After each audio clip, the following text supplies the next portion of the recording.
Hello, dear friend. Welcome to Sacred Rest. I'm so glad you've joined me tonight for this time of peaceful reflection and spiritual rest.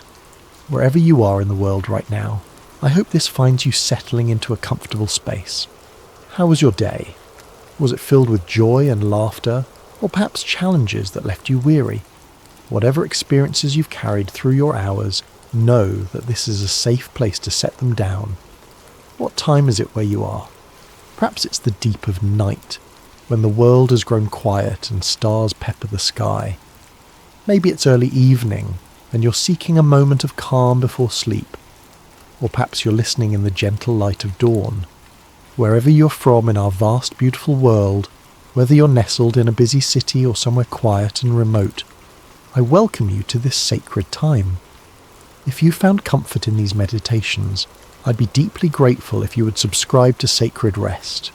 Your subscription helps this ministry continue providing peaceful, scripture-based sleep meditations to those who need them most. When we gather together in this digital sanctuary, we create a community of believers finding rest in God's presence. Now I invite you to settle more deeply into your bed or chair. Feel the weight of your body being supported. Notice where you might be holding tension, perhaps in your shoulders, your jaw, or your hands, and gently release it with each breath. Breathe in God's peace and exhale any lingering worries. Tonight, we'll journey across the Sea of Galilee with Jesus and his disciples. We'll witness how even the fiercest storms must bow to his gentle command. In your own life, whatever storms you face, anxiety, uncertainty, fear, or overwhelm, this story reminds us of a profound truth. The one who calms the seas can calm our hearts as well. Let's begin with a prayer. Loving Father, as we prepare for rest, we invite your peace to wash over us. Still our racing thoughts and calm our beating hearts. As we journey through this story of your Son's power over the storm, help us to trust you with the storms in our own lives. May this time be a sanctuary of rest and renewal. In Jesus' name, Amen. The day had been long, wonderfully full but exhausting. Jesus had been teaching since morning, sharing parables about seeds and lamps and the mysterious growth of God's kingdom. Crowds had pressed in around him, their faces eager and questioning, their needs endless.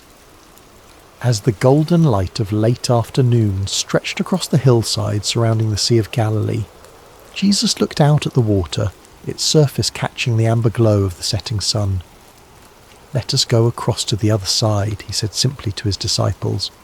The men nodded, familiar with their rabbi's ways by now. When the crowds grew too large, when the demands became too constant, Jesus would often seek the quiet of the water or the solitude of the hills. They understood his need for moments of peace. The disciples began preparing a fishing boat, one they had used many times before. It wasn't large, but it was sturdy enough for the journey across the lake. Several of them were fishermen after all. Peter, Andrew, James, and John knew these waters intimately. They had spent countless nights on this very sea, reading its moods, respecting its power, harvesting its bounty. As the last remnants of the crowd dispersed, moving back toward the villages dotting the shoreline, the disciples helped Jesus into the boat. They couldn't help but notice the weariness in his movements, the heaviness in his shoulders. He had given so much of himself that day, healing the sick, answering questions, teaching with stories that somehow made the mysteries of heaven feel tangible and close. There were other boats setting out with them, smaller vessels carrying more followers who weren't ready to end their time with the teacher. The little flotilla pushed away from shore, wooden hulls creaking gently as they slipped into deeper water. Oars dipped rhythmically, creating small whirlpools that glinted copper in the fading light. In the stern of the boat, Jesus found a cushion, a simple thing made of cloth and stuffed with wool. Without ceremony, he laid his head upon it. The gentle rocking motion of the boat, the soft splashing of water against the hull, and the quiet murmuring of his friends' voices created a lullaby that his exhausted body could not resist. Within moments, Jesus was asleep, his breathing deep and even. The disciples continued their work, some rowing, others adjusting the small sail to catch what little breeze stirred across the water. They talked quietly among themselves, occasionally glancing back at their sleeping teacher with affection and protectiveness. "He pushed himself too hard again today," Peter whispered to John. "Did you see how many people he healed?" Matthew added. "And yet he had time to explain his parables to us afterward." "I'm still thinking about the mustard seed," Thomas said thoughtfully. "How something so small can become something so significant." As they conversed, the brilliance of sunset gave way to the soft indigo of early evening. Stars began to appear, first one, then dozens, then hundreds, until the heavens above them shimmered with light. The moon, nearly full, cast a silver pathway across the water. Under different circumstances it would have been a perfect night for sailing. But the Sea of Galilee, nestled as it was in a basin surrounded by hills and mountains, was known for its sudden, violent storms. Cool air from the Mediterranean could rush down the mountain passes and collide with the warm air over the lake, creating tempests that arose with frightening speed. And on this night, as Jesus slept, the first signs of change began to appear. It started subtly, a freshening of the breeze that made the sail suddenly grow taut. The disciples, who were fishermen, exchanged knowing glances. They had felt this shift before. "Perhaps we should wake him," Andrew suggested, looking back at Jesus. "No," Peter replied. "Let him rest. We can handle a bit of wind." But the breeze continued to strengthen, becoming a wind, and then a gale. The surface of the water, which had been as smooth as polished glass, began to roughen. Small wavelets appeared, growing quickly into swells. The boat, which had been gliding peacefully, now began to pitch and roll. The other boats that had been following them were already turning back toward the shore they had left, their occupants clearly visible in the moonlight, faces turned upward at the darkening sky. But Jesus' boat was now nearly in the middle of the lake, equally distant from both shores. Turning back would be as dangerous as continuing forward. Within minutes the wind was howling through the rigging. The sail had to be quickly furled before it could tear or, worse, overturn the vessel. The disciples moved with the practiced efficiency of men who had faced such conditions before, but even they could not hide their growing concern. The sky, which had been clear and star-filled just moments before, was now obscured by fast-moving clouds that seemed to boil out of nowhere. The moon disappeared behind them, plunging the lake into shadowy darkness, broken only by the white foam of wave caps. Now the boat was being tossed violently. Waves crashed over the bow, sending frigid water cascading into the hull. Several of the men scrambled to bail with whatever containers they could find, while others struggled with the oars, trying to keep the vessel from being broadside to the swells. "This is getting dangerous," James shouted over the roar of the wind. "I've never seen it come up so quickly," his brother John replied, his face glistening with spray. The storm continued to intensify. Lightning now split the darkness, illuminating the scene in stark, terrifying detail. Waves as tall as a man's height, disciples with fear etched across their faces, and still somehow Jesus remained asleep in the stern. Water was coming in faster than they could bail it out. The boat was riding lower in the water, each wave bringing them closer to the point where they would be swamped entirely. Even Peter, who had weathered countless storms on this lake, felt a cold fear gripping his heart. They were in real danger now. The disciples looked at one another, their expressions reflecting a dawning realization. For all their experience, for all their skill, this storm might be beyond their ability to survive. Death felt suddenly uncomfortably close, a cold presence riding the winds that screamed around them. "Where is your faith in these moments?" a quiet voice might have asked, had anyone been listening. But the disciples could hear only the howling wind, the crashing waves, and the hammering of their own frightened hearts. And still, Jesus slept. It was Philip who finally broke. "We need to wake him," he shouted, gesturing wildly toward the stern. The others nodded in agreement, though none could have articulated exactly what they expected Jesus to do. He was no sailor. He had spent his life as a carpenter, not a fisherman. And yet, in their moment of greatest fear, they turned to him instinctively. Peter struggled toward the stern, fighting to keep his balance as the boat heaved beneath him. He reached Jesus and knelt beside him, placing a hand on his shoulder. Even in the midst of chaos, Peter couldn't help but marvel. How could anyone sleep through such violence? "Master!" Peter called, having to shout to be heard over the storm. "Master, wake up!" Jesus stirred slightly but did not wake. The boat pitched violently, nearly throwing Peter off his feet. He gripped Jesus' robe more firmly. "Teacher," this time it was John who'd made his way to join Peter, "don't you care if we drown?" Those words, spoken from fear rather than faith, seemed to penetrate Jesus' sleep. His eyes opened, taking in the scene around him with calm clarity. The water sloshing in the bottom of the boat, the sail straining against its ties, his friends' faces contorted with fear. There was no disorientation, no moment of confusion or alarm. Jesus simply sat up, his movements unhurried even as the boat threatened to capsize beneath him. Water streamed from his hair and beard.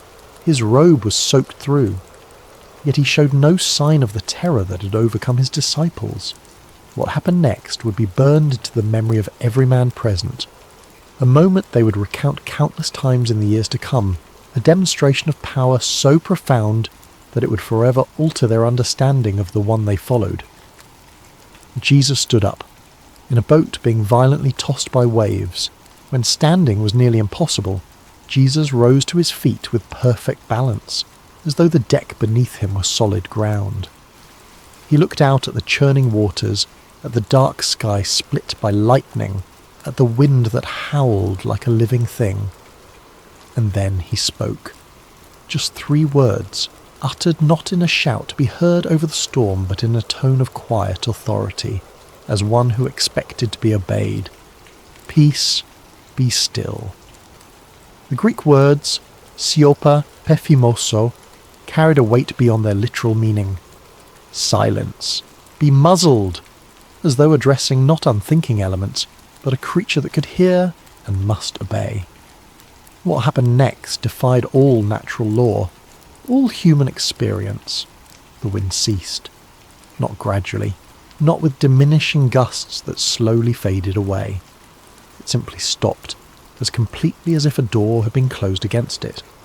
One moment it howled with deadly force, the next it was gone, and the waves, which should have continued to roll and crash even after the wind died, also subsided immediately. The surface of the lake, which moments before had been a chaotic, foam-streaked nightmare, became as smooth as polished marble. So complete was the transformation that the stars, once again visible in the cleared sky, reflected perfectly in the water's surface, as though the disciples floated in the midst of infinite space. The silence that followed was profound, almost shocking in its completeness. The only sounds were the gentle lapping of small wavelets against the hull and the ragged breathing of the disciples. For a long moment no one spoke. They stared at Jesus, then at the suddenly calm water, then back at Jesus. Their minds struggled to process what they had just witnessed. This was beyond their categories, beyond their understanding of what was possible. It was Jesus who finally broke the silence, his voice gentle yet penetrating in the stillness. He looked at each of his disciples in turn, his gaze both loving and challenging. "Why are you so afraid?" he asked. "Do you still have no faith?" The questions hung in the air, not accusatory but probing, inviting self-examination. Faith. Such a small word for such a profound concept. They had believed in him enough to follow him, to leave their livelihoods behind. They had seen him heal the sick, cast out demons, challenge the religious authorities. They had committed their lives to his cause. But this kind of faith, faith that remained steady when death seemed certain, faith that trusted even when all evidence suggested they were doomed, this was another level entirely. This was faith that could sleep through a storm. The disciples did not answer Jesus' questions. Instead, they posed their own, speaking in hushed, awestruck tones among themselves. "Who is this?" they whispered. "Even the wind and the waves obey him." It was the question that would echo through their hearts for days, weeks, years to come. Who is this man we have chosen to follow? If the forces of nature bend to his will, what might that mean? The implications were staggering, too vast to fully comprehend in that moment of stunned amazement. The boat continued to drift peacefully on the now placid surface of the lake. Above them, the night sky had cleared entirely, revealing a canopy of stars so brilliant they seemed close enough to touch. The moon cast its silver light once more, creating a path of a shimmering brightness that stretched toward the eastern shore. Jesus did not press them for answers to his questions. He simply sat back down in the stern, his expression serene. Perhaps he understood that the seed had been planted, a seed of deeper understanding that would take time to germinate and grow. The disciples returned to their positions, taking up oars once more to continue the journey to the other side. But they rowed differently now, their movements careful and reverent, as though the very air around them had become sacred space. Occasionally they would glance at Jesus, then at one another, communicating without words their shared astonishment. As they approached the eastern shore, the first light of dawn began to paint the sky with gentle hues of pink and gold. A new day was beginning, and for the disciples, it would be a day coloured by the extraordinary revelation of the night. They had embarked on this journey as followers of a remarkable teacher. They would disembark with the dawning realization that they were in the presence of someone far greater than they had imagined. The boat's hull scraped gently against the shore. One by one, the disciples stepped out, their feet sinking into the wet sand. Jesus was the last to disembark, moving with the same quiet grace that characterized all his actions. As his foot touched the shore, he paused for a moment, gazing back across the now peaceful waters. Perhaps he was thinking of the lesson his friends had just learned, or perhaps of the greater storms, the deeper challenges that still awaited them all. For this night's tempest, however terrifying, was but a small preview of the forces that would one day rage against him and those who loved him. But those were concerns for another day. For now, Jesus simply turned toward the rising sun and began walking inland, knowing his disciples would follow, and they did, their footsteps in the sand forming a pattern behind his, a visual representation of the faith journey they had embarked upon, still uncertain, but now enriched by a deeper glimpse of the one they followed, the one who could speak to storms and be obeyed. As we rest in the stillness of this moment, let's reflect on what we've just witnessed through the eyes of the disciples. Feel the residual awe that must have lingered in their hearts as they processed what had happened on that lake. The one they thought they knew had revealed himself to be far more powerful, far more majestic than they had imagined. Perhaps you find yourself in a storm right now, not one of wind and waves, but a storm nonetheless. It might be anxiety that crashes over you like relentless waves. It might be uncertainty about the future, rising like dark clouds on the horizon.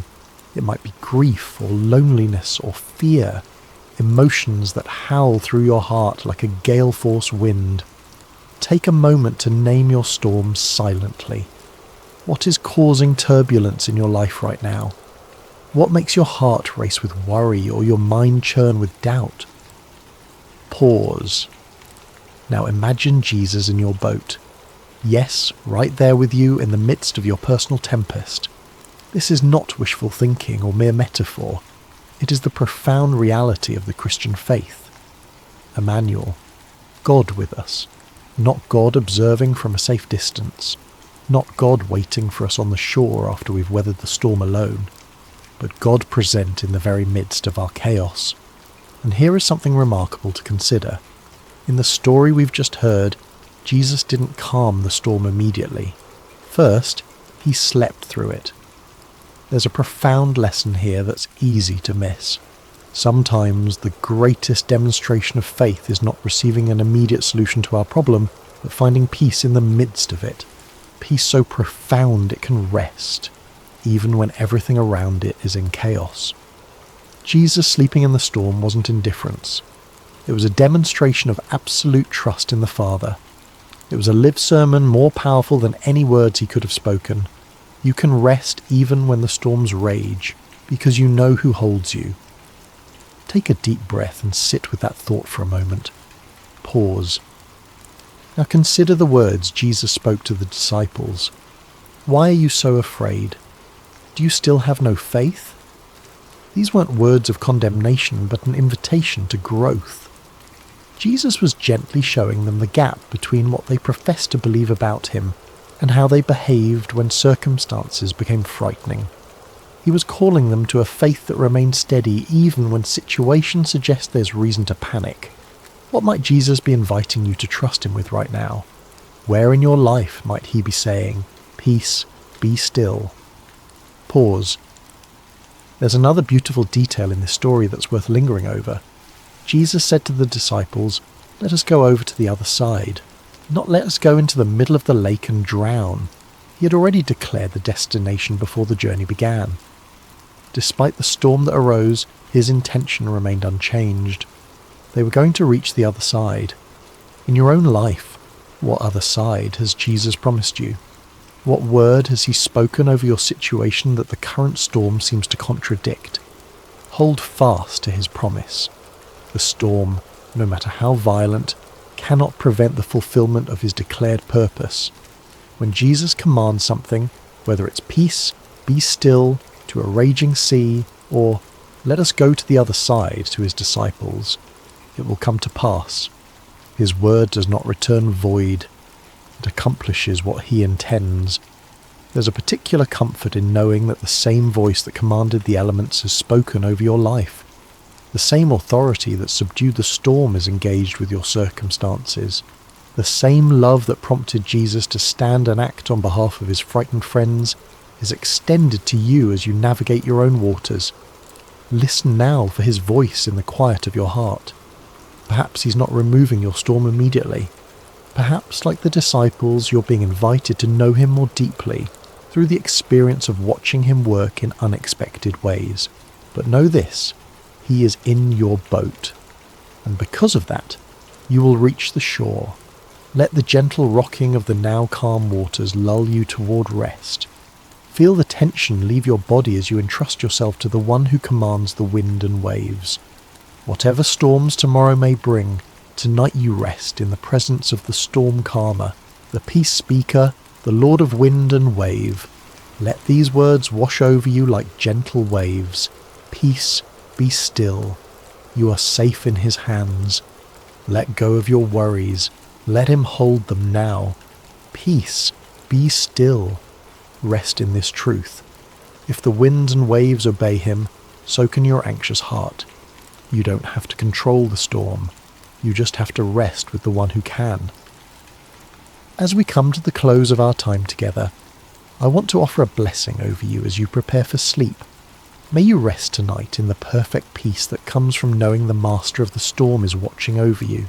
May you sleep deeply, secure in the knowledge that the same God who calmed the Sea of Galilee is present in your room, attentive to your breathing, mindful of your needs. May your dreams be serene, unthreatened by the storms of waking life. May the gentle rocking of God's love lull you into profound rest, the kind of rest that renews not just the body but the soul. May you awaken tomorrow with the disciples' question still echoing in your heart. Who is this? Even the wind and waves obey him. And may that wonder lead you into a day lived with greater trust and deeper peace. Let us pray. Loving Father, I thank you for the precious soul listening right now. You know their name, their face, their struggles, and their joys. You know the storms they've weathered, and the ones that may still lie ahead. I ask that you would spread your mantle of peace over them tonight. Quiet their racing thoughts, slow their breathing, release the tension from their muscles, guard their mind against anxious ruminations, and fill it instead with the truth of your loving presence. Lord Jesus, just as you stood in authority over the storm on Galilee, I ask you to speak, "Peace, be still," over any turbulence in their life. Calm the waters of their circumstances. Quiet the winds of their worry. Help them to rest in the boat with you, trusting that you will bring them safely to the other side. Holy Spirit, be the breath of God in this room tonight. Fill this space with your comforting presence. Minister to the deep places of hurt or fear that conscious thought cannot reach. Repair, restore and renew as only you can do during the sacred hours of sleep. We rest tonight in the perfect love that casts out fear, in the mighty name of Jesus who calms all storms. Amen. Remember, dear friend, Jesus is in your boat. The journey continues tomorrow, but tonight you can sleep in perfect peace. You're watched over. You are loved. You're not alone. Good night, and may God bless your rest. Hello, dear friend, and welcome to Sacred Slumber. Before we begin tonight's story, I'd love to know, how has your day been? Whether you're listening to this in the quiet hours of evening, perhaps as the sun sets wherever you are in the world, or if it's late at night and you're ready to rest, I hope you'll find peace in the story we're about to share together. Are you listening from a cosy bedroom in America, perhaps from a small town in England, or maybe from somewhere across the vast expanses of Australia or Canada? Wherever you are, whatever time zone cradles you tonight, you're welcome here. If this is your first time with Sacred Slumber, I invite you to subscribe so these stories can accompany you through many peaceful nights ahead. Now, let's settle in together and journey back to an ancient time, to a small town called Zarephath, where a miracle unfolded that would echo through the ages. The sun blazed mercilessly over the land of Israel, its rays beating down upon cracked earth and withered fields. For 3 long years, not a single drop of rain had fallen from the brass-coloured sky. The rivers had dwindled to dusty beds, lined with sun-bleached stones, and the wells that once bubbled with fresh water now echoed hollow when a stone was dropped into their depths. This terrible drought was no accident of nature. It was the judgment of the Almighty God upon a nation that had turned away from him. King Ahab, weak and easily swayed, had married the pagan princess Jezebel, and together they had led Israel into the worship of false gods, Baal, the supposed god of rain and fertility, and Asherah, the goddess of the sea. Golden calves and wooden idols dotted the landscape, where altars to the true God once stood. Into this spiritual darkness had stepped a man unlike any other, Elijah the Tishbite, a prophet wrapped in rough camel's hair, his eyes blazing with the fire of divine purpose. He had confronted King Ahab with words that still rang in the air. As the Lord God of Israel lives, before whom I stand, there shall not be dew nor rain these years, except at my word. For months after delivering this pronouncement, Elijah had hidden by the brook Cherith, east of the Jordan River. There in that secret place, ravens, those dark messengers of the wilderness, brought him bread and meat each morning and evening, while he drank from the brook's clear waters. It was a time of solitude and communion with God, but even this sanctuary could not last forever. Day by day, Elijah watched the brook grow shallower. The musical babbling that had once lulled him to sleep grew quieter until it was barely a whisper. Soon only scattered puddles remained, then mere dampness in the sand, and finally nothing but a dry bed where life-giving water had once flowed. It was then, when human resources failed and earthly security vanished, that the word of the Lord came to Elijah again. Arise, go to Zarephath, which belongs to Sidon, and dwell there. See, I have commanded a widow there to provide for you. Zarephath. The name meant a place of refining, and how fitting it would prove to be. This small Phoenician town, nestled along the Mediterranean coast north of Israel, was under Gentile rule, beyond the borders of the chosen people. in a land where Baal and Asherah were worshipped openly. Yet it was here, in this unlikely place, that God would work one of his most tender miracles. So Elijah gathered his simple possessions, his mantle, his staff, and the unwavering faith that had sustained him through these years of drought and hiding. The sun was high as he began his journey northward, his feet raising small clouds of dust from the parched earth. Behind him lay the dried brook and the memories of miraculous provision. Ahead lay uncertainty, but also the promise of God's continued care. As he walked, Elijah might have pondered the strangeness of God's ways. Here was a Hebrew prophet, a man who had proclaimed judgment upon Israel for their worship of foreign gods, now being sent to a foreign land where those very gods were revered.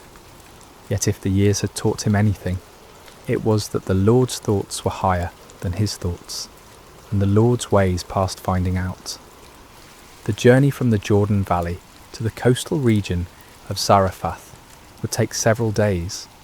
Elijah travelled through landscapes scarred by drought, abandoned villages where the wells had run dry, fields where the stubble of failed crops crunched beneath his sandals, and hillsides where olive trees stretched their gnarled branches skyward in silent supplication for rain that would not come.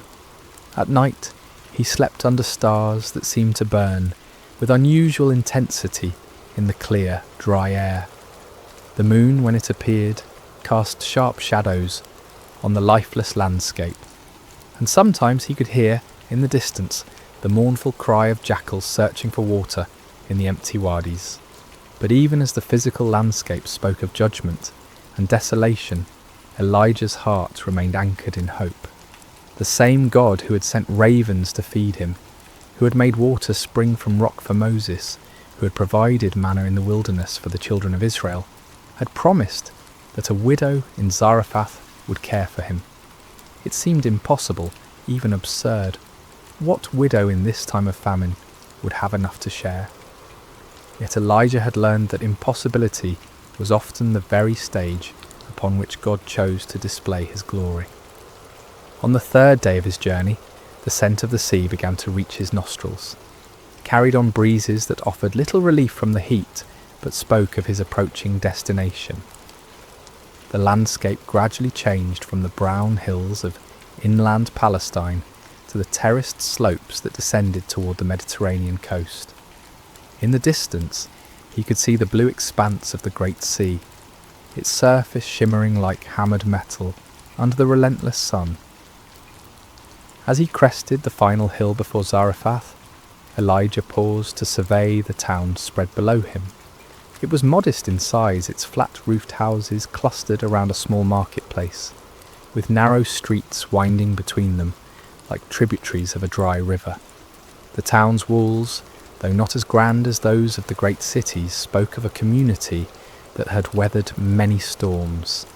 Fishing boats lay pulled up on the beach, their nets spread out to dry, though in these days of little rain, even the sea seemed less generous with its bounty. Smoke rose from only a few chimneys, a sign that even here, far from Israel, the effects of the drought were being felt. Fuel was precious, when every piece of wood might be needed for cooking what little food remained, and families were learning to make do with cold meals and carefully rationed provisions. As Elijah descended the hill toward the town gate, his stomach reminded him that it had been hours since his last meal. The ravens no longer came with their mysterious daily provision, and the bread in his travelling pouch was long since consumed. For the first time in months, the prophet experienced the gnawing uncertainty that had become the constant companion of countless families throughout the region. But even as hunger and weariness pressed upon him, Elijah's step remained steady.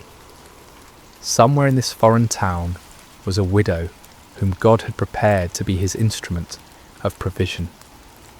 The prophet did not know her name, her face, or her circumstances. He knew only that the Lord had spoken, and that was enough. The sun was now approaching its zenith as Elijah neared the gates of Zarephath, his shadow a small dark pool at his feet. Soon, very soon, he would meet the woman through whom God intended to demonstrate that his care extends beyond all human boundaries, his provision beyond all human understanding, and his power beyond even the finality of death itself. The stage was set for a miracle that would begin with a simple request for water and a piece of bread, but would culminate in wonders that neither the prophet nor the widow could have imagined. In this place of refining, in this encounter between a Hebrew man of God and a Gentile woman of faith, the character of the Almighty would be revealed in ways both tender and magnificent. The gates of Zarephath stood open in the midday heat, their wooden beams weathered and worn by countless seasons of sun and storm. As Elijah approached, he could see that the usual bustle of a town entrance was notably absent. No merchants haggled over goods, no children played in the dust, no elders sat in the shade discussing the affairs of the day. The drought and its accompanying famine had drained the life from this place, leaving behind only the essential movements of survival. Elijah's throat was parched from his long journey, and his lips were cracked from the dry air. Each step sent small puffs of dust up from the hard-packed earth, and the prophet found himself scanning the area, hopefully for any sign of a well or fountain. His eyes, accustomed to the blazing light of the Palestinian sun, squinted as he tried to make out the details of his surroundings. It was then that he noticed her, just outside the town gates near a grove of scraggly olive trees that had somehow managed to survive the prolonged drought. A woman was bent over, methodically gathering fallen sticks and dead branches. Her movements were slow and deliberate, speaking not of laziness but of the careful conservation of energy that comes from prolonged hunger. Her clothing, once perhaps a deep blue or brown, had faded to the nondescript colour of dust and wear, patched in several places with fabric that didn't quite match. As Elijah drew closer, he could see that she was neither young nor old, but somewhere in that middle season of life, where a woman's beauty becomes less about the freshness of youth and more about the character etched in her features by joy and sorrow, hope and disappointment. Her dark hair, streaked with premature grey that spoke of hardship born before its time, was partially covered by a worn headscarf that had slipped back as she worked. There was something in her posture, a weariness that seemed to go beyond physical exhaustion, that made Elijah's heart stir with compassion. This was a woman who had carried burdens, who had made hard choices, who had watched her resources dwindle day by day until she was reduced to gathering sticks in the heat of the day. The prophet paused for a moment, studying her face as she worked. In her features, he could read the story of the drought's impact on ordinary people. Her cheeks were hollow, her eyes shadowed with the particular kind of worry that comes from watching a child grow thin. Yet there was also a quiet dignity about her, a refusal to surrender to despair, even in the face of seemingly impossible circumstances. "Excuse me," Elijah called softly, his voice rough from thirst and travel. The woman looked up, startled. Her eyes widened slightly as she took in the appearance of this stranger. His rough clothing, his weathered features, the staff in his hand that marked him as a traveller from far away. In her gaze, Elijah could see the wariness that had become second nature to people in these hard times. Strangers might bring news, trade or help, but they might also bring additional mouths to feed when food was already desperately scarce. "Please," Elijah continued, his manner gentle and respectful, "could you bring me a little water in a cup, that I may drink?" The request hung in the air between them. Water, in this time of drought, was precious beyond measure. Every drop had to be carried from wells that were increasingly distant and depleted.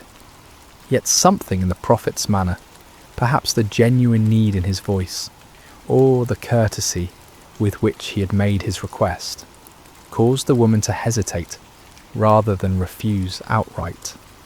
She studied his face for a long moment, as if trying to read his character in his features.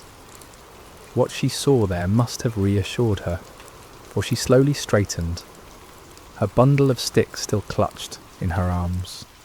"I will bring you water," she said simply, her voice carrying the accent of this coastal region, but also a warmth that suggested a heart not yet hardened by suffering. As she turned toward the town, Elijah felt a stirring of gratitude. Here, in this foreign place, this Gentile woman was willing to share her precious water with a Hebrew stranger. It was a small act of kindness, but in a world grown harsh with want, small kindnesses took on the weight of great acts of mercy. But the Lord had sent him here for more than water, and Elijah knew that his true test and hers was yet to come. "Wait," he called gently, as she began to walk away, "and please bring me a morsel of bread in your hand." The woman stopped as if struck. She turned back to him, and now her face bore an expression of such profound sadness that Elijah felt his heart constrict. The weariness he had noticed before was nothing compared to the look of desperate finality that now clouded her features. "As the Lord your God lives," she replied, and there was no anger in her voice, only a crushing weariness and the terrible honesty of someone who has nothing left to lose.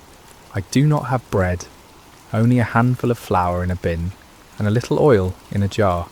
See, I am gathering a couple of sticks that I may go in and prepare it for myself and my son, that we may eat it and die." The words fell between them like stones dropping into a deep well. This was not the casual refusal of someone unwilling to share, nor the calculated response of someone hoarding resources. This was the stark reality of a mother who had come to the end of all earthly hope, who had measured her remaining provisions with the careful precision of someone planning a final meal.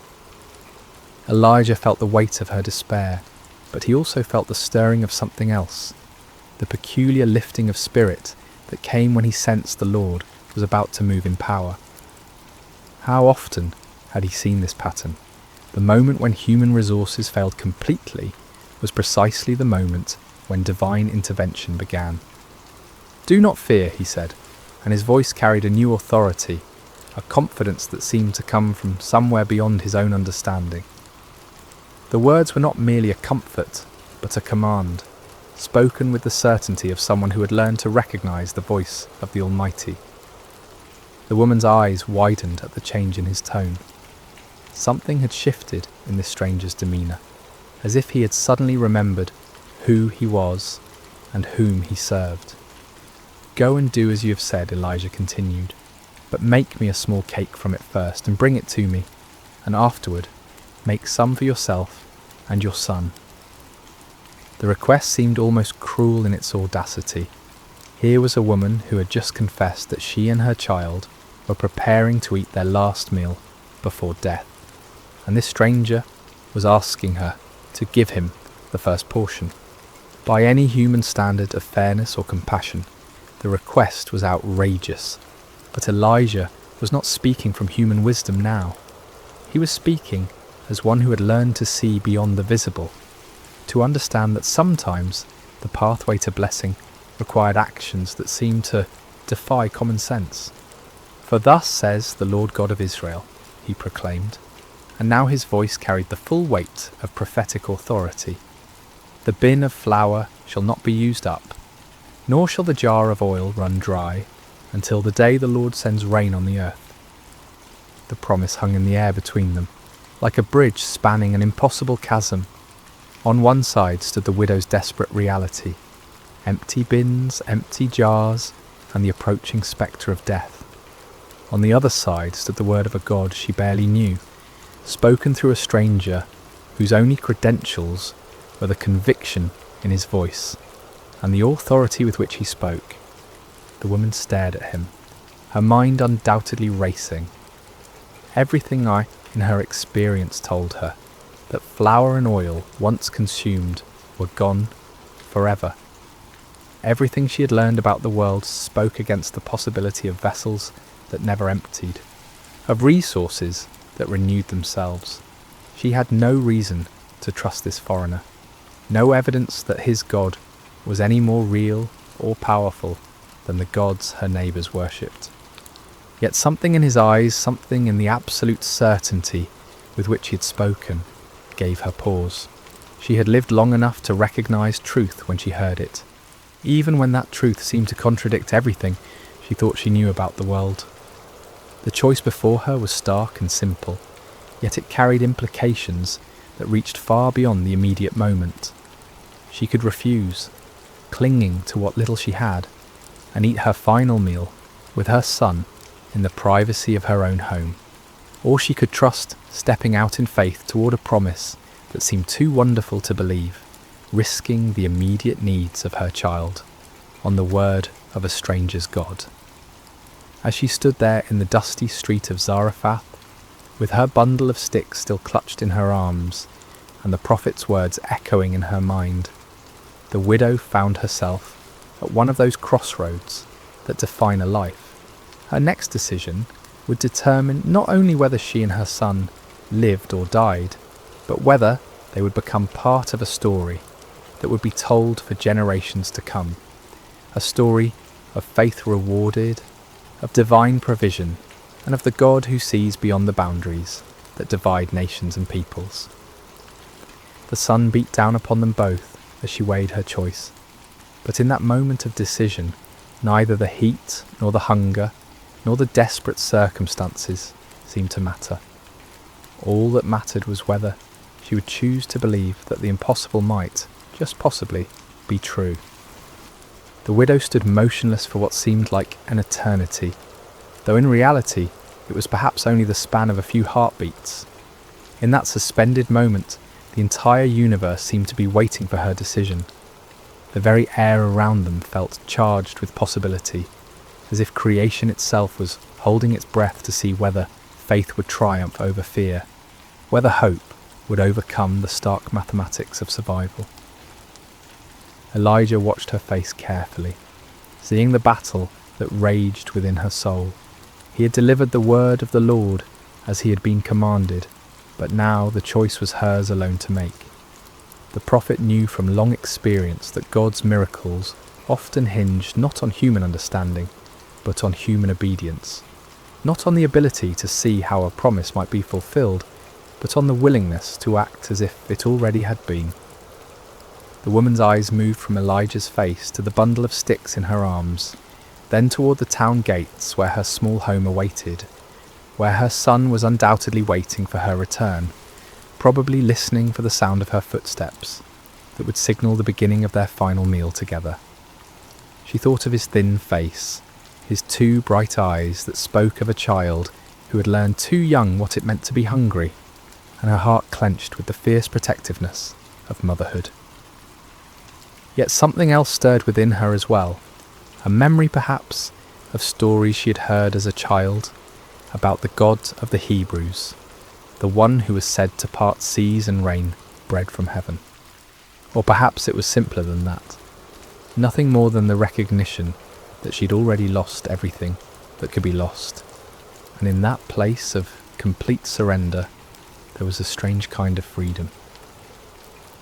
"I will do as you have said," she whispered finally, her voice so quiet that Elijah had to lean forward to hear her words. The decision, once made, seemed to infuse her with new energy.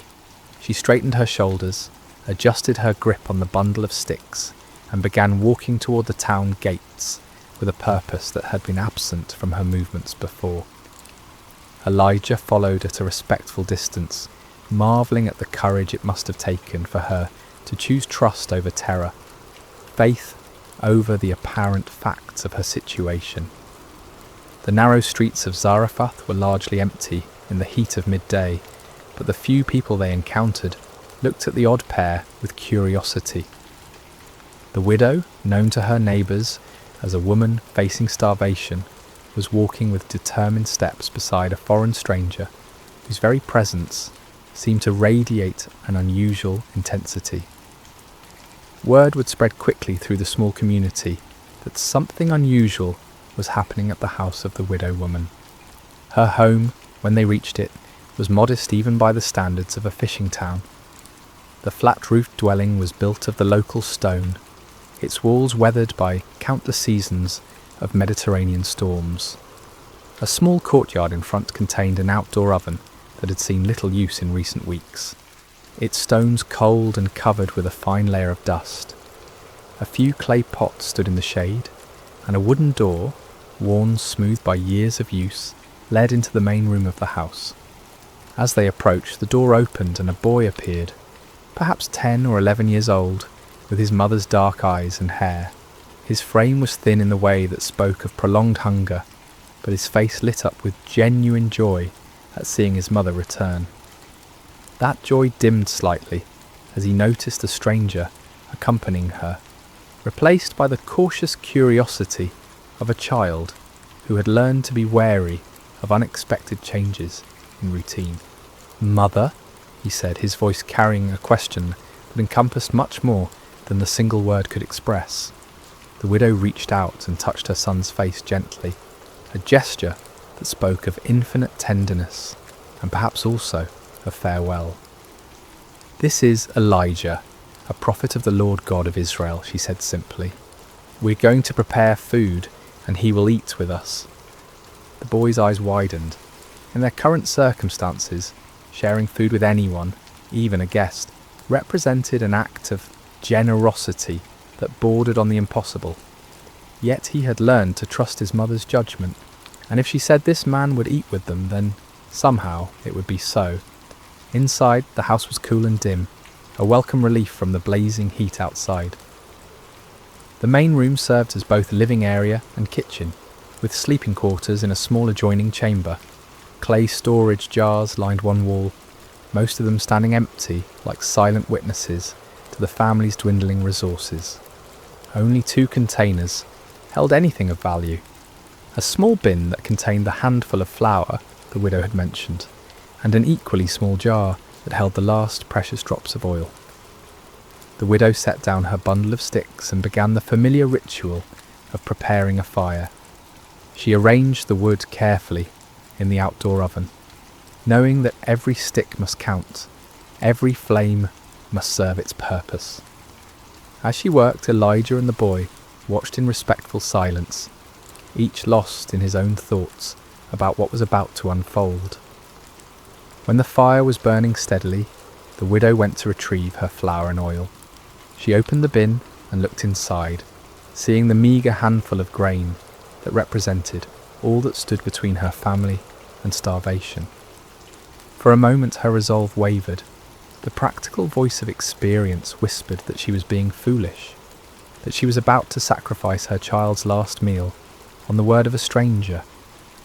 But then she remembered the authority in Elijah's voice when he had spoken his promise, the absolute certainty that had rung in his words like a bell struck in a clear mountain air. She had heard many people speak in her lifetime, merchants making promises they wouldn't keep, neighbours offering help they couldn't deliver, officials making proclamations that meant nothing. This had been different. This had carried the weight of truth spoken by someone who knew the one who held the universe in his hands. With steady hands, she measured out the flour, not all of it, but enough to make a small loaf, as Elijah had requested.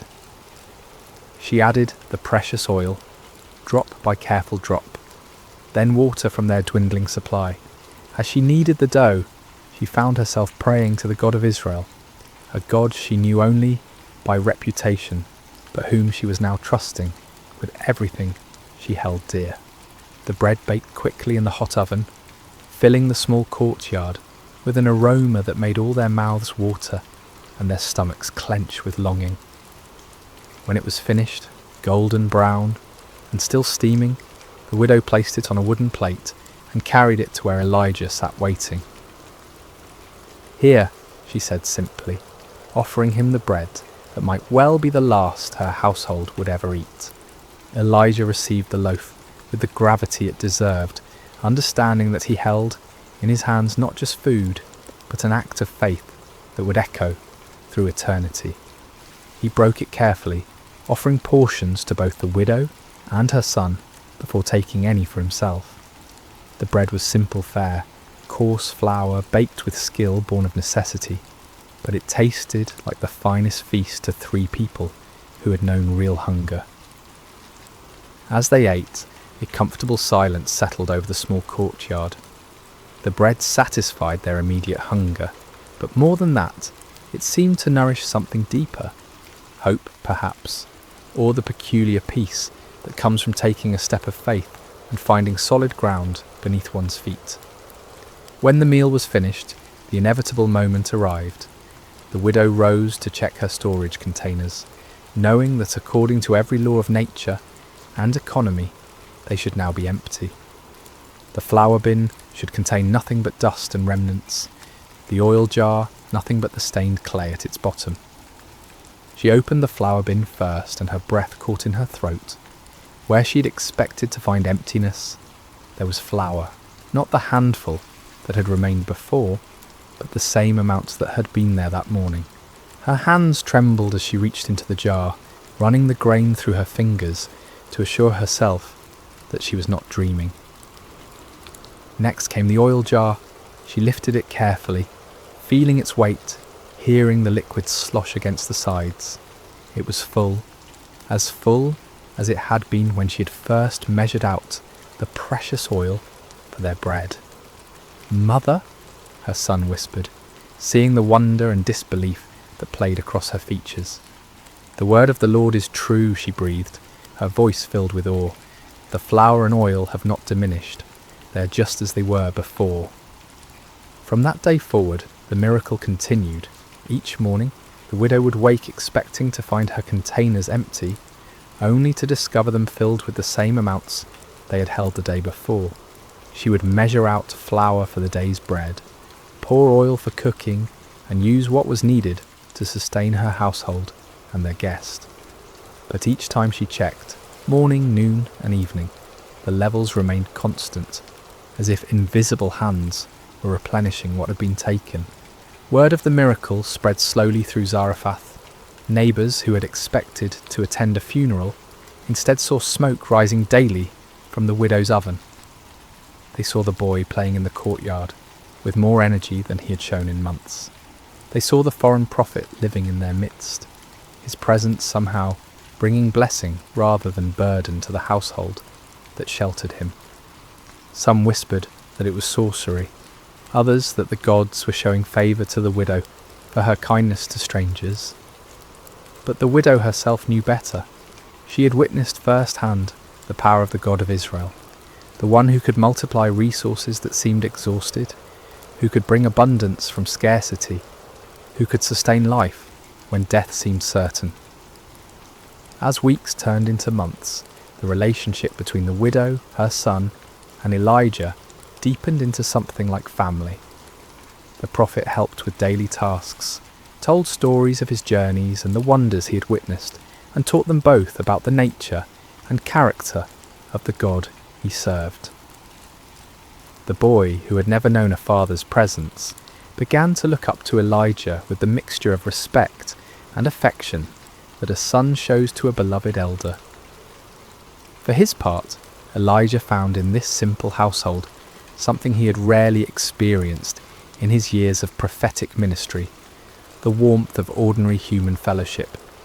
Here, far from the palaces and temples where he usually delivered his messages, he discovered the profound joy of seeing God's love expressed through daily provision, through the laughter of a child who was no longer hungry, through the grateful smile of a woman who had learned to trust in the impossible. The jar and jug that never emptied became more than just a miracle of physical provision. They became symbols of a deeper truth, that the God of Israel was not limited by human boundaries, that his love extended beyond the chosen people to encompass all who would trust in him, that his power was sufficient to meet every need of those who placed their faith in his promises. In the small house in Zarephath, as the drought continued to devastate the surrounding lands, a different kind of abundance flourished. It was an abundance measured not just in flour and oil, but in faith rewarded, hope restored, and the quiet joy of lives sustained by the inexhaustible love of the Almighty. The seasons had begun to change in the way they do even during the harshest droughts, with subtle shifts in the angle of sunlight and the patterns of wind that speak to those who know how to listen. Elijah had now been living in the widow's household for many months, and what had begun as a desperate act of faith had settled into a rhythm of daily miracle. Each morning brought the same wonder: jars that should have been empty filled with provision, hope renewed with the rising of the sun. The boy had grown stronger during this time, his cheeks regaining some of their childhood roundness, his eyes bright with the vitality that comes from adequate nourishment. He had become Elijah's shadow, an eager student, hanging on every word the prophet spoke about the wonders of God, helping with small tasks around the house, and bringing a lightness to their days that reminded all of them what joy looked like. His laughter had become one of the most precious sounds in that small courtyard, pure and musical, the kind of laughter that makes adults remember what it felt like to see the world as a place of infinite possibility. When he played with the wooden toys he had carved under Elijah's guidance, when he helped his mother tend their small herb garden, when he sat listening to stories of lions' dens and burning bushes, the boy radiated the particular happiness of a child who knows he is loved and secure. The widow, too, had blossomed during these months of miraculous provision. The constant worry that had carved lines around her eyes had softened, replaced by a quiet confidence that spoke of faith tested and proven true. She had learned to trust not just in the daily renewal of flour and oil, but in the character of the God who provided them. Her relationship with Elijah had evolved from desperate gratitude to genuine friendship, seasoned with the deep respect she held for his calling and his God. In the evenings, when the heat of the day had passed, the three of them would often sit together in the courtyard, watching the stars emerge in the clear sky. Elijah would tell them stories of his people's history, of Abraham's faith, of Moses' courage, of David's psalms, and gradually the widow and her son came to understand that they were not merely recipients of divine charity, but participants in a story much larger than themselves. It was during one of these peaceful evening conversations that the boy first began to cough. At first it seemed like nothing, perhaps a bit of dust in the throat, or the dry air that had been their constant companion throughout the drought. The widow offered him water, and he drank gratefully, the coughing subsiding as quickly as it had begun. They thought nothing more of it, and continued their conversation about the time when Elijah had called down fire from heaven to consume a sacrifice on Mount Carmel. But the next morning the boy woke with a flush in his cheeks that spoke of fever rather than health. His mother noticed immediately, the way mothers always do, and pressed her palm to his forehead with the practised concern of one who had nursed many childhood illnesses. He was warm, not dangerously so, but enough to cause worry. "It's nothing serious," she assured Elijah when she saw the concern in the prophet's eyes. "Children often take fevers during the changing of seasons. I have herbs that will help, and with rest he'll be well in a few days." Elijah nodded, but something in his spirit was troubled. He had learned over his years of walking with God to pay attention to such stirrings, even when they seemed to contradict the evidence of his natural senses. Still, he kept his concerns to himself, and joined the widow in tending to the boy with all the skill and care they could muster. For 2 days the illness seemed manageable. The boy remained in bed, accepting the herbal teas his mother prepared, sleeping more than usual, but still able to sit up and take some nourishment. His fever rose and fell in the typical pattern of childhood ailments, and there were moments when he seemed almost his normal self, asking Elijah to tell him again about the ravens that had brought bread and meat to the brook Cherith. But on the third morning, something changed. The boy's breathing became laboured. and his fever spiked higher than before. His eyes, when he managed to open them, seemed to look through rather than at the people who bent over him with growing concern.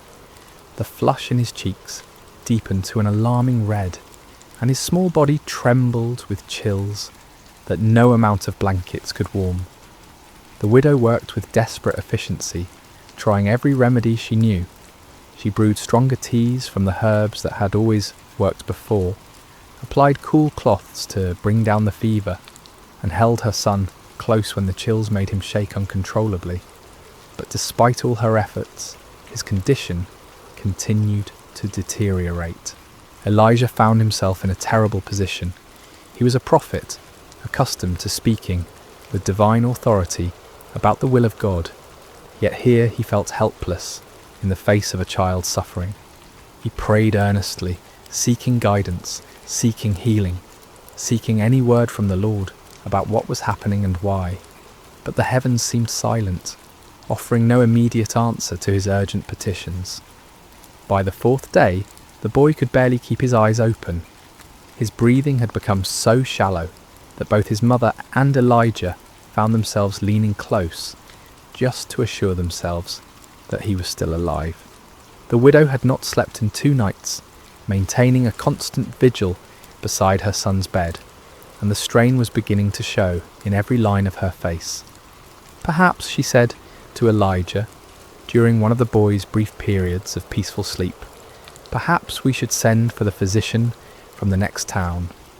I know we have little to pay him with, but surely the physicians have no more power over this illness than we do, Elijah replied gently. This is not a sickness that earthly medicine can cure. The words hung between them, carrying implications that neither wanted to fully acknowledge.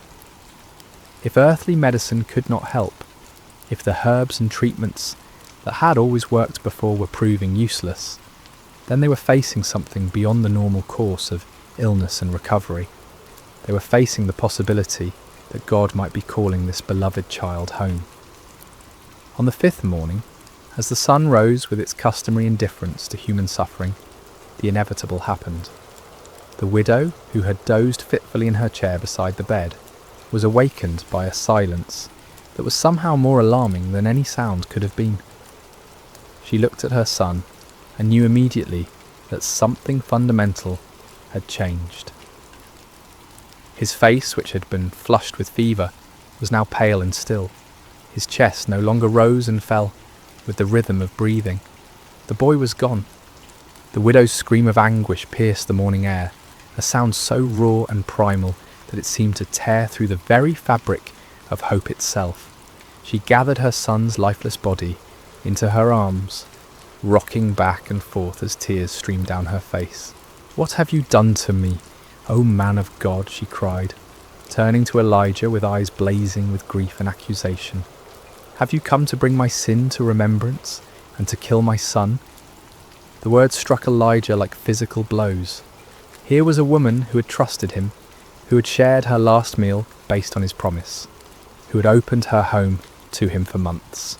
And now, in the presence of God's prophet, her only child lay dead. Without a word, Elijah gently took the boy from his mother's arms.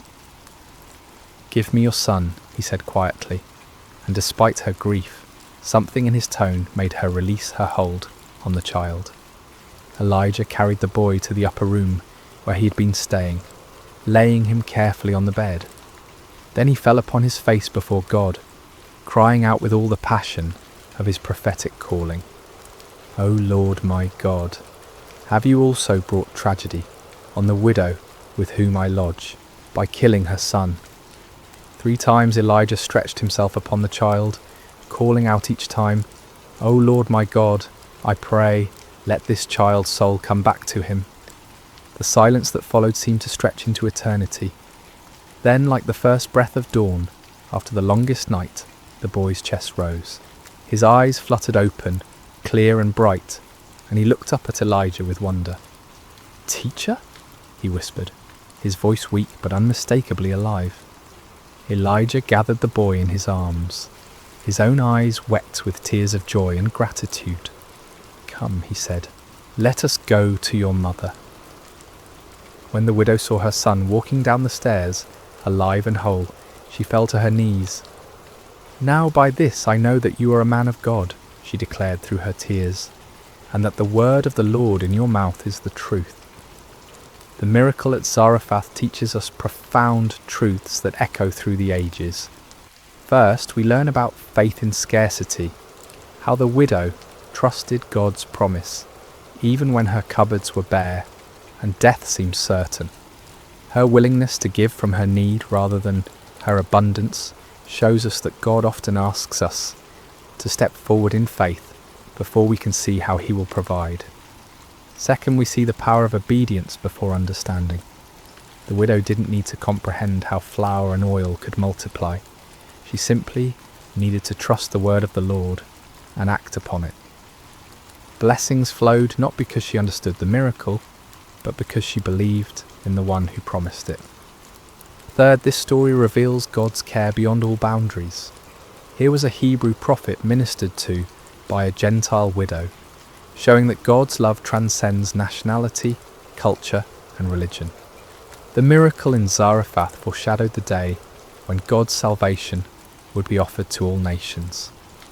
Finally, through Elijah's intercession for the dead boy, we glimpse God's ultimate power over life and death itself. This miracle points forward to the resurrection, hope that would one day be fully revealed in Christ, reminding us that with God, even death is not the final word. As our story draws to a close, I invite you to consider the empty jars in your own life, those places where resources seem exhausted, where hope feels depleted, where you wonder if God sees your need. The widow of Zarephath discovered that the God of impossible things delights in filling what appears empty, in multiplying what seems insufficient, in bringing life where death has reigned. Perhaps tonight, as you prepare for rest, you can release your own impossibilities into his capable hands. Trust that the same God who filled flour jars and oil vessels in ancient Zarephath is still working miracles today, sometimes dramatic and visible, sometimes quiet and hidden, but always rooted in his unchanging love for his children. The sun has set over that ancient town by the sea, and a gentle breeze stirs the olive trees, where a widow once gathered sticks in desperation, and found instead a destiny of faith. In that small house, the jars remained full, the boy grew strong, and 3 hearts learned to trust in the God of endless provision. May you rest tonight knowing that your own story is being written by the same loving hand, and that tomorrow's provision is already prepared by the one who never fails to keep his promises. Sleep well, dear friend, and remember, with God the jar never truly empties and hope is always renewable. Hello, dear listener, and welcome to Sacred Slumber. Before we begin tonight's story, I'd love to know how your day has been. Whatever time it is where you are in the world, whether you're settling in for the evening or finding a quiet moment during your day, you're exactly where you need to be. We have listeners joining us from every corner of the globe, and it's beautiful to think that we're all connected through these ancient stories that continue to speak to our hearts today. If this story brings you peace and you'd like to hear more like it, please consider subscribing to Sacred Slumber. Now let us journey back over 3,000 years to a time when the hills of ancient Israel echoed with the cries of an oppressed people, and discover how God chose the most unlikely hero to deliver them. The sun blazed mercilessly over the barren hills of ancient Israel, its heat seeming to mock the suffering people below. For 7 long years, the shadow of oppression had fallen across the promised land, like a plague that would not lift. The Midianites, fierce nomadic warriors from the desert, had swept down upon Israel like locusts, devouring everything in their path. In caves carved into limestone cliffs, families huddled in darkness, their faces gaunt with hunger and hollow with despair. Children, who should have been playing in village squares instead, learned to recognize the distant thunder of approaching hoofbeats the signal to flee deeper into their rocky refuges. The once fertile valleys that had flowed with milk and honey now lay trampled and barren, stripped clean by the endless raids of their oppressors. The Israelites had forgotten what it meant to harvest their own crops. Each year they would plant in hope, tending their fields with trembling hands, always listening for the sound that would send them running. And each year, just as the grain began to ripen, the Midianites would come. They arrived like a sandstorm, their camels innumerable as the sand by the sea, their warriors dark silhouettes against the burning sky. They took everything, left nothing, and vanished back into the wilderness, leaving behind only dust and desperation. In this time of darkness, when hope seemed as distant as the stars, there lived a young man named Gideon. He was not what anyone would call a mighty warrior.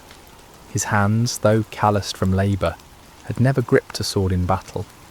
His shoulders, though broad from years of farm work, had never carried the weight of armour. His eyes, though keen from watching the horizon for danger, had never gazed unflinchingly into the face of an enemy. On this particular day, Gideon found himself doing what had become all too common among his people. Hiding. He was in his father's wine press, a stone basin carved deep into the earth, meant for treading grapes. But instead of the purple stain of harvest, this hollow held only wheat stalks and the sound of desperate threshing. Gideon worked quickly, quietly, glancing nervously toward the rim of the pit above him. This was no place to thresh grain, but it was hidden from watching eyes, concealed from raiders who might snatch away even this meagre portion of food. The irony was not lost on him. Here he was, a descendant of Abraham, to whom God had promised this very land, reduced to working in secret, like a thief in his own inheritance. The wheat he threshed was barely enough to keep his family alive, and even this small amount had to be hidden from those who would steal it away. As Gideon worked, sweat dripping from his brow to mingle with the grain dust, he wondered where the God of his fathers had gone. The elders still told stories around carefully concealed fires, stories of a time when the Lord had parted the sea, when he had brought down the walls of Jericho, when his presence had dwelt among them in power and glory. But those seemed like tales from another world, stories of a God who had perhaps grown tired of his people and turned his face away. The rhythmic sound of the flail striking grain filled the small space, a lonely percussion that seemed to echo the beating of his own discouraged heart. Each strike felt like a prayer he didn't know how to voice, a desperate plea to heaven from a pit in the earth, and then without warning, the monotonous rhythm was broken by a voice. "The Lord is with you, mighty warrior." Gideon's flail froze mid-swing. His heart hammered against his ribs as he spun around, expecting to see a Midianite soldier who had discovered his hiding place. Instead, he saw a figure sitting beneath the oak tree above the winepress, a man whose presence seemed to make the very air shimmer with an otherworldly light. The stranger's words echoed in Gideon's mind. Mighty warrior? Him? The man who threshed wheat in secret, who started at shadows, who had never held anything more dangerous than farming tools? Surely this visitor was either mocking him or mistaken about who he was addressing. Gideon climbed slowly from the winepress, his legs unsteady, not from exertion, but from the strange presence of this visitor. The man beneath the oak appeared ordinary enough, yet something in his bearing, something in the way the light seemed to gather around him, spoke of anything but ordinary humanity. "Pardon me, my lord," Gideon said, his voice betraying his confusion and fear. "But if the Lord is with us, why has all this happened to us? Where are all his wonders that our ancestors told us about when they said, 'Did not the Lord bring us up out of Egypt? But now the Lord has abandoned us and given us into the hand of Midian.'" The words tumbled out of him like water breaking through a dam, 7 years of bottled frustration, 7 years of unanswered prayers, 7 years of watching his people suffer, while heaven remained silent.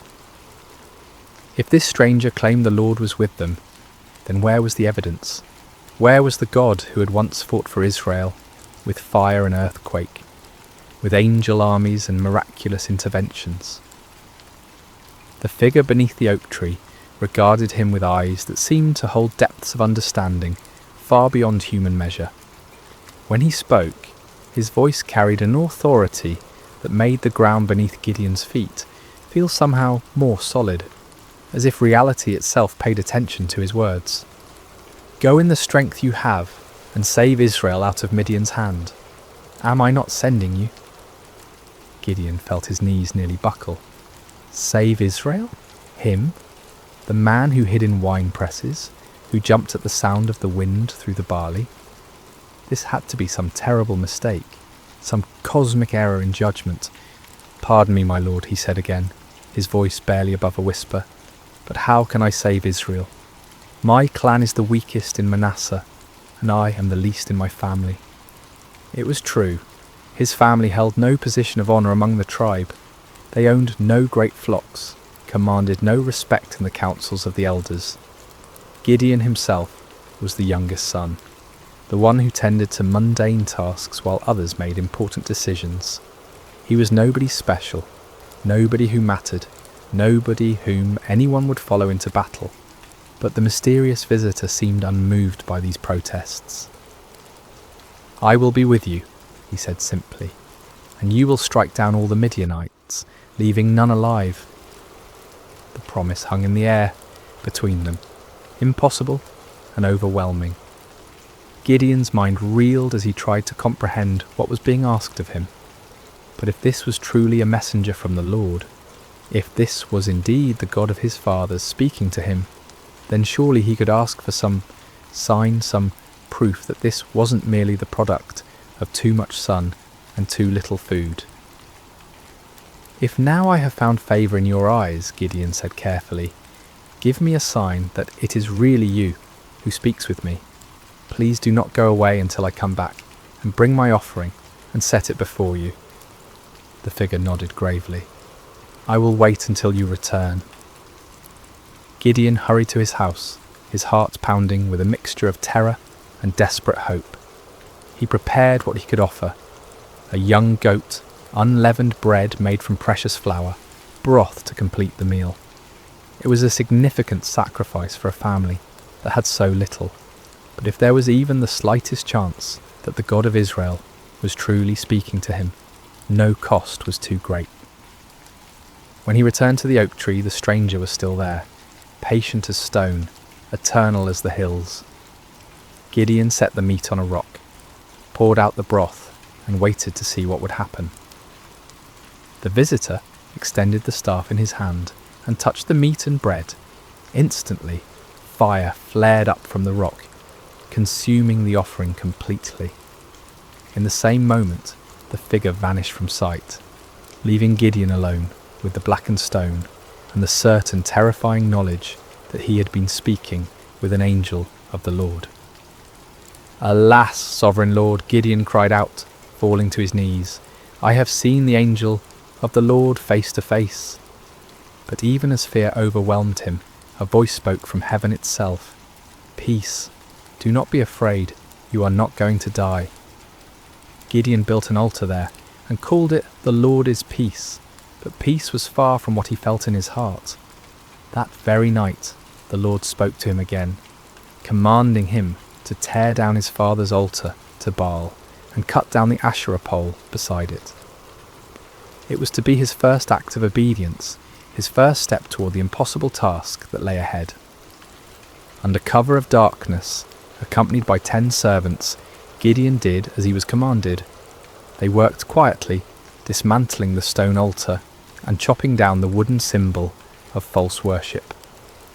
In their place, Gideon built an altar to the Lord and offered a bull as a sacrifice, using the wood from the Asherah pole as fuel for the fire. When morning came, the men of the town discovered what had been done. Their rage was immediate and fierce. They demanded that Joash, Gideon's father, bring out his son to be killed for destroying the altar of Baal, but Joash surprised everyone, including his son, with his response. "Are you going to plead Baal's cause?" he asked the angry crowd. "If Baal really is a god, he can defend himself when someone breaks down his altar." From that day on, Gideon was called Jerub-Baal, meaning "let Baal contend with him." But even after this first victory, even after seeing fire consume his sacrifice and hearing the voice of the Lord, doubt still gnawed at Gideon's heart like a persistent wound.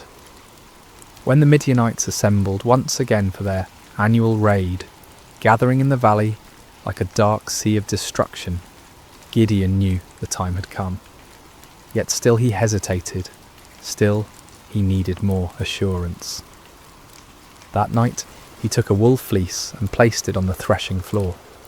"If you will save Israel by my hand as you have promised," he prayed, "look, I will place a wool fleece on the threshing floor. If there is dew only on the fleece and all the ground is dry, then I will know that you will save Israel by my hand, as you said." In the morning the fleece was soaked with dew, while the ground around it was completely dry. Gideon wrung out the fleece and filled a bowl with water, but still he doubted. Still, he feared he was deceiving himself. "Do not be angry with me," he prayed again. "Let me make just one more request. Allow me one more test with the fleece, but this time make the fleece dry and let the ground be covered with dew." And God, patient with his fearful servant, did exactly as Gideon asked. The next morning, the fleece was dry while dew covered all the ground around it. Finally, Gideon could doubt no longer. The signs were clear, the calling was certain. The God of Israel had indeed chosen him, the least and the weakest, to deliver his people from their oppressors. But as Gideon would soon discover, God's ways of winning battles were as unexpected as his choice of champions. Word spread quickly through the hill country of Israel. Gideon, son of Joash, had called for warriors to gather at the spring of Harod. The response was overwhelming. Men came from every tribe, every village, every cave where families had been hiding. They came carrying whatever weapons they could find. Old swords passed down from fathers, farming implements that could serve as spears, slings and stones gathered from riverbeds. 32,000 men answered the call. It was a significant force, larger than any army Israel had mustered in years. As Gideon looked out over the sea of faces, weathered by years of oppression, but now bright with hope, he felt a stirring of confidence. Perhaps this task wouldn't be as impossible as it had seemed. But even as he counted his forces, Gideon knew they were still vastly outnumbered. In the valley below, the Midianites and their allies spread across the landscape like a plague of locusts. Their camels were indeed as numerous as the sand on the seashore. Their warriors a dark tide that seemed to stretch to the horizon. Conservative estimates put their numbers at over 100,000 fighting men, but some said there were twice that many. Gideon was contemplating these daunting odds when the Lord spoke to him once again, and the words he heard made his blood run cold. "You have too many men," the Lord said. "I cannot deliver Midian into their hands, or Israel would boast against me. My own strength has saved me. Now announce to the army, anyone who trembles with fear may turn back and leave Mount Gilead." Too many men. Gideon stared out at his army, then down at the vast enemy host in the valley. How could 32,000 be too many when facing such overwhelming odds? But the Lord's reasoning became clear. If Israel won this battle with such numbers, they would attribute the victory to their own military might, rather than to God's power. With a heavy heart, Gideon stood before his assembled forces. These men had left their families, their hiding places, their small measures of safety to answer his call. Now he had to tell some of them to go home. "Men of Israel," he called out, his voice carrying across the gathered warriors. "The Lord has spoken to me. Anyone among you who is afraid, anyone who trembles with fear, may return to his home. There is no shame in this. Go in peace." A murmur rippled through the crowd. Some men looked relieved, others confused, still others ashamed. But slowly, surely, men began to step forward, to gather their belongings, to turn away from the camp. What started as a trickle became a stream, then a flood. By evening, 22,000 men had departed for their homes, leaving only 10,000 behind. Gideon watched them go with a mixture of understanding and dread. He couldn't blame them for their fear, not after 7 years of running and hiding, but now his army was less than a third of its original size, facing an enemy that seemed to grow larger with every passing hour. Surely now the Lord would be satisfied with the numbers. Surely now they could plan their attack, develop their strategy, prepare for battle.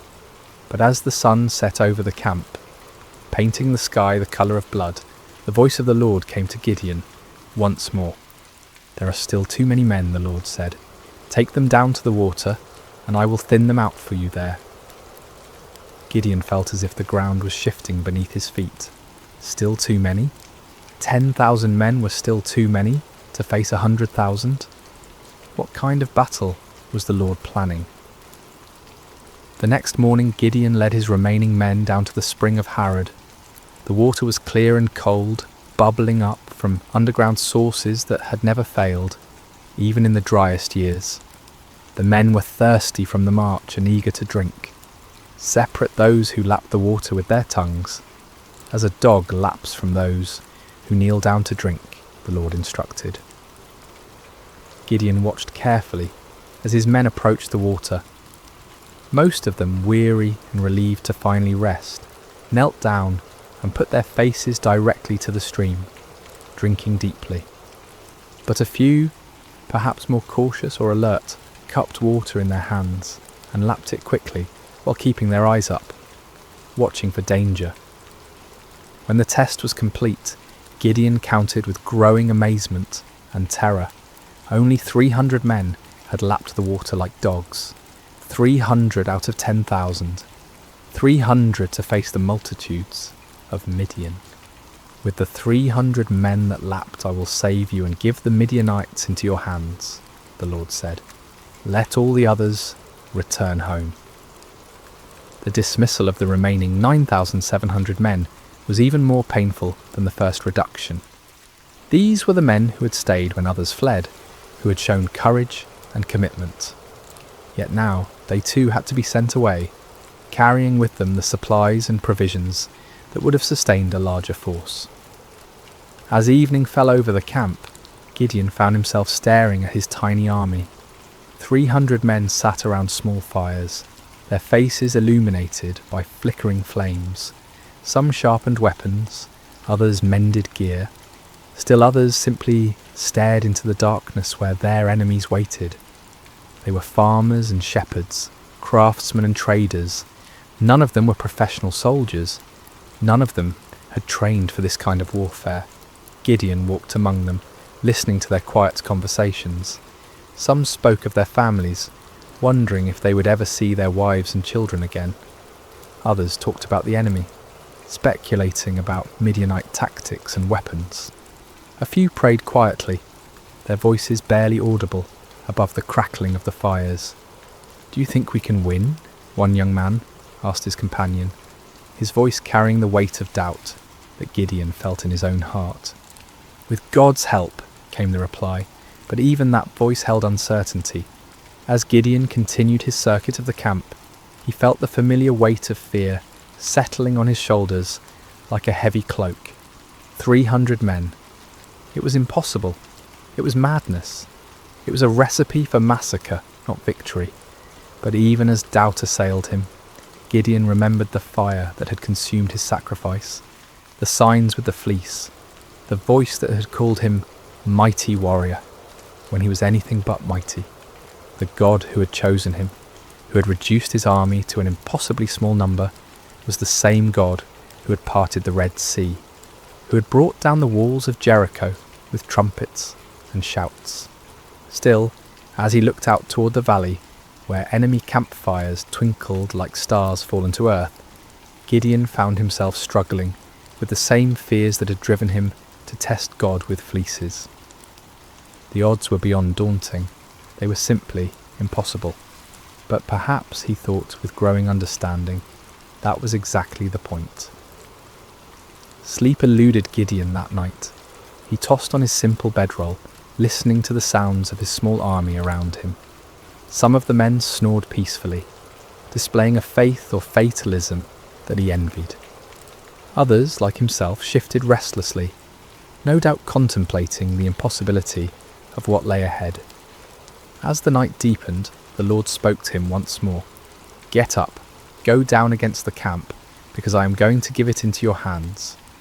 If you are afraid to attack, go down to the camp with your servant Purah and listen to what they are saying. Afterward, you will be encouraged to attack the camp."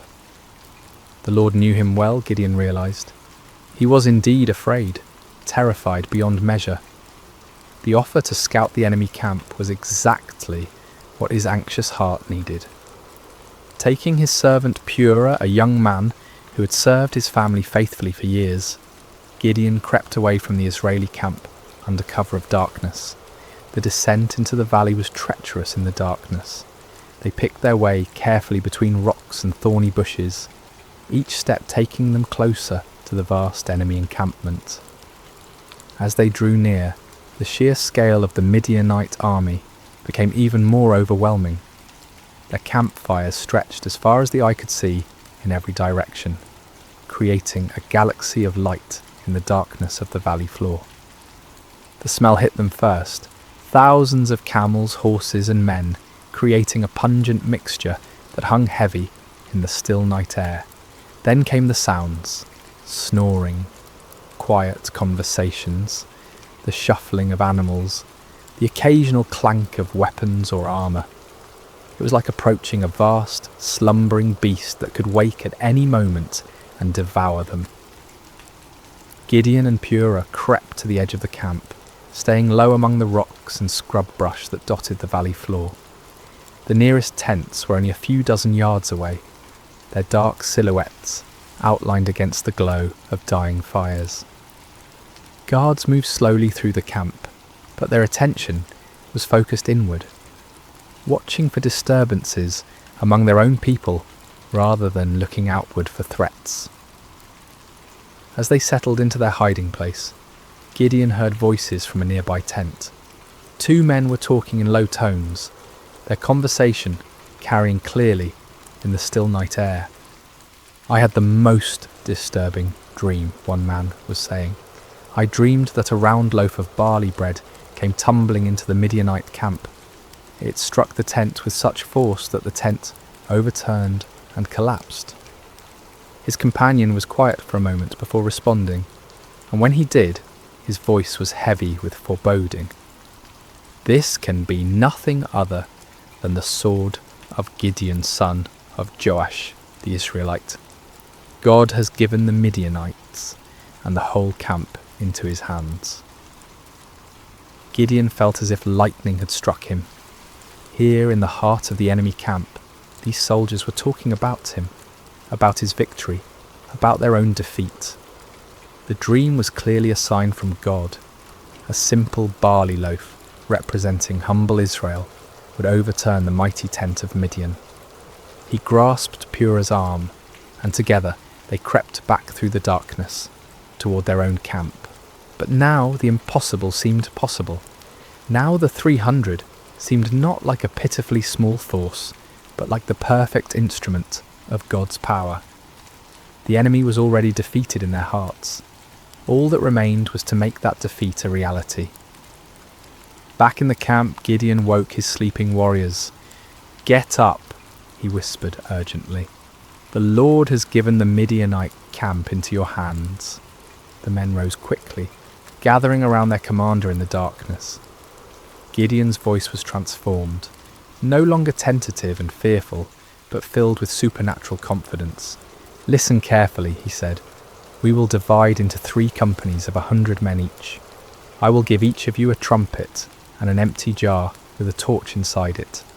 Watch me and do exactly what I do. When I and all who are with me blow our trumpets, Then you blow your trumpets all around the camp and shout, 'For the Lord and for Gideon.'" The plan was unlike anything any of them had ever heard of. No swords, no spears, no conventional weapons at all. Just trumpets, empty pottery jars and torches. It seemed almost like madness, but there was something in Gideon's voice, something in his bearing, that convinced them this was indeed the Lord's strategy. The men moved quickly and quietly to gather the supplies they would need. Clay jars were found and emptied. Torches were prepared and placed carefully inside, so that their light was completely hidden. Each man took a trumpet, though few of them had any experience with such instruments. The plan didn't require musical skill, however, only the ability to make noise. As the first company prepared to move out, Gideon looked at his men one final time. These farmers and shepherds, these ordinary men who had answered an extraordinary call, were about to attempt something that would be remembered for generations to come. They were terrified. He could see it in their faces, but they were also determined. They'd come too far to turn back now. "Remember," Gideon said quietly, "we are not fighting this battle alone. The Lord goes before us. Trust in him, follow my lead, and we will see the salvation of Israel this very night." The three companies spread out in the darkness, moving carefully around the perimeter of the enormous enemy camp. It took time to get into position, with each group having to navigate difficult terrain while carrying their unusual equipment. But finally, just as the middle watch began, just as the guards were changing and the camp was at its most vulnerable, Gideon's company reached their position on one side of the valley. He looked across the vast sea of tents and fires, knowing that his other two companies were in position on the other sides. Somewhere out there in the darkness, 200 other men were waiting for his signal, trusting him to lead them in this impossible venture. Gideon raised his trumpet to his lips, lifted his jar with its hidden torch, and prepared to find out whether the God of Israel would indeed fight for his people. The moment had come. 300 men were about to challenge an army of over 100,000, armed with nothing but faith and the most unusual weapons in the history of warfare. The fate of Israel hung in the balance, suspended in the darkness between doubt and faith, between human impossibility and divine power. The signal came like thunder splitting the night sky. Gideon's trumpet blast echoed off the hills surrounding the valley, a piercing note that seemed to come from heaven itself. In the same instant, he smashed his clay jar against a rock, releasing the torch inside to blaze forth like a star suddenly born in the darkness. "A sword for the Lord and for Gideon," he shouted at the top of his lungs. The response was immediate and devastating. All around the perimeter of the vast Midianite camp, 299 other men followed their commander's example. The sound was indescribable. 300 trumpets blowing at once, creating a wall of noise that seemed to shake the very foundations of the earth.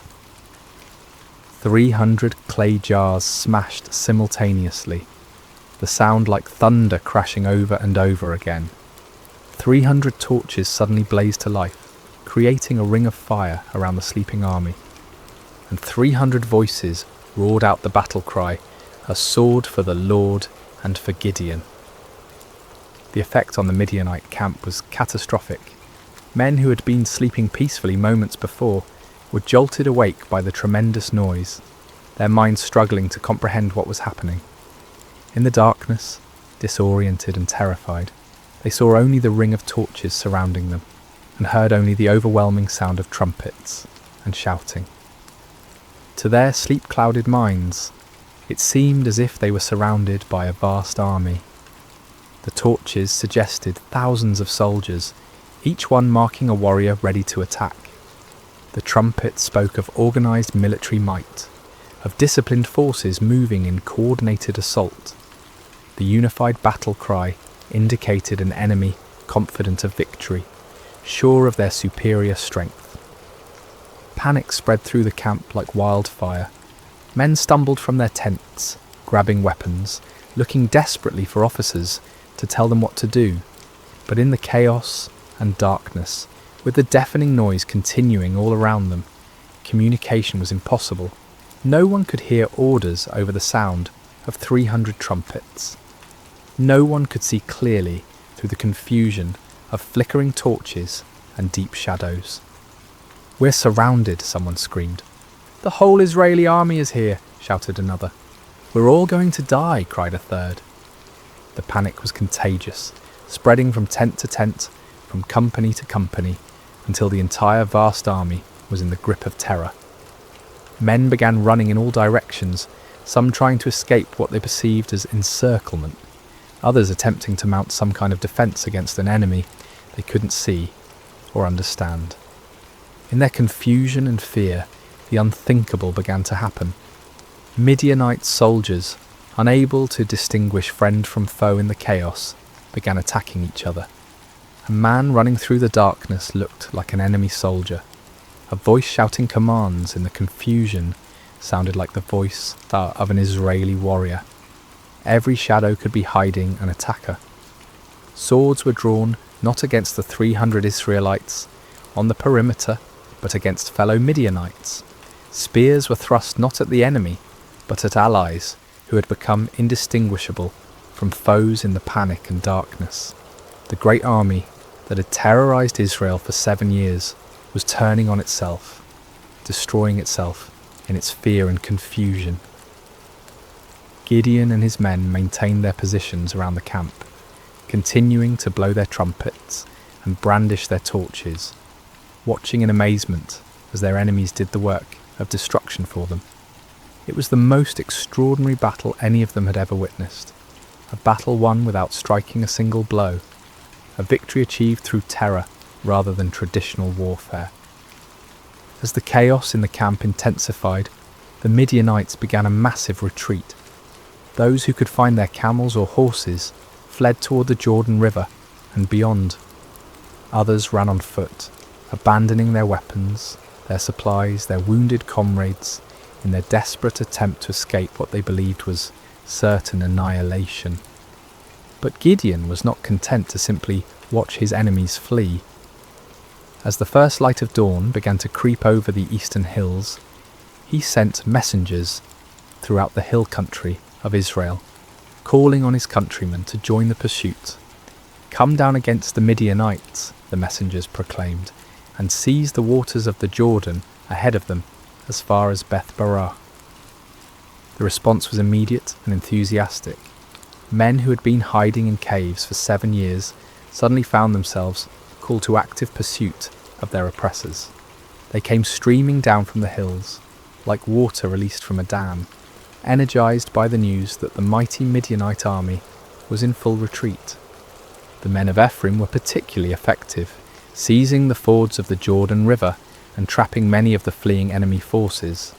They captured and killed Oreb and Zeb, 2 of the Midianite leaders, bringing their heads to Gideon as proof of their victory. Meanwhile, Gideon and his original 300 men continued the pursuit of the main enemy force. They crossed the Jordan River, following the fleeing armies eastward into the desert. Despite their exhaustion, despite having had no sleep and little food, they pressed on relentlessly. The psychological impact of the night's events had completely broken the spirit of the Midianite alliance. Armies that had seemed invincible just hours before were now scattered bands of demoralized fugitives. The camels that had been as numerous as sand by the seashore were now obstacles to rapid flight rather than instruments of swift attack. Gideon's small force continued to grow as more Israelites joined the pursuit. Men from Naphtali, Asher, and all of Manasseh took up arms and chased the fleeing enemy. What had begun as an impossible battle for 300 men had become a nationwide uprising, a complete reversal of 7 years of oppression. The fleeing Midianites tried to regroup at Succoth and Penuel, but the local officials, perhaps fearing retaliation, refused to provide them with food or assistance. Gideon's pursuit was relentless, driving them ever deeper into the wilderness, further from their base of operations, further from any hope of mounting a counterattack. Finally, in the desert east of the Jordan, Gideon caught up with the remnants of the great army. Zebah and Zalmunna, the two kings of Midian, were there with about 15,000 men, all that was left of an army that had once numbered over 100,000. Even this reduced force vastly outnumbered Gideon's 300, but their spirit was completely broken. The final battle was swift and decisive. The Midianite army, already demoralised and exhausted, offered little resistance. Zebah and Zalmunna were captured alive, bringing to an end the 7-year reign of terror that had plagued Israel. As the sun set on that remarkable day, Gideon found himself looking out over a battlefield strewn with the evidence of complete victory. The mighty army that had seemed invincible just 24 hours earlier was destroyed. The kings who had terrorised his people were prisoners. The oppression that had driven Israel into caves and hiding places was broken forever. It had all begun with 300 men, 300 trumpets, 300 torches, and faith in a God who specialises in impossible victories. The journey back to Israel was unlike anything the land had seen in generations. What had begun as a desperate flight by 300 terrified farmers had become a triumphant procession that seemed to grow with every mile. Men emerged from caves and hidden places, women came out of their refuges, children ran alongside the returning heroes. The roads that had been empty for 7 years, too dangerous for normal travel, were now filled with celebration. Gideon rode at the head of the procession, the captured kings Zebah and Zalmunna walking in chains behind him. The sight of these once mighty rulers, who had struck terror into Israelite hearts for so long, now humbled and defeated, was almost too wonderful to believe. People lined the roads just to see them, to confirm with their own eyes that the nightmare was truly over. As they passed through villages and towns that had been ghost settlements just days before, people poured out of their houses with tears of joy streaming down their faces. Children, who had never known anything but hiding and fear, looked with wonder at the defeated enemy kings. Elderly men and women who remembered the time before the oppression began whispered prayers of thanksgiving to the God who had delivered them. The celebration that erupted across Israel was spontaneous and overwhelming.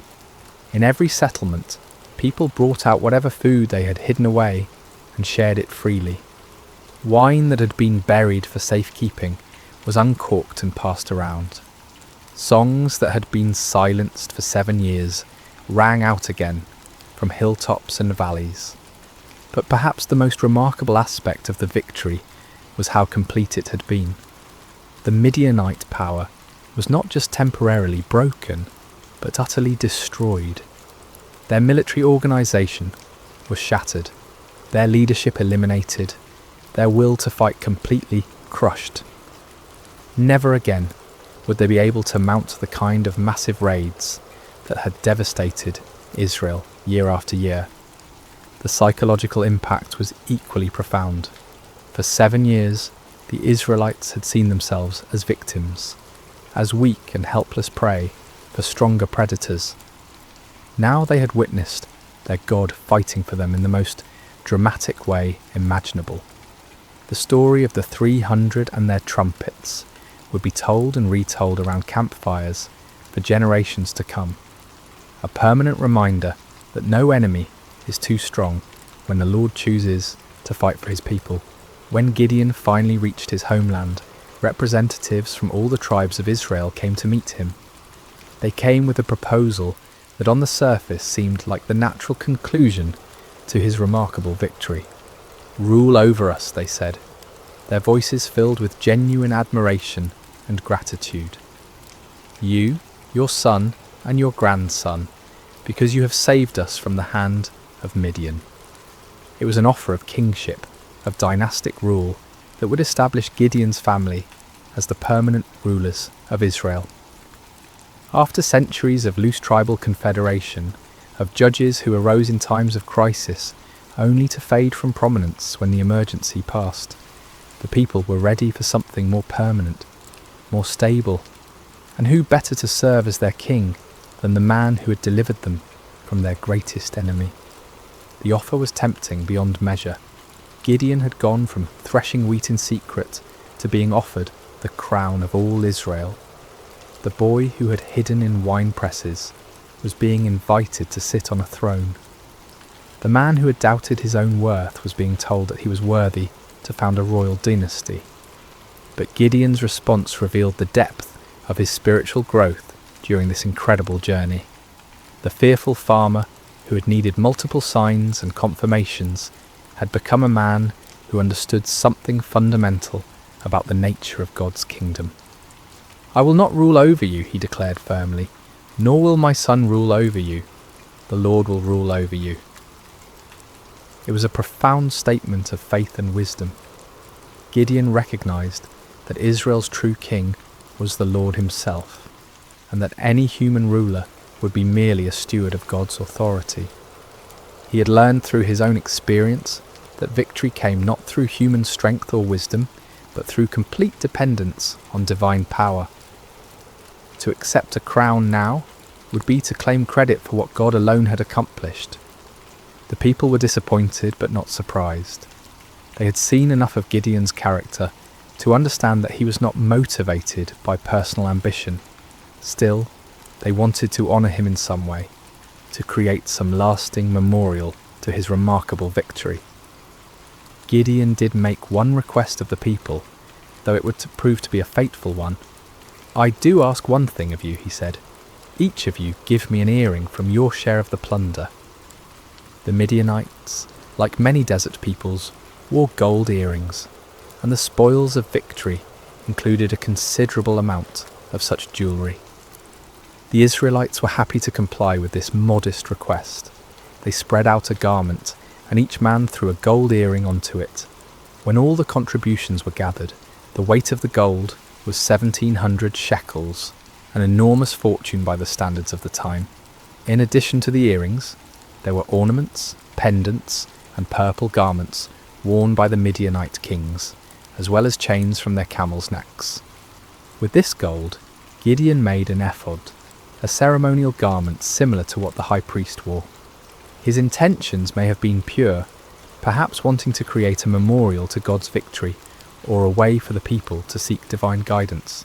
But the results were tragic. All Israel prostituted themselves by worshipping it there, and it became a snare to Gideon and his family.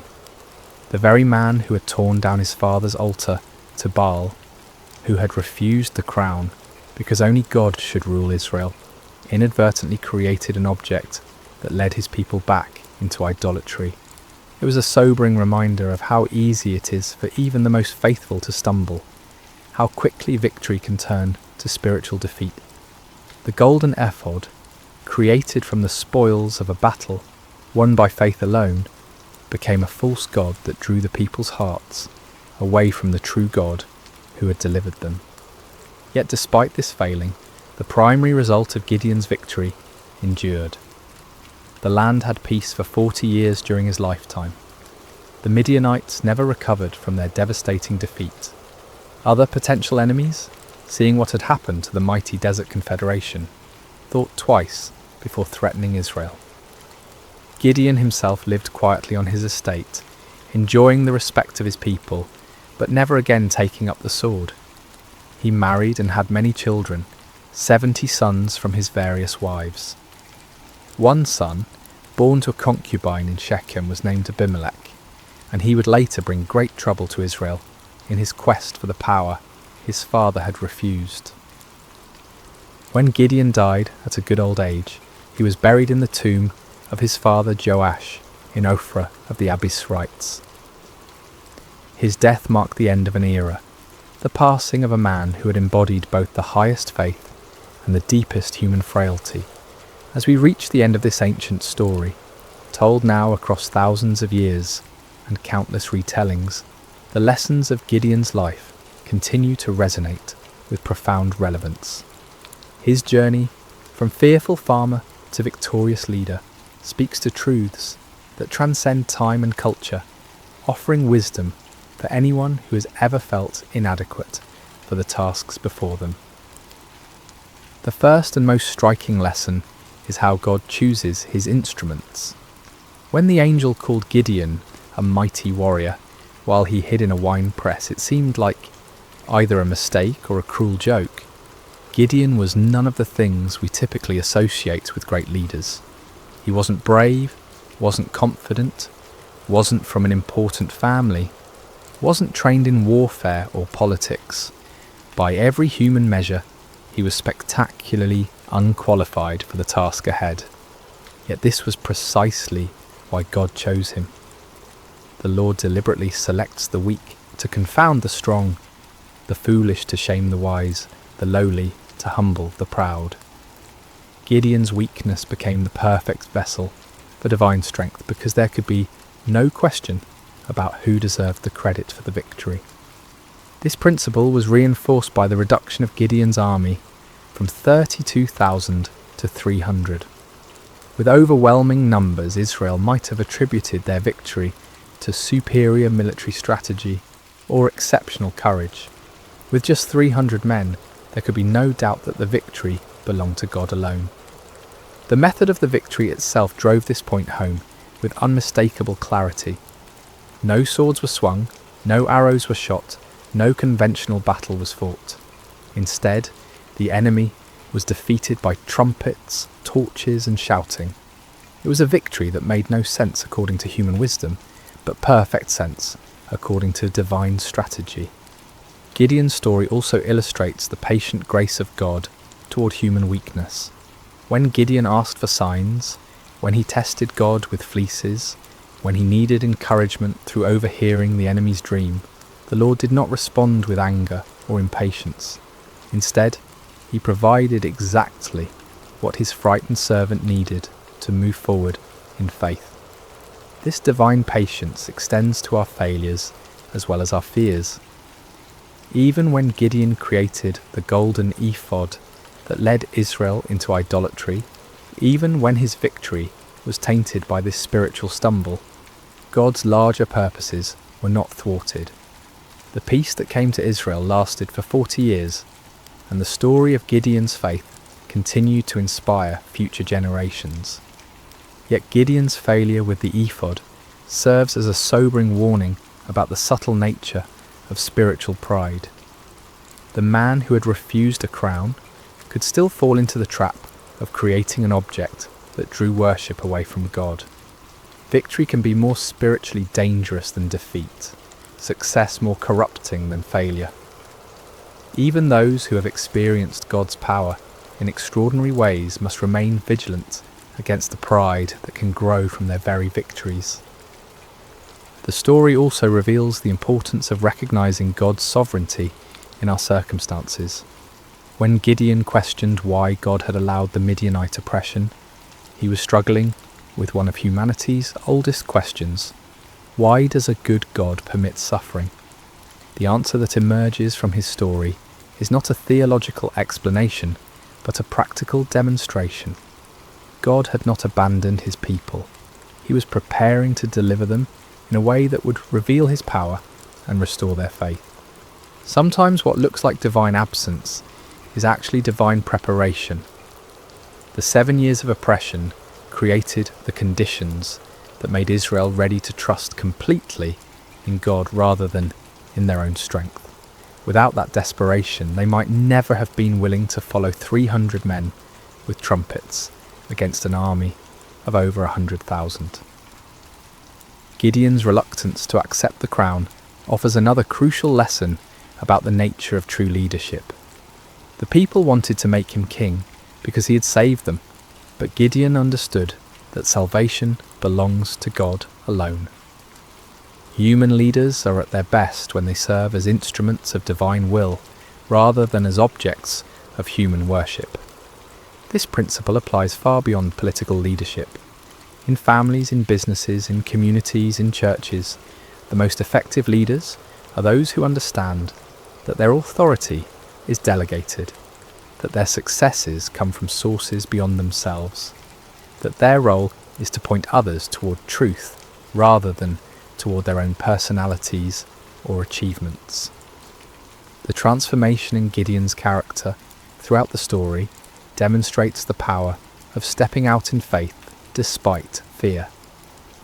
The man who ended the story was dramatically different from the one who began it, not because his circumstances had changed, but because he had learned to trust in something greater than his circumstances. He discovered what countless others have learned, that God's strength is made perfect in human weakness, that his power is most clearly displayed when human power is obviously inadequate, that the greatest victories often come in ways that make no earthly sense. For modern listeners, Gideon's story speaks to anyone who has ever felt overwhelmed by the challenges they face, whether dealing with personal struggles, family crises, professional obstacles, or community problems. The principles that guided Gideon remain relevant. True solutions often come not through human wisdom or strength, but through surrender to divine wisdom and dependence on divine strength. The story encourages us to look beyond the odds, beyond our qualifications, beyond conventional approaches, to find the unexpected ways that God might work. It reminds us that He specialises in impossible situations, that He delights in using unlikely people, that He often works in ways that confound human expectations. At the same time, Gideon's story warns us about the ongoing nature of spiritual vigilance. Victory is not a destination, but a stepping stone. Success is not an end, but a beginning. Even those who have experienced God's power in remarkable ways must continue to guard their hearts against pride, idolatry, and spiritual complacency. The golden ephod that became a snare to Gideon serves as a perpetual reminder that our greatest spiritual dangers often arise not from our failures, but from our successes, not from our weaknesses, but from our strengths, not from what we lack, but from what we have achieved. As we close this ancient tale, we're reminded that Gideon's story is ultimately not about Gideon at all. It's about a God who sees potential where others see only weakness, who creates strength from surrender, who wins victories through the most unlikely means. It's about divine love that persists through human doubt, divine patience that endures human testing, divine power that works through human frailty. The trumpets that shattered the midnight silence in that valley so long ago continue to echo through the centuries, calling each generation to trust in something greater than themselves, to step forward in faith despite their fears, to discover that the God who delivered Israel through 300 men with torches is still in the business of impossible victories. In our own valleys of challenge and oppression, surrounded by enemies that seem too numerous to count, facing odds that appear insurmountable, Gideon's story whispers the same truth that changed a fearful farmer into a mighty warrior. The Lord is with you, and in Him even the weakest can become strong. Even the smallest can achieve great things. Even the most unlikely can be used for extraordinary purposes. The battle belongs to the Lord, and in Him, victory is always possible. And so we end where we began, with a simple truth that transcends time and circumstance. When God chooses to fight for His people, no enemy can stand, no odds are too great, and no victory is impossible. The story of Gideon continues to unfold in every generation, in every heart that learns to trust, not in human strength, but in divine power, not in earthly wisdom, but in heavenly guidance, not in what we can see, but in what God can do. May this ancient story find new life in modern hearts.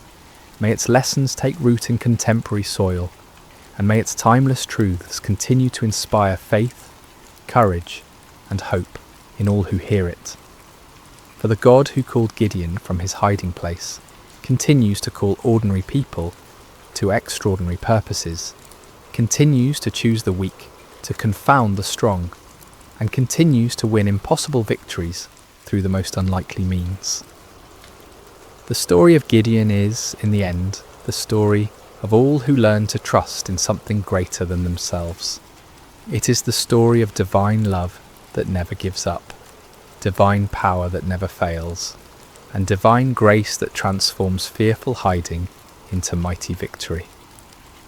This has been the story of Gideon and the battle against Midian, shared with you tonight through sacred slumber. May it bring you peace, may it strengthen your faith, and may it remind you that no challenge is too great when faced with divine help. Sleep well, dear listener, and may your dreams be filled with the trumpets of victory and the light of hope that never dies. Picture this: a young widow standing at a crossroads, dust swirling around her feet as she faces the most important decision of her life.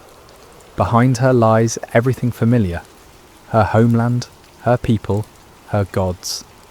Ahead stretches an uncertain path toward a foreign land with a grieving mother-in-law who has nothing left to offer but heartache. Most would choose the safety of the familiar. But Ruth, she chose love over security, loyalty over convenience, and in that single moment of breathtaking faithfulness, she stepped into a story that would echo through eternity. What if I told you that in the midst of hardship, one small act of kindness could change the course of history?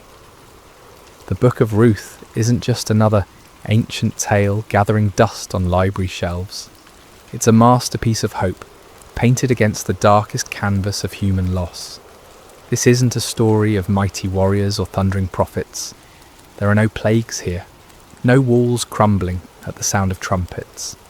Instead, we find something far more profound: the quiet power of unwavering devotion and the gentle hand of divine providence working through ordinary people making extraordinary choices.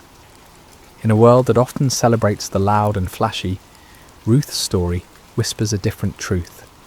It tells us that loyalty can triumph over loss, that kindness can overcome cruelty, and that sometimes the most powerful force in the universe isn't found in earthquake or fire, but in the still, small voice of love, choosing to stay when everything else falls apart. This is a tale of hope, peace, and God's gentle provision.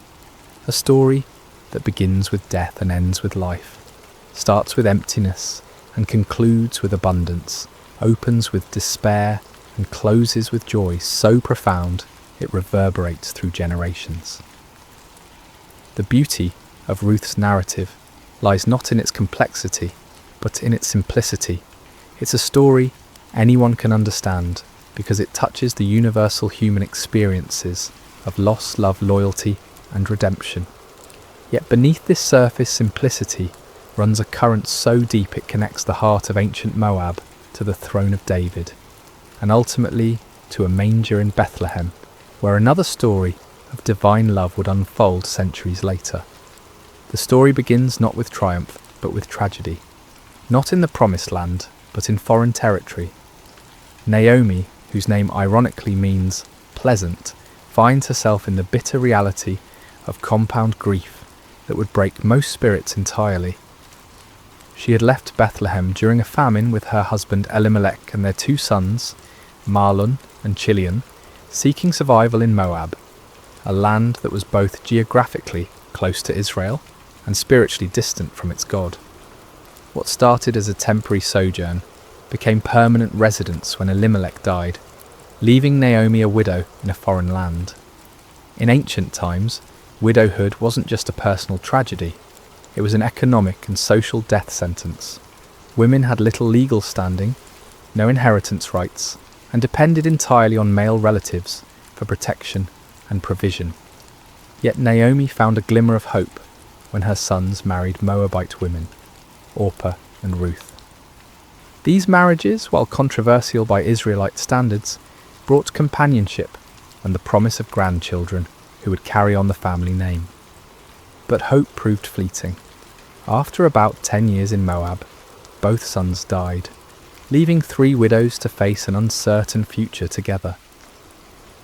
The Hebrew text doesn't elaborate, on how they died. Perhaps disease, perhaps accident, perhaps the simple harsh realities of ancient life. What matters isn't the how, but the devastation that followed. Naomi found herself stripped of everything that defined her identity: wife, mother, provider, protector. She was a living emblem of loss, carrying nothing but grief and 2 foreign daughters-in-law who had their own mourning to bear. When news reached Moab that the famine in Bethlehem had ended, Naomi made a decision, born of both hope and desperation.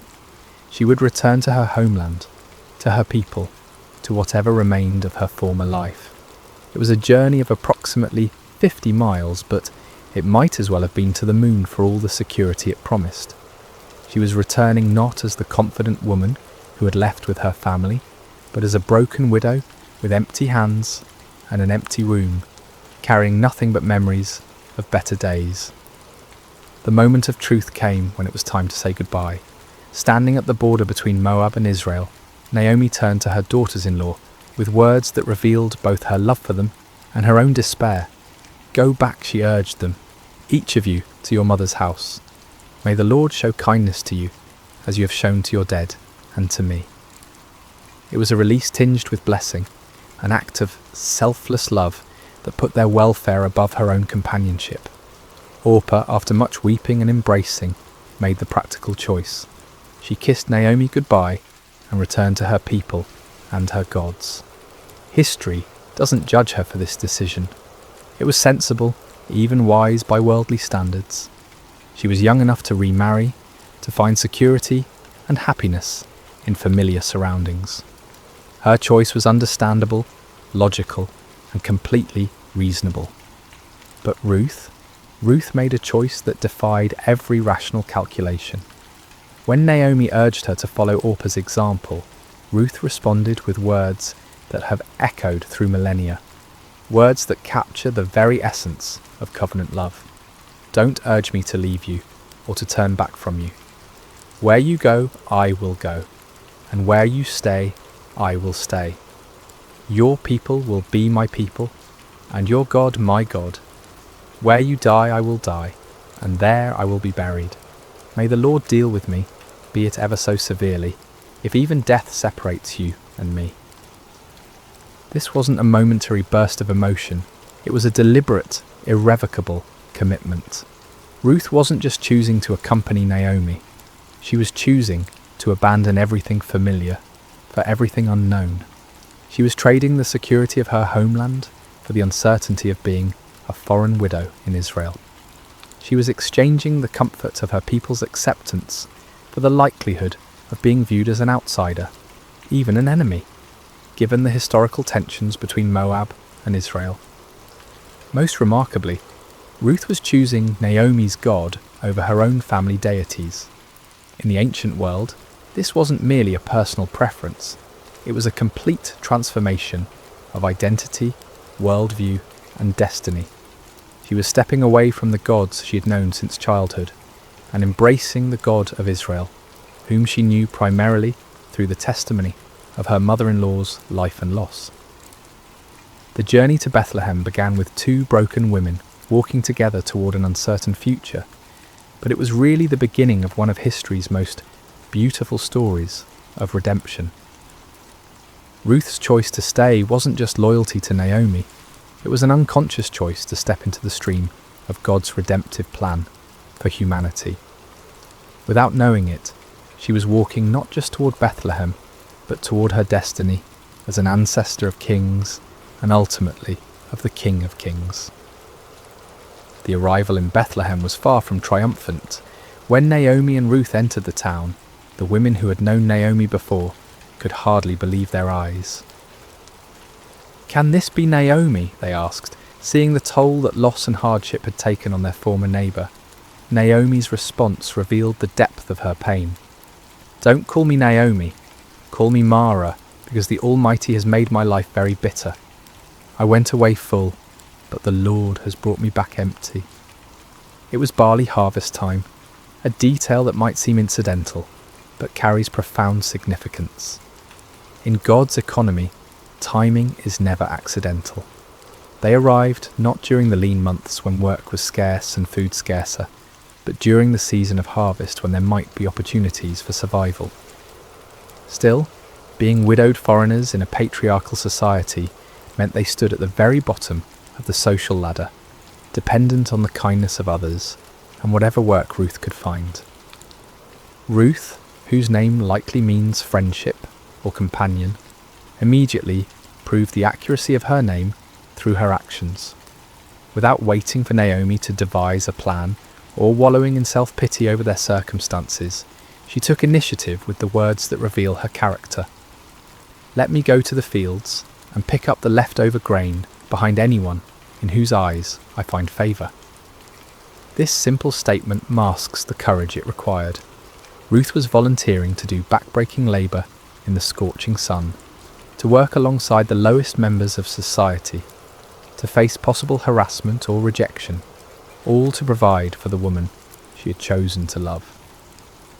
Gleaning was God's provision for the poor, embedded in the law of Moses as a safety net for society's most vulnerable.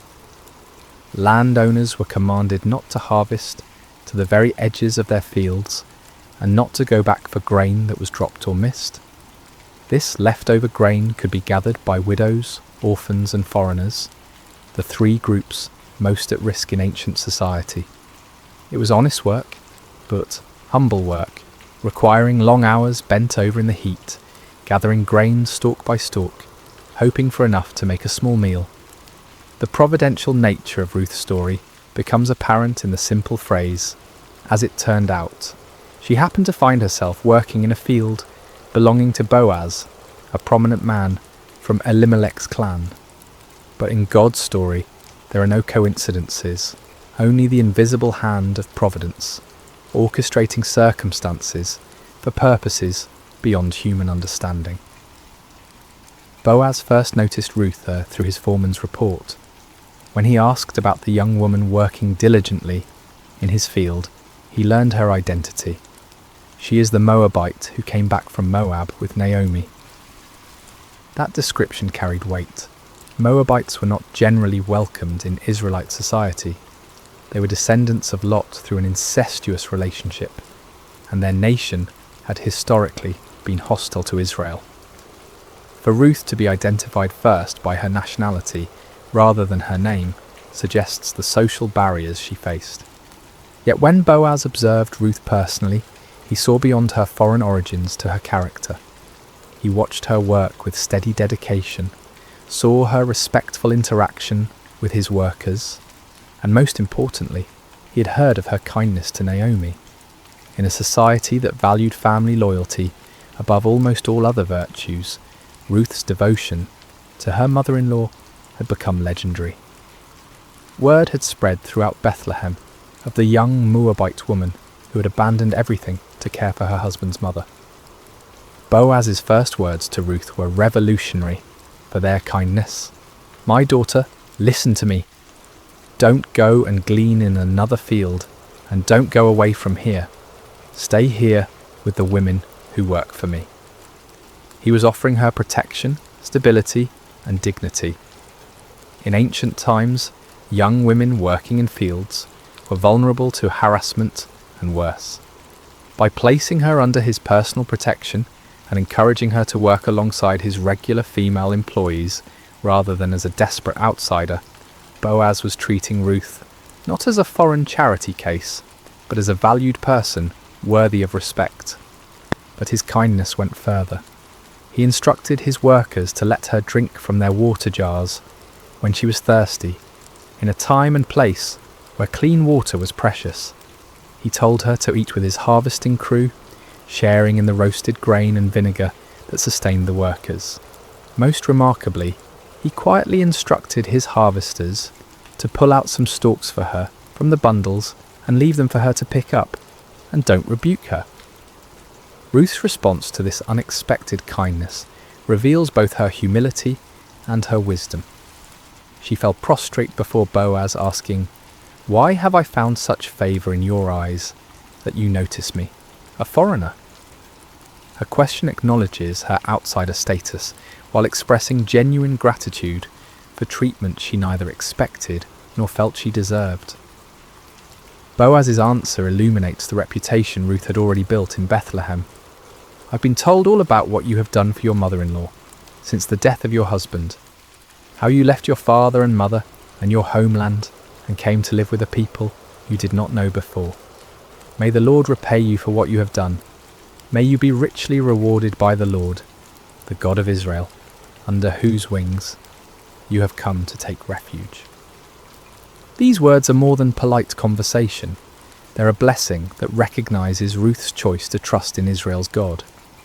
The image of taking refuge under God's wings evokes the protective presence of the Almighty, like a bird sheltering its young. Boaz was acknowledging that Ruth's kindness to Naomi was really an act of faith, a stepping into the covenant community of Israel despite her foreign birth. That day Ruth gathered approximately an ephah of barley, about half a bushel, far more than a typical gleaner could hope to gather. When she returned home and showed Naomi her extraordinary harvest, along with the leftover food from the workers' meal, Naomi immediately recognised God's hand in these events. Her response, "Blessed be he by the Lord, whose kindness has not forsaken the living or the dead," reveals her growing awareness that their apparent coincidental encounter with Boaz was actually divine appointment. When Naomi learned that the field owner was Boaz, her excitement was palpable. "The man is our close relative," she explained to Ruth. "He is one of our kinsman redeemers." This wasn't just good news, it was the first glimpse of hope Naomi had felt since leaving Moab. The kinsman redeemer system was God's provision for protecting family lines and property. A close male relative had both the right and responsibility to buy back family land that had been sold due to poverty and to marry a widowed relative to preserve the family name and inheritance. Ruth continued working in Boaz's fields through both the barley and wheat harvests, likely a period of several months. Day after day, she laboured faithfully, building a reputation for diligence and integrity while gradually becoming part of the community. She was no longer just the Moabite woman, but Ruth, the devoted daughter-in-law whose character spoke louder than her foreign birth. During this time, a subtle transformation was taking place. Ruth was learning the ways of Israel, observing their customs, participating in their community life. She was also, unknowingly, becoming the object of Boaz's growing admiration and affection. Though significantly older than Ruth, Boaz found himself drawn not to her physical beauty, but to the beauty of her character, her loyalty, her faith, and her gentle strength. This season in the fields was more than economic survival. It was Ruth's integration into the covenant community of Israel and the beginning of a love story that would have implications far beyond the borders of Bethlehem. As the harvest season continued, the relationship between Ruth and Boaz deepened through daily interactions marked by mutual respect and growing affection.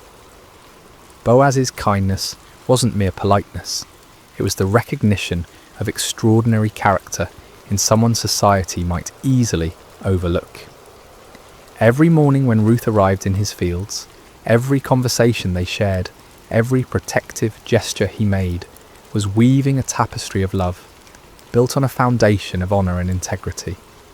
Naomi, meanwhile, was experiencing her own transformation. The bitterness that had defined her return to Bethlehem was gradually giving way to something she hadn't felt in years: hope.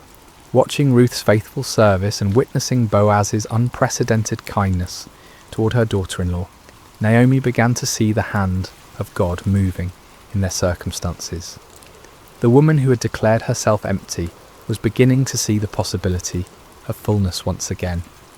It was Naomi who first recognized what Ruth, in her humility and focus on daily survival, might have missed. Boaz's interest was more than benevolent concern for a hard-working gleaner. His protection of Ruth, his generous provisions, his public praise of her character, all pointed to something deeper. In a culture where marriages were often arranged for economic and social advantage, Here was a man of standing choosing to honour a foreign widow, not for what she could bring him, but for who she was. The harvest season was also a time of community celebration. The successful gathering of crops meant survival for another year, and the people of Bethlehem marked these occasions with festivals and gatherings.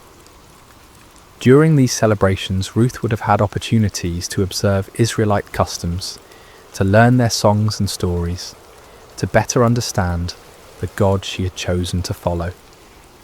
She was becoming not just a resident of Bethlehem, but a true daughter of Israel. Boaz's generosity during this time went far beyond legal requirements or social expectations. The law required landowners to allow gleaning, but it didn't require them to ensure the gleaners found substantial amounts. When Boaz instructed his workers to intentionally drop extra grain for Ruth, he was going above and beyond duty into the realm of love. When he invited her to share meals with his workers, he was treating her as family rather than charity case. The other workers in the field would have noticed this special treatment. In small communities, nothing goes unobserved, and Boaz's obvious favour toward Ruth would have been the subject of much discussion. Yet the narrative suggests this talk was positive rather than scandalous. Ruth's reputation for integrity and Boaz's character as a righteous man meant their growing relationship was viewed with approval rather than suspicion. During these months, Ruth was also learning about the God of Israel through observation and experience. She saw how the law protected the vulnerable, how the community cared for its members, how even foreigners could find acceptance when they showed faithfulness.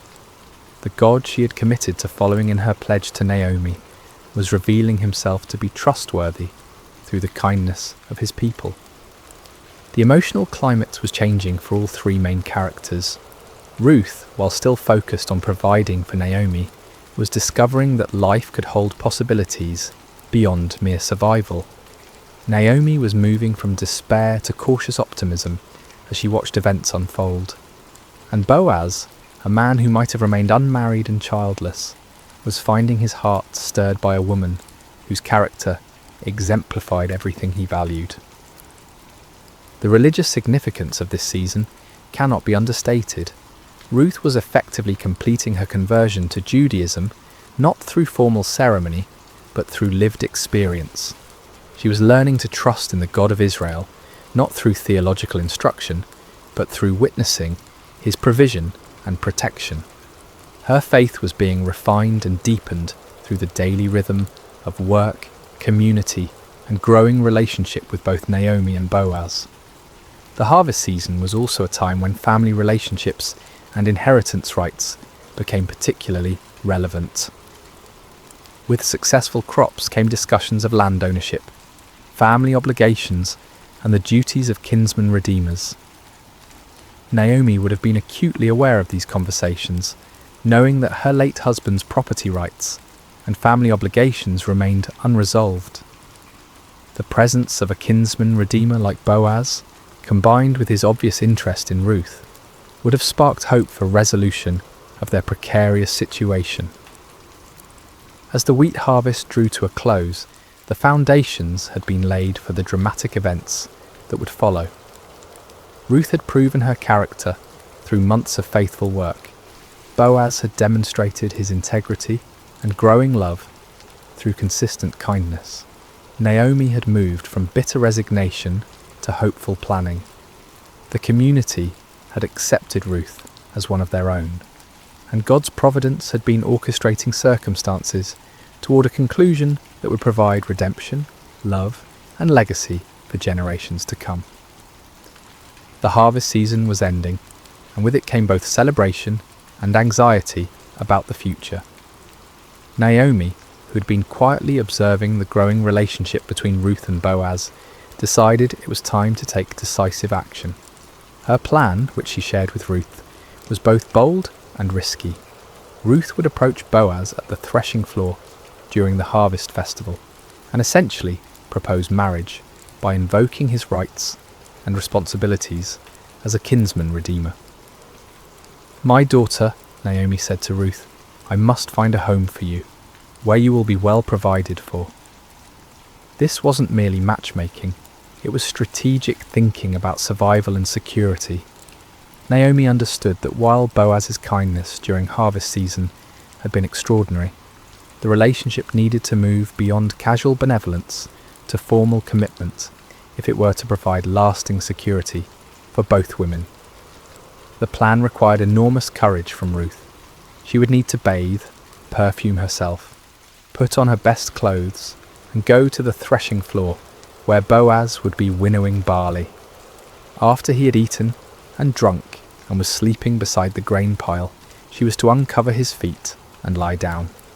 When he woke and asked what she wanted, she was to say, "Spread the corner of your garment over me, since you're a kinsman redeemer." This might sound forward by modern standards, but it was actually a proper, though bold, way for a woman to request marriage from a kinsman redeemer. The act of lying at his feet was a gesture of submission and trust. The request to spread his garment over her was asking him to take her under his protection as his wife. The same imagery Boaz had used earlier when he spoke of Ruth taking refuge under God's wings. Ruth's response to this plan reveals the depth of her trust in Naomi. "I will do whatever you say." She didn't question the wisdom of the approach or worry about the potential for misunderstanding or rejection. She had committed herself to following Naomi's guidance, and she would do so even in this most vulnerable moment. The night at the threshing floor was a pivotal moment in the story. Ruth followed Naomi's instructions precisely, approaching quietly and lying at Boaz's feet after he had fallen asleep. Around midnight, Boaz stirred and discovered someone at his feet. "Who are you?" he asked in the darkness. Ruth's answer was direct and humble. "I am your servant Ruth. Spread the corner of your garment over me, since you're a kinsman redeemer." She was formally requesting that he fulfill his family obligations by marrying her, thereby providing security for both her and Naomi, and potentially redeeming Elimelech's family property. Boaz's response exceeded Ruth's hopes. "The Lord bless you, my daughter," he said. "This kindness is greater than that which you showed earlier. You have not run after the younger men, whether rich or poor." He was acknowledging that Ruth's approach to him wasn't born of desperation or opportunism, but of faithfulness to family obligations and trust in God's provision. However, Boaz revealed a complication Ruth hadn't known about. There was another kinsman redeemer who had a closer family relationship and therefore first rights to redeem Elimelech's property and marry Ruth. "Although it is true that I am near of kin," Boaz explained, "there is a kinsman redeemer nearer than I." This was devastating news, but Boaz assured Ruth that the matter would be resolved properly, according to law and custom. Boaz's handling of this delicate situation reveals his character perfectly. He could have taken advantage of Ruth's vulnerable position, but instead he protected her reputation and committed himself to resolving the legal complications honourably. He told Ruth to stay until morning, but leave before anyone could recognise her, protecting her from potential scandal. Before she left, he filled her cloak with 6 measures of barley, ensuring she didn't return to Naomi empty-handed. When Ruth returned home and reported everything to Naomi, the older woman's response was confident. "Wait, my daughter, until you find out what happens, for the man will not rest until the matter is settled today." Naomi knew Boaz well enough to trust that he would handle the situation with integrity and dispatch. That very morning, Boaz went to the city gate, the place where legal and business matters were conducted in ancient Israel. He sat down and waited for the other kinsman redeemer to pass by. When the man appeared, Boaz called him over and assembled a group of 10 elders as witnesses for the legal proceedings that would follow. The negotiation was masterful. Boaz began by telling the man about a piece of land that had belonged to their relative Elimelech, which Naomi was selling. According to law, the nearest kinsman redeemer had first rights to purchase the property to keep it in the family. The man was interested until Boaz explained the complete package. "On the day you buy the land from Naomi," Boaz said, "you also acquire Ruth the Moabite, the dead man's widow, in order to maintain the name of the dead with his property." This changed everything. Purchasing the land was one thing, but marrying Ruth meant taking responsibility for supporting her and Naomi, and any sons born to Ruth would inherit the redeemed property rather than being part of the Redeemer's own family line. The closer kinsman declined.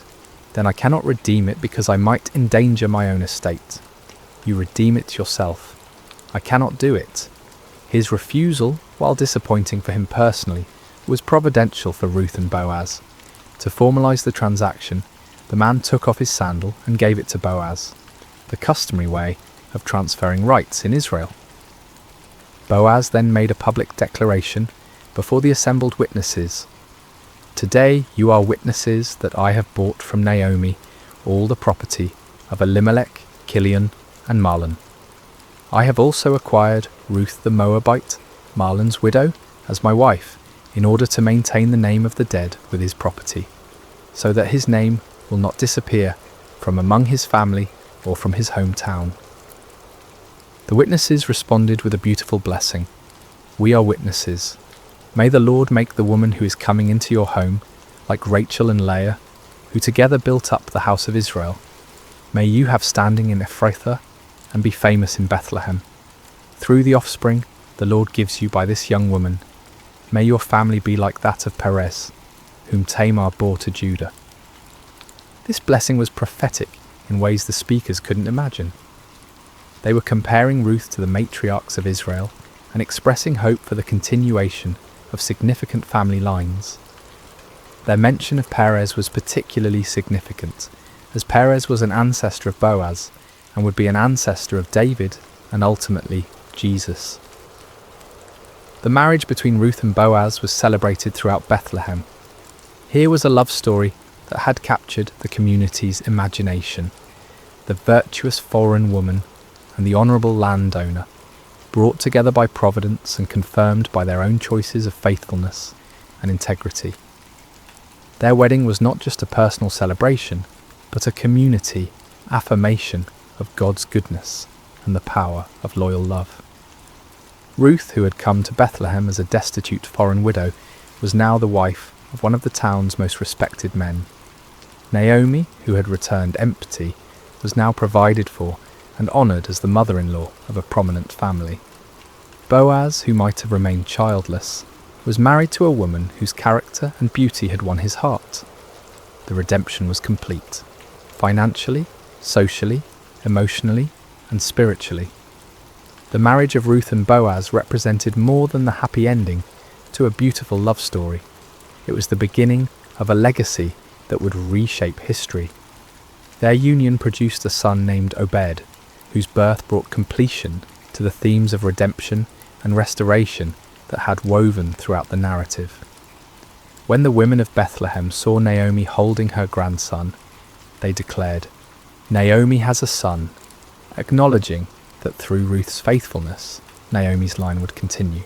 The birth of Obed was celebrated as divine vindication of Ruth's loyalty and God's faithfulness to his people. The same women who had witnessed Naomi's bitter return to Bethlehem now rejoiced with her in this ultimate reversal of fortune. "Praise be to the Lord, who this day has not left you without a kinsman redeemer," they told Naomi. "May he become famous throughout Israel. He will renew your life and sustain you in your old age.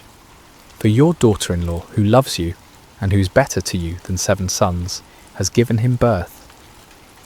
The significance of being better than 7 sons cannot be overstated in a culture that prized male heirs above all other blessings. 7 was the number of completeness and perfection, so to say Ruth was better than 7 sons was to declare her the ultimate blessing, a foreign woman who had proven more valuable than the greatest treasure a family could hope for. But the story of Ruth and Boaz was part of a much larger narrative that wouldn't be fully revealed for generations. Their son Obed became the father of Jesse, who became the father of David, the shepherd boy who would become Israel's greatest king. Through their lineage, Ruth, the Moabite widow, became the great-grandmother of the man after God's own heart, whose dynasty would rule Israel and whose throne God promised would endure forever. The genealogy that concludes the book of Ruth traces the line from Perez, son of Judah and Tamar, through Boaz and Ruth to David, showing how Ruth's faithfulness became part of the messianic line. What began as a simple act of loyalty to a grieving mother-in-law ultimately contributed to God's plan for redeeming all humanity. Ruth's decision to stay with Naomi and adopt Israel's God placed her squarely in the centre of salvation history. This foreign woman, who could have been excluded from the covenant community, instead became one of only 4 women mentioned in Matthew's genealogy of Jesus, along with Tamar, Rahab and Bathsheba. Each of these women had unusual circumstances that made their inclusion remarkable, but Ruth's story is particularly beautiful because it demonstrates how God's love extends beyond ethnic and national boundaries to embrace all who respond to him in faith. The legacy of Ruth extends beyond genealogy to the realm of character and faith. Her story became a teaching tool for generations of Israelites about the power of loyal love, the Hebrew concept of hesed that encompasses devotion, faithfulness, and sacrificial commitment. Ruth embodied hesed in her relationship with Naomi, and Boaz demonstrated it in his treatment of Ruth. Their marriage was built on this foundation of covenant love that mirrors God's relationship with his people. Ruth's integration into Israelite society also established an important precedent for how foreigners could be welcomed into the covenant community. Her acceptance wasn't based on her ethnicity or social status, but on her character and faith. She proved that nationality was less important than loyalty, that birth circumstances mattered less than personal choices, and that God's family was open to all who chose to belong to it. The story of Ruth also demonstrates God's providence in the seemingly ordinary events of life.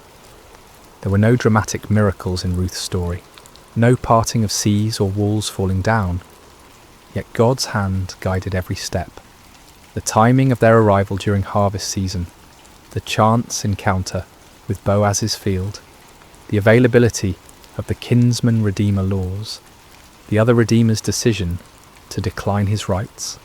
All of these coincidences work together to create the perfect conditions for redemption and blessing. For Naomi, Ruth's legacy meant the restoration of everything she thought she had lost forever. Through Ruth's son, Naomi's family line continued, her security was assured, and her later years were filled with joy instead of bitterness. The woman who had asked to be called Mara, bitter, was now surrounded by the sweetness of new life and hope. For Boaz, marrying Ruth brought fulfillment he might never have expected. Instead of remaining childless, he became the father of a son who would carry on his name and values. His kindness to a foreign gleaner was rewarded with a love that enriched his life and extended his influence through generations. For Bethlehem and the wider community, Ruth's story became a testament to the power of character over circumstances. Her reputation for faithfulness outlasted her foreign origins, and her descendants would bring honour to the very town where she had once worked humbly in the fields.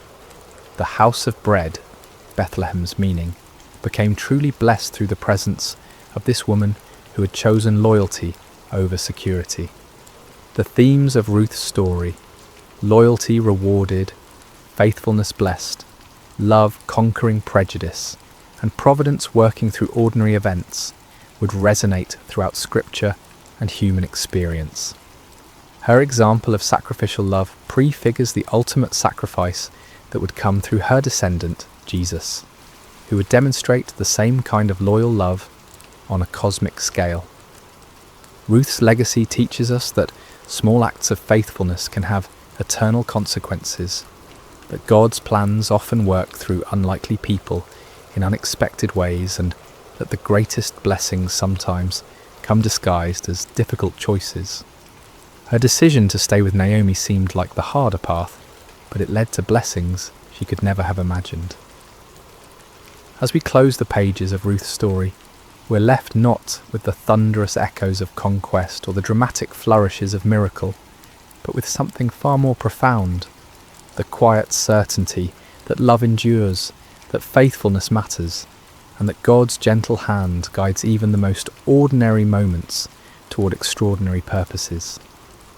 Ruth's tale doesn't shout at us, it whispers truths that settle into our hearts, like seeds waiting for the right season to bloom. The beauty of Ruth's narrative lies in its accessibility. We may never face exile in a foreign land or need to glean in harvest fields, but we all encounter crossroads where we must choose between security and loyalty, between what's easy and what's right. Ruth's story reminds us that these moments, when we choose love over convenience, faithfulness over comfort, are the building blocks of legacy.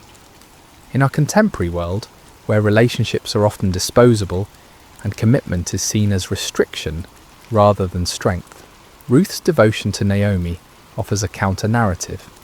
Her famous words, "Where you go, I will go, and where you stay, I will stay," weren't just poetry.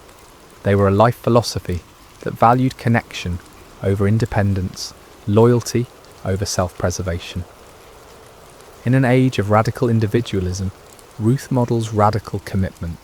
Her story also speaks to anyone who has ever felt like an outsider. Ruth was foreign by birth, widowed by circumstance, and poor by necessity. 3 strikes that should have kept her on society's margins. Yet through character and faith, she moved from the periphery to the centre of God's plan.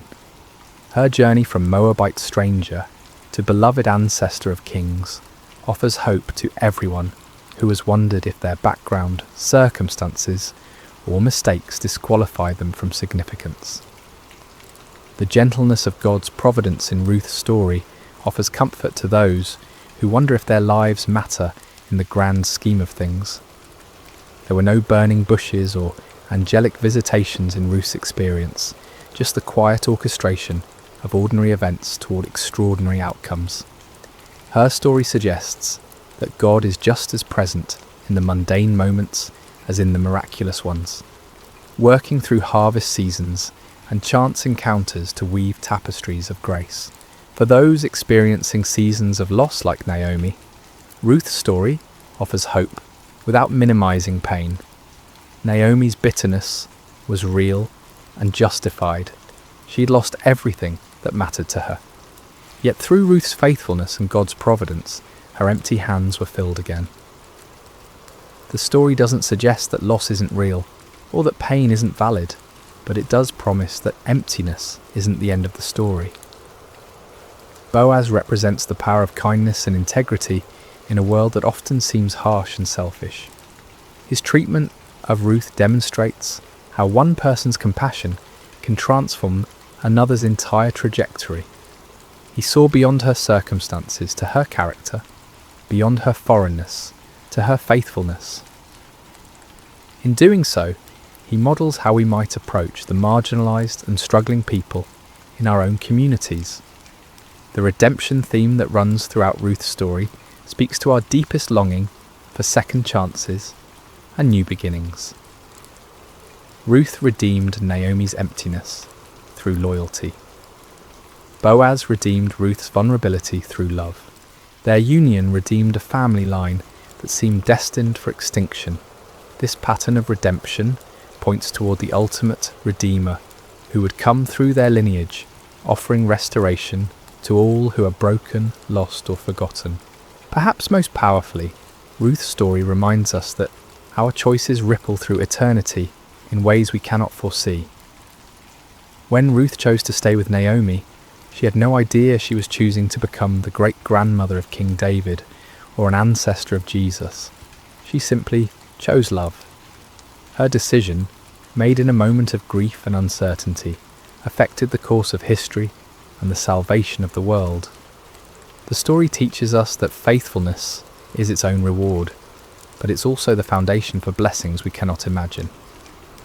Ruth's loyalty to Naomi brought her love with Boaz. Her willingness to work humbly brought her honour. Her choice to embrace Israel's God brought her into the centre of his redemptive plan. As we reflect on Ruth's journey from foreign widow to beloved ancestor, we're reminded that God delights in using the unlikely and the overlooked. He chooses the humble to confound the mighty, the faithful to accomplish the impossible, the loving to heal the broken. Ruth's story is ultimately not about her exceptional character, though that was remarkable, but about God's exceptional grace working through ordinary obedience. In a world that often feels chaotic and uncertain, Ruth's story offers the gentle assurance that someone is writing a larger story, weaving together our small acts of faithfulness into a tapestry of purpose and beauty. Every choice to love instead of abandon, to stay instead of leave, to serve instead of demand, becomes part of a narrative larger than ourselves. The final truth Ruth's story whispers to our hearts is perhaps the most beautiful of all. Sometimes the smallest acts of love carry the weight of eternity. A foreign woman's decision to care for her grieving mother-in-law became part of the story that leads to Christmas morning and the cross of Calvary. Her simple faithfulness participated in God's plan to redeem not just a family, but a world. Ruth's legacy lives on not only in the genealogies of Scripture, but in every act of sacrificial love, every choice of loyalty over convenience, every decision to stay when leaving would be easier. Her story continues in our stories when we choose, as she did, to let love be our guide and faithfulness be our strength.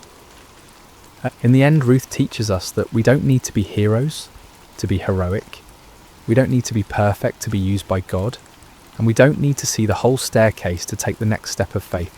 Sometimes, all that's required is the courage to say, like Ruth, "Where you go, I will go," and trust that the God who guided her steps will guide ours as well. The gentle hope of Ruth's story rests in this beautiful truth. In God's economy, no act of love is ever wasted, no gesture of faithfulness ever forgotten, and no choice to follow him ever in vain. Sometimes the smallest acts of love carry the weight of eternity, echoing through generations and touching the very heart of God's redemptive plan for humanity. Hey there, peaceful soul. Before we begin tonight's gentle journey through Scripture, I'd love to know where in the world you're listening from right now and what time it is in your corner of creation. Please leave a comment below sharing this. It's always such a blessing to see how God's Word brings rest to hearts across every time zone. And if tonight's story brings you peace, please consider subscribing to Sacred Rest for more Scripture-based sleep stories delivered with calm, unhurried care. Now take a deep breath and let's rest in God's presence. The Sea of Galilee rested in quiet splendour as the day's light began its gentle retreat toward the horizon. Golden rays stretched across the water's surface, dancing and shimmering as if heaven itself had scattered coins across the deep. It had been a full day, a day when crowds pressed in from every direction, hungry for wisdom, for healing, for a glimpse of this man who spoke as no one had spoken before. Jesus had been teaching since morning, his voice carrying across the gathered multitudes. He spoke of seeds falling on different soils, of tiny mustard seeds growing into sheltering trees, of hidden treasures and precious pearls.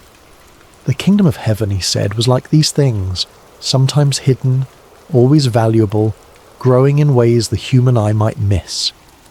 His words were simple yet profound, accessible yet mysterious, and the crowds hung on every syllable. But even the Son of God wrapped in human flesh grew weary. As the sun began its descent, Jesus looked out at his disciples with eyes that held both exhaustion and purpose.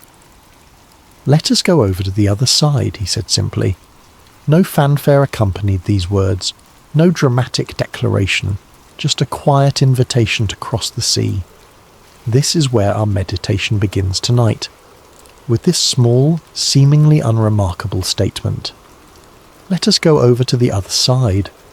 5 ordinary words that carried extraordinary meaning. For when Jesus says, "Let us go," he already knows what lies ahead. The storm that would soon rage was not a surprise to him. The fear that would grip his disciples' hearts was already known. The peace he would speak was already prepared.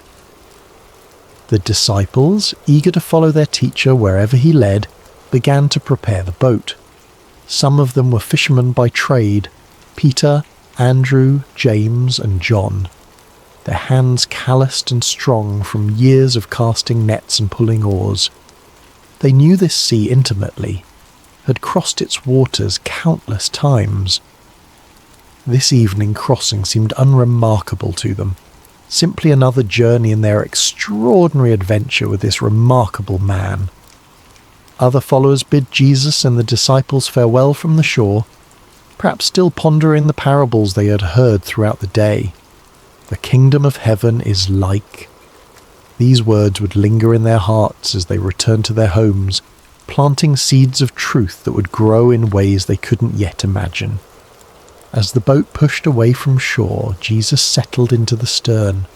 A small cushion was placed there, nothing luxurious, just a simple comfort for the teacher's rest. Several of the disciples took up the oars, their strong arms working in rhythmic unison to guide the vessel forward. Others perhaps sat quietly, watching the shoreline recede or gazing up at the vast canvas of sky that was beginning to transition from azure blue to deepening indigo. The evening air was cool against their skin, a welcome relief after the heat of the day. Birds wheeled overhead, their silhouettes dark against the warming colours of sunset. Fish occasionally broke the surface of the water, creating ripples that expanded outward in perfect circles. All seemed peaceful, all seemed well. Jesus, his body surrendering to weariness, closed his eyes. The gentle rocking of the boat, the quiet splash of water against its sides, the distant calls of birds, these formed a lullaby that invited rest. And so he slept, his head resting on the cushion, his breath falling into the deep, steady rhythm of slumber. The disciples continued their work, some rowing, others perhaps talking quietly among themselves about the day's events. What did the Master mean by this parable or that? How had he known what was in the heart of the Pharisee who had challenged him? Would they truly understand all these mysteries someday, as he had promised? As twilight deepened into dusk, stars began to appear overhead. First one, then dozens, then hundreds, until the sky above was spangled with light. On any other night, this might have been a moment of transcendent beauty, a reminder of God's promise to Abraham that his descendants would be as numerous as these very stars. But those with experience on these waters noticed something concerning. The air had changed, becoming charged with an expectancy that seasoned fishermen recognized. A slight shift in the wind's direction, a subtle change in temperature, small signs that spoke volumes to those who knew how to read them. Peter exchanged glances with Andrew, then with James. No words were needed between men who had spent their lives on these waters. Something was coming. The sea, now growing restless beneath them, had secrets to tell. Yet Jesus slept on, his face peaceful in the gathering darkness. Did the disciples consider waking him then, when the first signs appeared?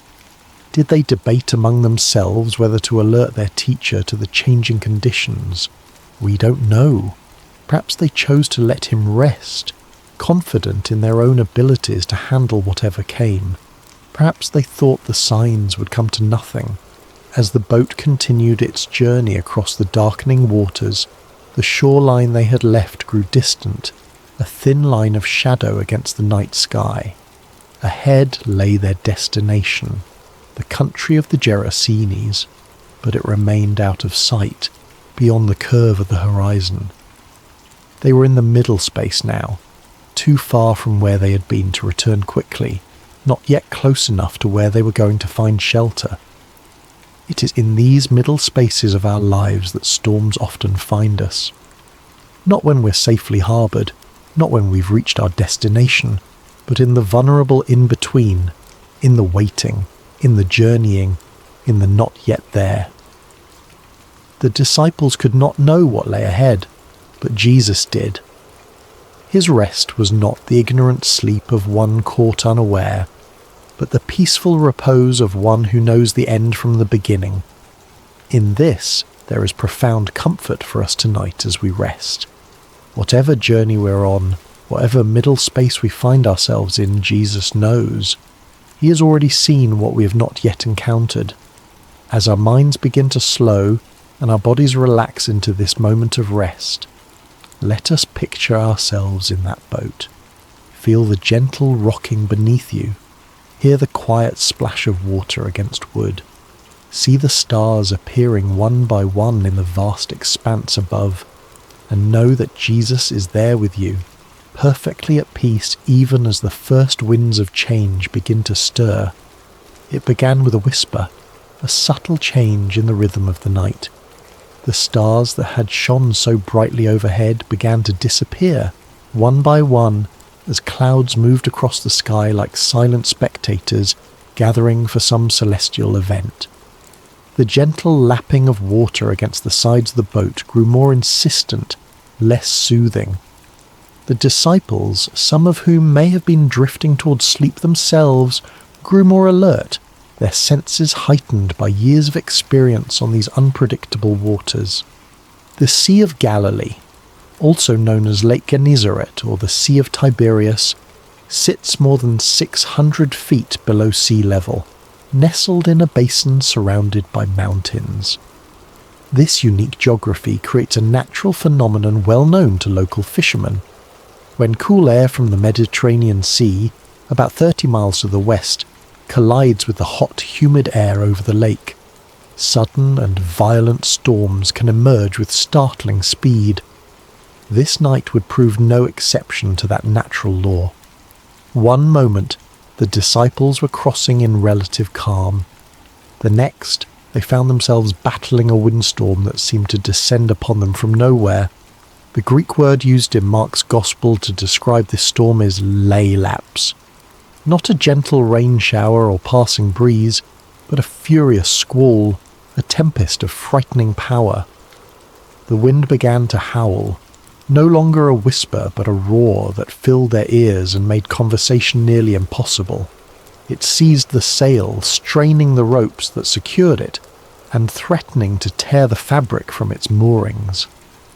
Those disciples with seafaring experience would have worked quickly to secure what they could, their hands moving with practiced efficiency despite the growing chaos. Waves rose around them, no longer gentle undulations but angry mountains of water that lifted the boat high before dropping it with stomach-churning speed into the next trough. Water began to break over the sides, soaking the men to their skin and pooling at their feet. In the dim light of whatever lamps they might have had, or perhaps by now extinguished by wind and water, they could see the boat beginning to fill. For modern readers, it might be difficult to fully appreciate the terror of this moment.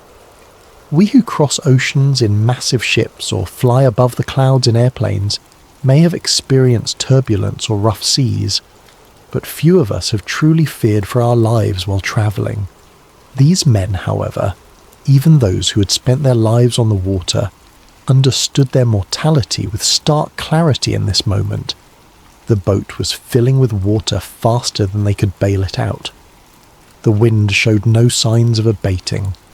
The shore was nowhere in sight. In the ancient world where swimming was not a commonly taught skill, and where the depths of the sea represented chaos and death, their situation was dire indeed.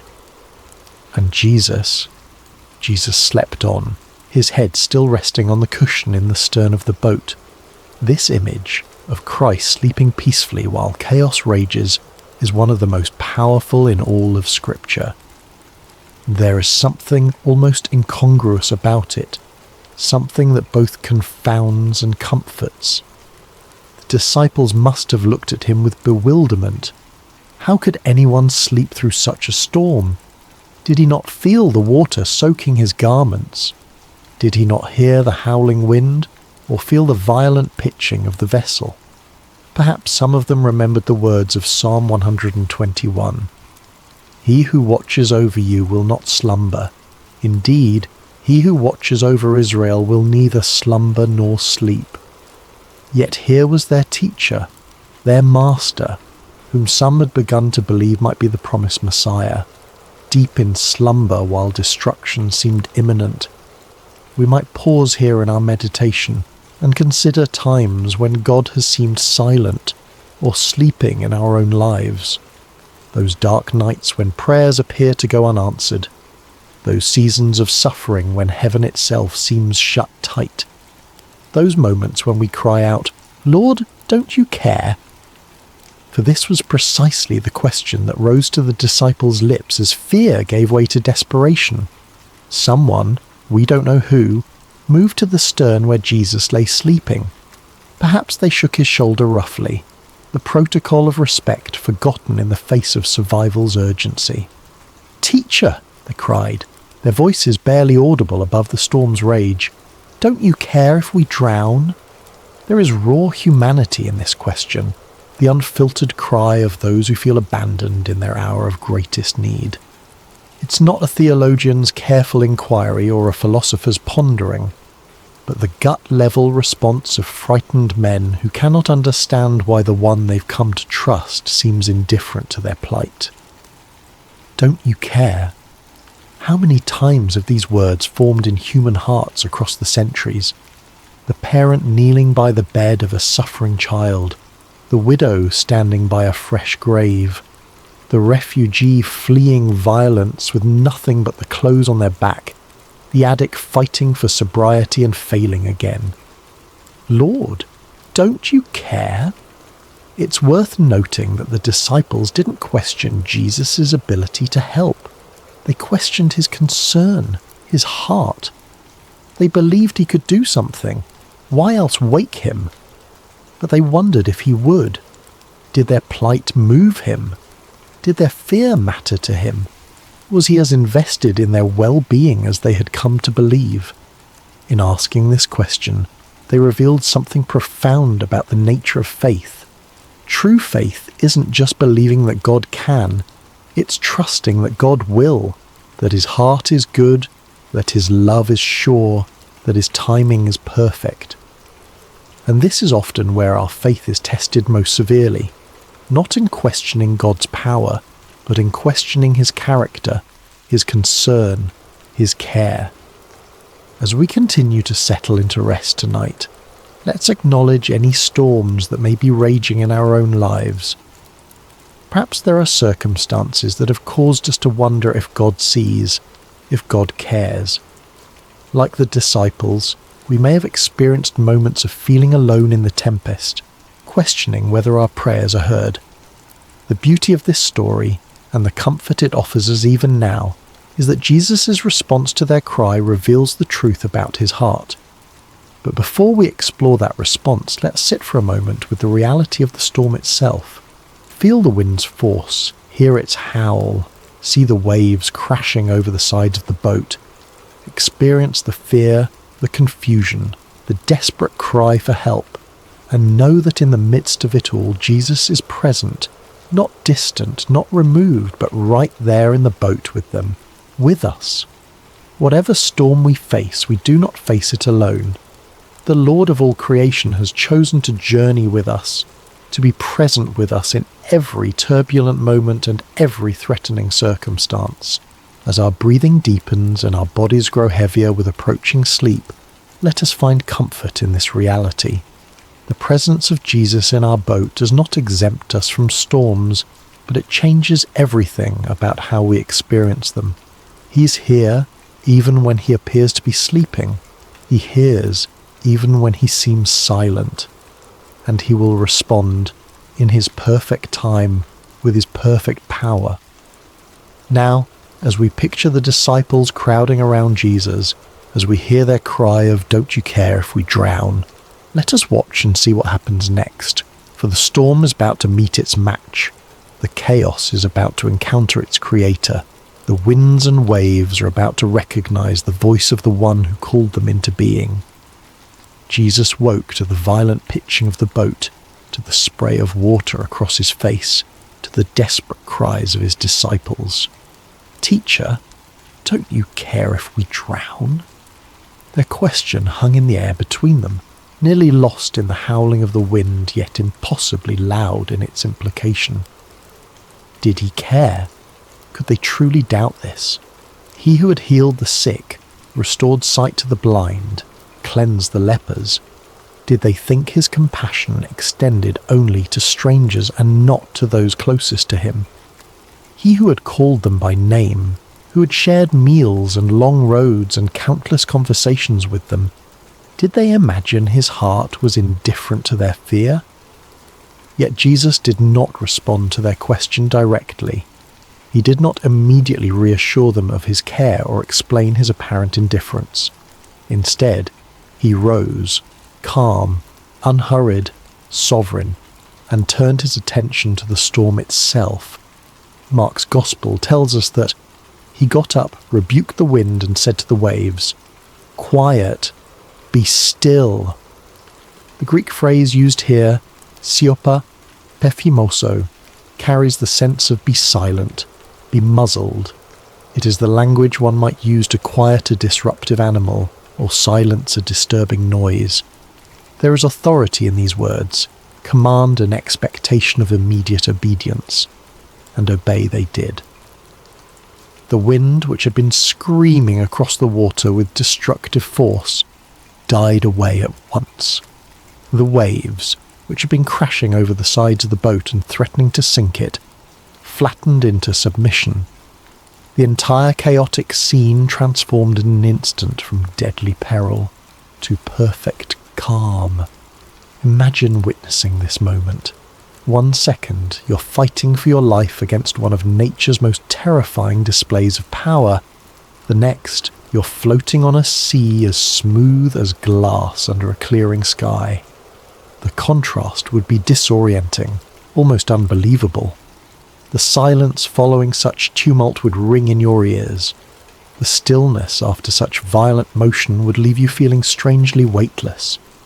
Only then, after demonstrating his authority over creation itself, did Jesus turn back to his disciples, and his words to them were not what they might have expected.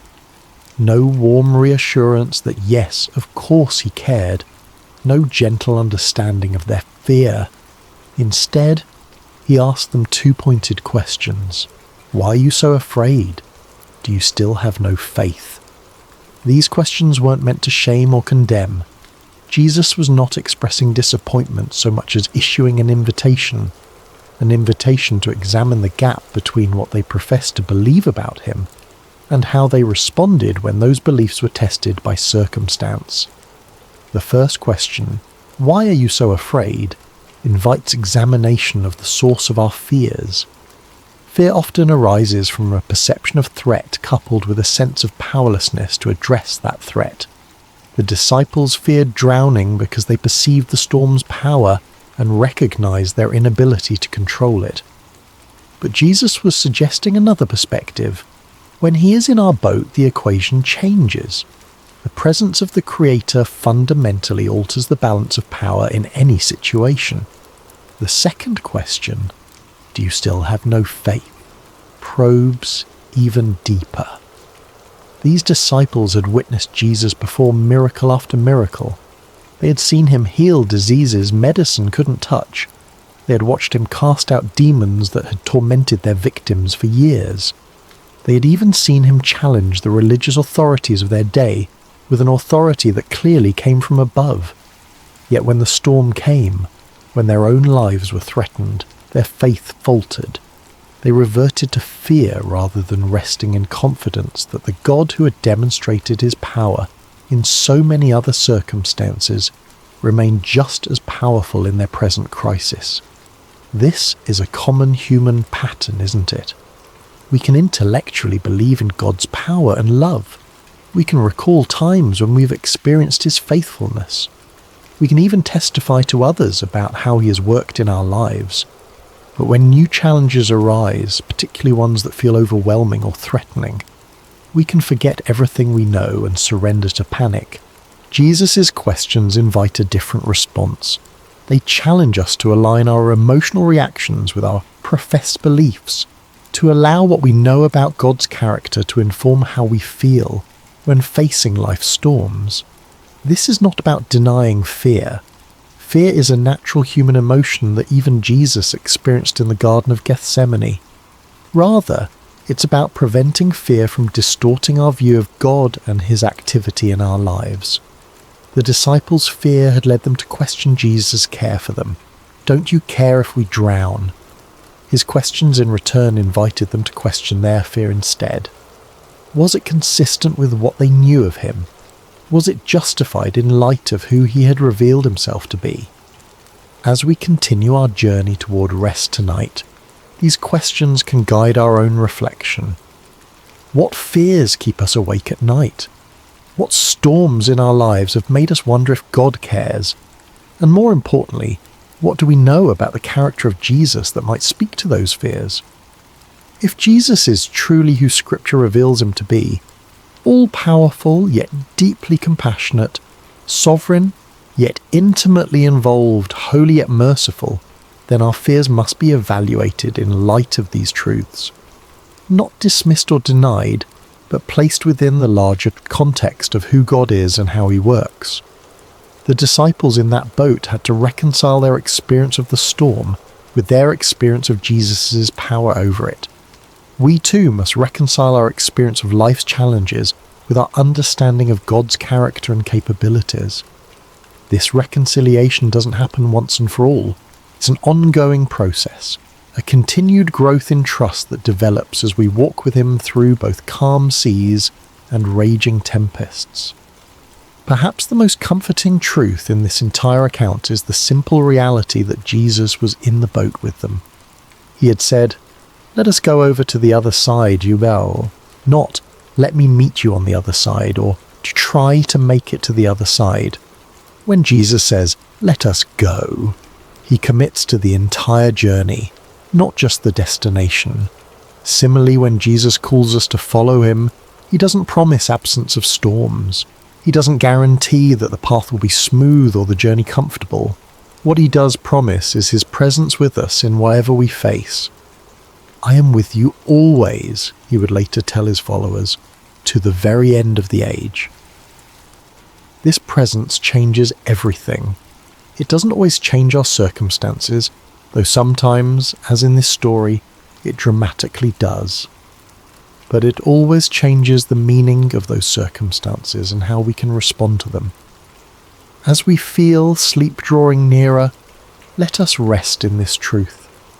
Whatever storm we face, Jesus is in our boat, not as a passive passenger, but as the Lord of wind and wave, the one whose word can transform chaos into calm, the one whose presence transforms our fear into faith.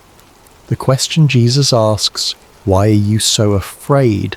isn't meant to dismiss our feelings, but to direct our focus toward the greater reality of His presence and power. The perfect love He embodies casts out fear, not by pretending the storm doesn't exist, but by reminding us that He exists within the storm with us, and that makes all the difference. In the aftermath of the storm's sudden cessation, a profound silence settled over the Sea of Galilee. The only sounds remaining might have been the gentle lapping of now calm waters against the boat's hull, the dripping of seawater from soaked clothing and hair, and perhaps the still rapid breathing of men whose hearts had not yet caught up with the dramatic change in their circumstances. The contrast could not have been more stark.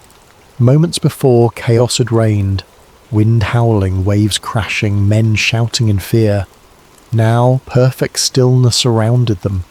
The sky was clearing, stars reappearing like hesitant witnesses emerging after danger has passed. The sea, which had threatened to claim their lives, now cradled their boat with gentle care. In this strange new quiet, Jesus' words hung in the air. Why are you so afraid? Do you still have no faith? These questions weren't harsh or condemning.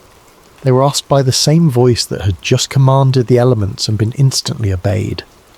They were spoken by the same lips that had taught multitudes about the kingdom of heaven, that had pronounced forgiveness to the repentant, that had offered living water to the thirsty. His tone may have been one of genuine curiosity rather than criticism, a teacher using a powerful experiential lesson to reveal what was in his students' hearts. The disciples' reaction to this moment is profoundly revealing. Mark tells us that they were terrified and asked each other, "Who is this? Even the wind and the waves obey him." This was a new kind of fear, not the desperate fear of drowning that had gripped them during the storm, but the reverent awe that comes from encountering something, someone, beyond human comprehension. Their question, "Who is this?" is perhaps the most important question any person can ask about Jesus. It's a question that has echoed through centuries across cultures within countless human hearts. Who is this man who spoke with unparalleled authority, who healed with a touch, who forgave sins as if they were his to forgive, and who, as they had just witnessed, commanded the very elements of nature with a word? The disciples had already seen Jesus perform many miracles. They had watched him heal sickness, cast out demons, even restore withered limbs. But this display of power struck them differently, perhaps because it touched so directly on their own expertise. Peter, Andrew, James, John, these were fishermen who had spent their lives on this very sea. They knew its moods and dangers. They had weathered storms before through their own skill and experience. But they had never seen anyone simply speak to a storm and have it obey. Their question reveals something profound about spiritual growth. Revelation comes in layers. We don't grasp the full reality of who Jesus is all at once.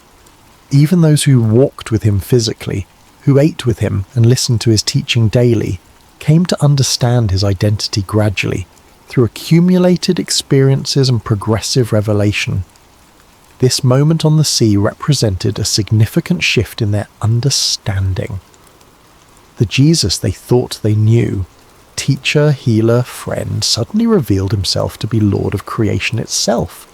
The one who had been sleeping on a cushion moments before now stood before them as the one who held authority over the very forces of nature. "Who is this?" they asked each other. They were beginning to realize that the answer was far more profound, far more cosmic, far more divine than they had previously imagined. This question invites us into our own reflection tonight. Who is Jesus to us? Is he simply a wise teacher whose moral guidance we appreciate? A historical figure who founded a religion? A comforting presence when life gets difficult? Or is he the sovereign Lord of all creation, whose authority extends over every aspect of our existence, from the largest cosmic forces to the smallest details of our daily lives? Our answer to this question shapes everything about our faith journey. If Jesus is merely a good teacher, then his words are suggestions we can take or leave.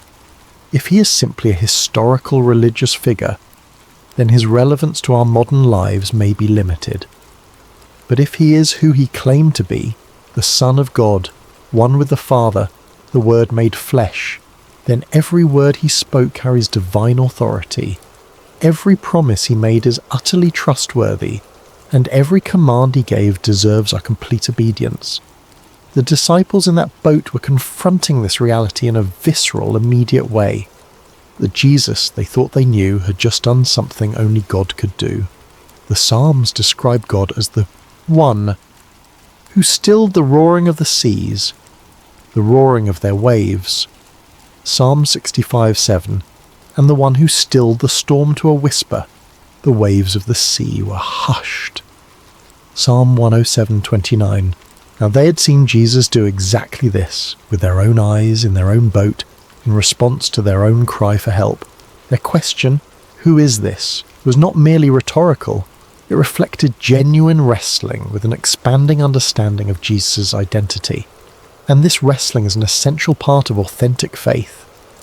God does not expect us to have perfect theological understanding from the beginning of our journey with him. He reveals himself to us gradually, meeting us where we are and gently expanding our capacity to know him as he truly is. For the disciples, this storm became a classroom, a place where their understanding of Jesus grew deeper and wider. Similarly, the storms of our lives often become the context in which we come to know God more truly. It's relatively easy to affirm God's goodness when life is calm and comfortable. It's when the winds howl and the waves threaten that our true understanding of his character is both revealed and refined. As we continue our journey towards sleep tonight, let's allow this holy question to linger in our minds. Who is this Jesus? Not as an abstract theological inquiry, but as a personal exploration of relationship. Who is he to me? What have I seen him do in my life? How has my understanding of him grown through seasons of both calm and storm? The beauty of this story is that it invites us to know Jesus more fully, not just as a distant miracle worker, but as the one who journeys with us through every circumstance of life. He is in our boat. He may sometimes appear to be sleeping, but he is never absent, never unaware, never unconcerned. And when he speaks, whether to rebuke a storm or to question our fear, his words carry the authority of the one who created all things and holds all things together.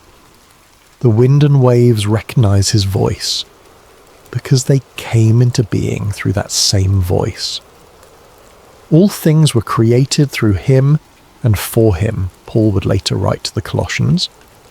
He is before all things, and in him all things hold together. Colossians 1:16-15. This is the Jesus who accompanies us through every storm. This is the one who has promised never to leave us or forsake us. This is the Lord who may ask us, as he asked his first disciples, "Why are you so afraid?" Not to shame us for our fear, but to invite us into deeper trust based on deeper knowledge of who he truly is. As our bodies grow heavier with approaching sleep, as our thoughts begin to slow and quiet, let us rest in this profound truth. The one who commands the wind and waves is with us. And if even the storm obeys his voice, how much more can we trust him with the circumstances of our lives, with the fears that sometimes keep us awake, with the future that remains unknown to us but is fully known to him? In this trust we find not just theological truth but practical peace, the kind of peace that allows us to rest even when circumstances remain uncertain. Jesus didn't promise his disciples a storm-free journey. He promised them his presence through whatever storms might come. He offers us the same today. Who is this? The disciples asked. The answer to that question continues to unfold for all who choose to journey with him, not in abstract propositions, but in lived experience, in daily walking with the one whose authority extends over every realm and whose love reaches into every heart that opens to receive him. As the boat continued its journey across the now peaceful sea, the disciples must have fallen into a contemplative silence. The question they had asked each other, "Who is this? Even the wind and the waves obey him," would linger in their hearts and minds for days, weeks, perhaps even years to come. Each time they recalled this night, this storm, this miracle, their understanding of Jesus would deepen a little more. This is often how spiritual growth unfolds for us as well. Not primarily through intellectual study, though that has its place, but through lived experiences that reveal God's character and power in ways that transform our understanding. Head knowledge becomes heart knowledge when we see God act in response to our deepest needs and most desperate prayers. The disciples were beginning to grasp something profound. Jesus was not merely with them, he was over all things. His presence in their boat didn't just mean companionship, it meant protection, provision, and peace that transcended circumstances. Even when he appeared to be sleeping, his sovereignty remained active and absolute. As the first light of dawn began to brighten the eastern sky, they could see their destination approaching, the region of the Gerasenes on the opposite shore of the lake. Jesus had said, "Let us go over to the other side," and despite all that had transpired during the night, they were indeed arriving exactly where he had intended to take them. This small detail carries significant comfort. When Jesus sets a destination, he ensures arrival. The storm, powerful as it was, had not prevented the fulfillment of his stated purpose. It had threatened, certainly. It had frightened the disciples badly. But in the end, it had simply become another opportunity for Jesus to reveal more of himself to those who followed him. This pattern appears throughout Scripture and throughout the lives of those who walk with God.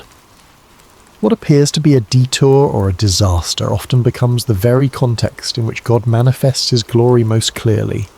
The storm on the sea, the fiery furnace, the lion's den, the prison cell. In Scripture, these became stages for divine revelation, not obstacles to divine purpose. As we prepare to drift into sleep tonight, there is profound rest available in this reality. Whatever storms we face, they do not take Jesus by surprise. Whatever fears arise within us, they do not diminish his power. Whatever threatens to overwhelm us, it cannot overrule his sovereign declaration over our lives. If Jesus has said to us, in any area of our lives, let us go to the other side, then we can rest assured that no storm, internal or external, can prevent us from reaching the destination he has established. The journey may include unexpected turbulence. We may experience moments of genuine fear, but the presence of Jesus in our boat, in our lives, our circumstances, our hearts, guarantees safe passage. This doesn't mean we won't get wet, doesn't mean the journey will always feel comfortable or proceed according to our preferred timeline. The disciples in that boat experienced genuine terror before they witnessed miraculous calm. They got soaked to the skin. They may have lost cargo overboard. The boat likely required bailing out and repairs afterward, but they made it to the other side because Jesus had declared that this would be so, and in the process, they came to know him more deeply than they had before. The storm became not an obstacle to their progress, but a vehicle for their spiritual growth. As we reflect on this story one final time tonight, let's consider 3 enduring comforts it offers to all who journey with Jesus.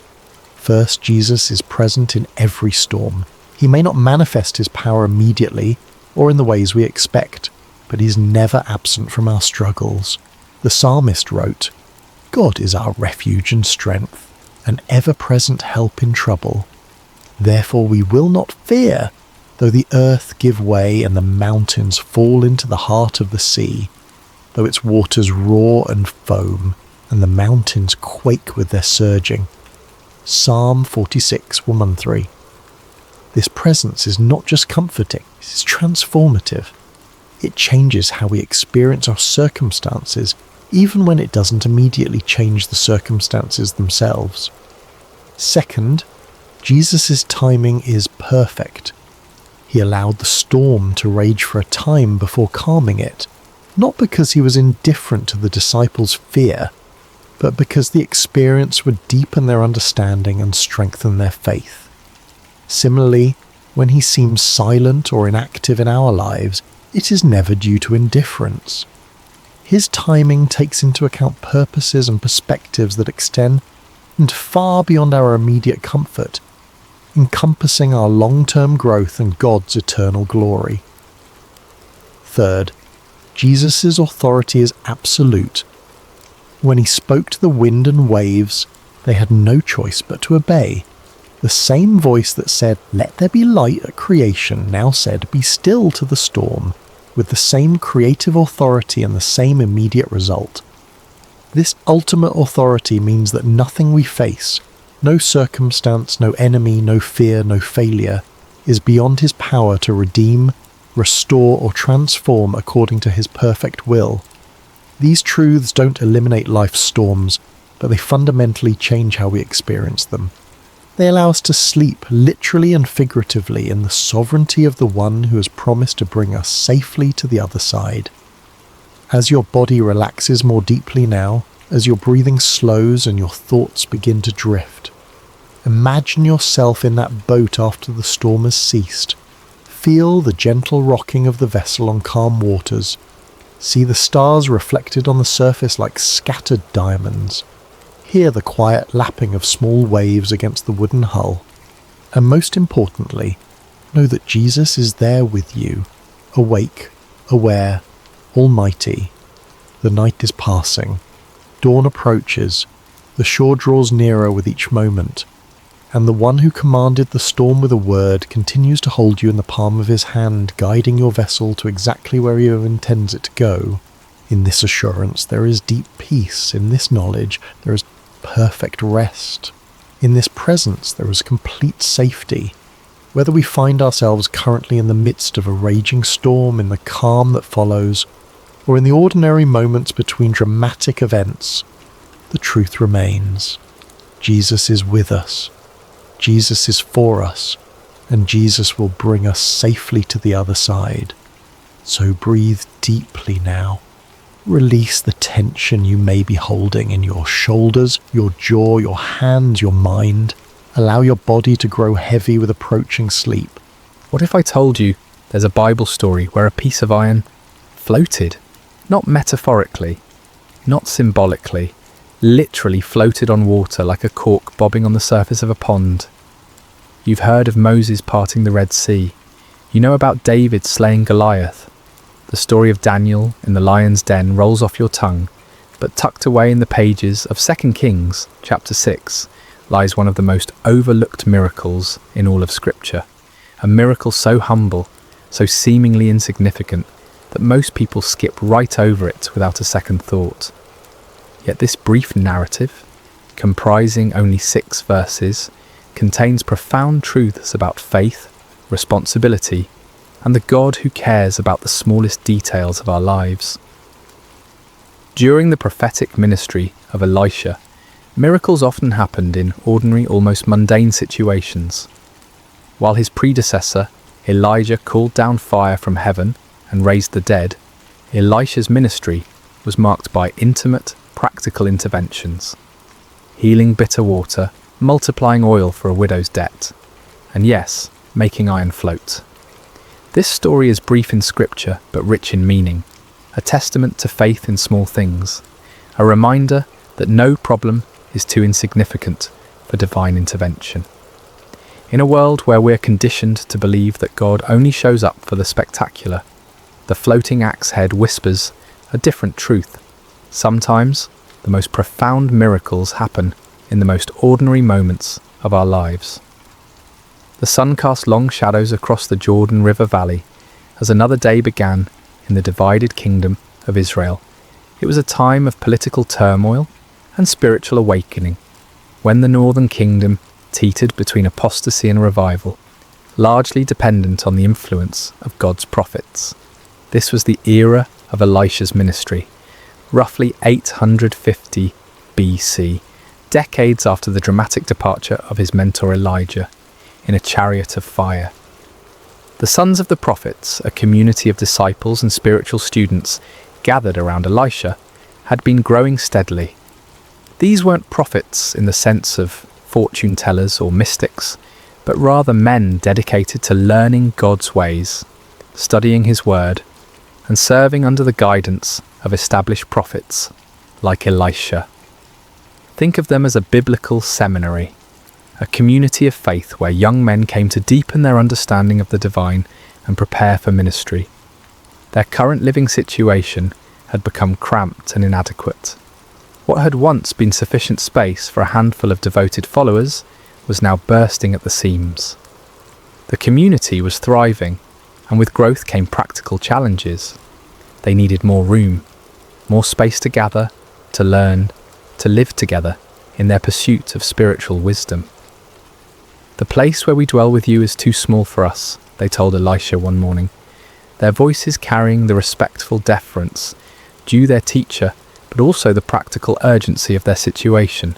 It wasn't a complaint so much as an observation, a statement of fact that required action.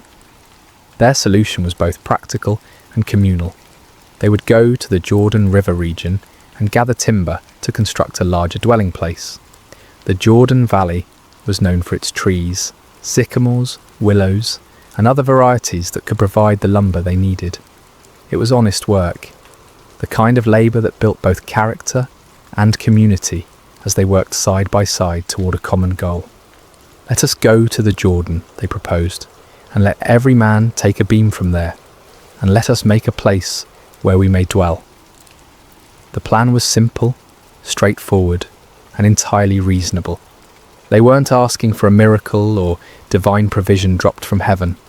They were willing to work, to sweat, to use their hands and their backs to meet their need.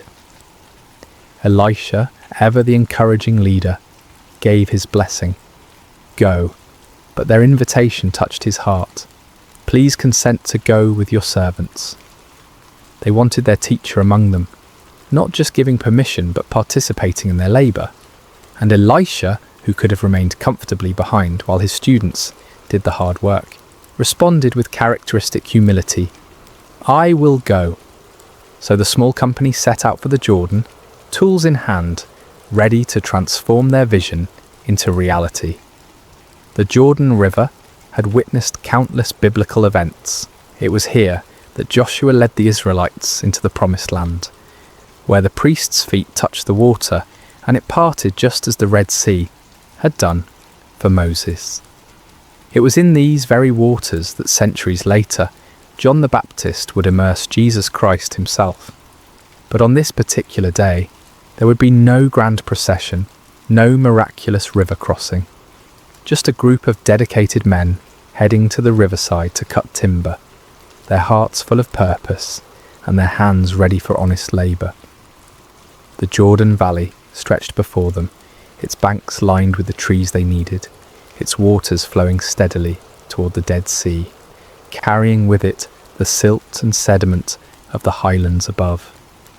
None of them could have imagined that before the day was through, these same waters would become the stage for a miracle that defied every law of physics they understood. The ordinary was about to become extraordinary, but for now it was simply another day of work in service to God and community.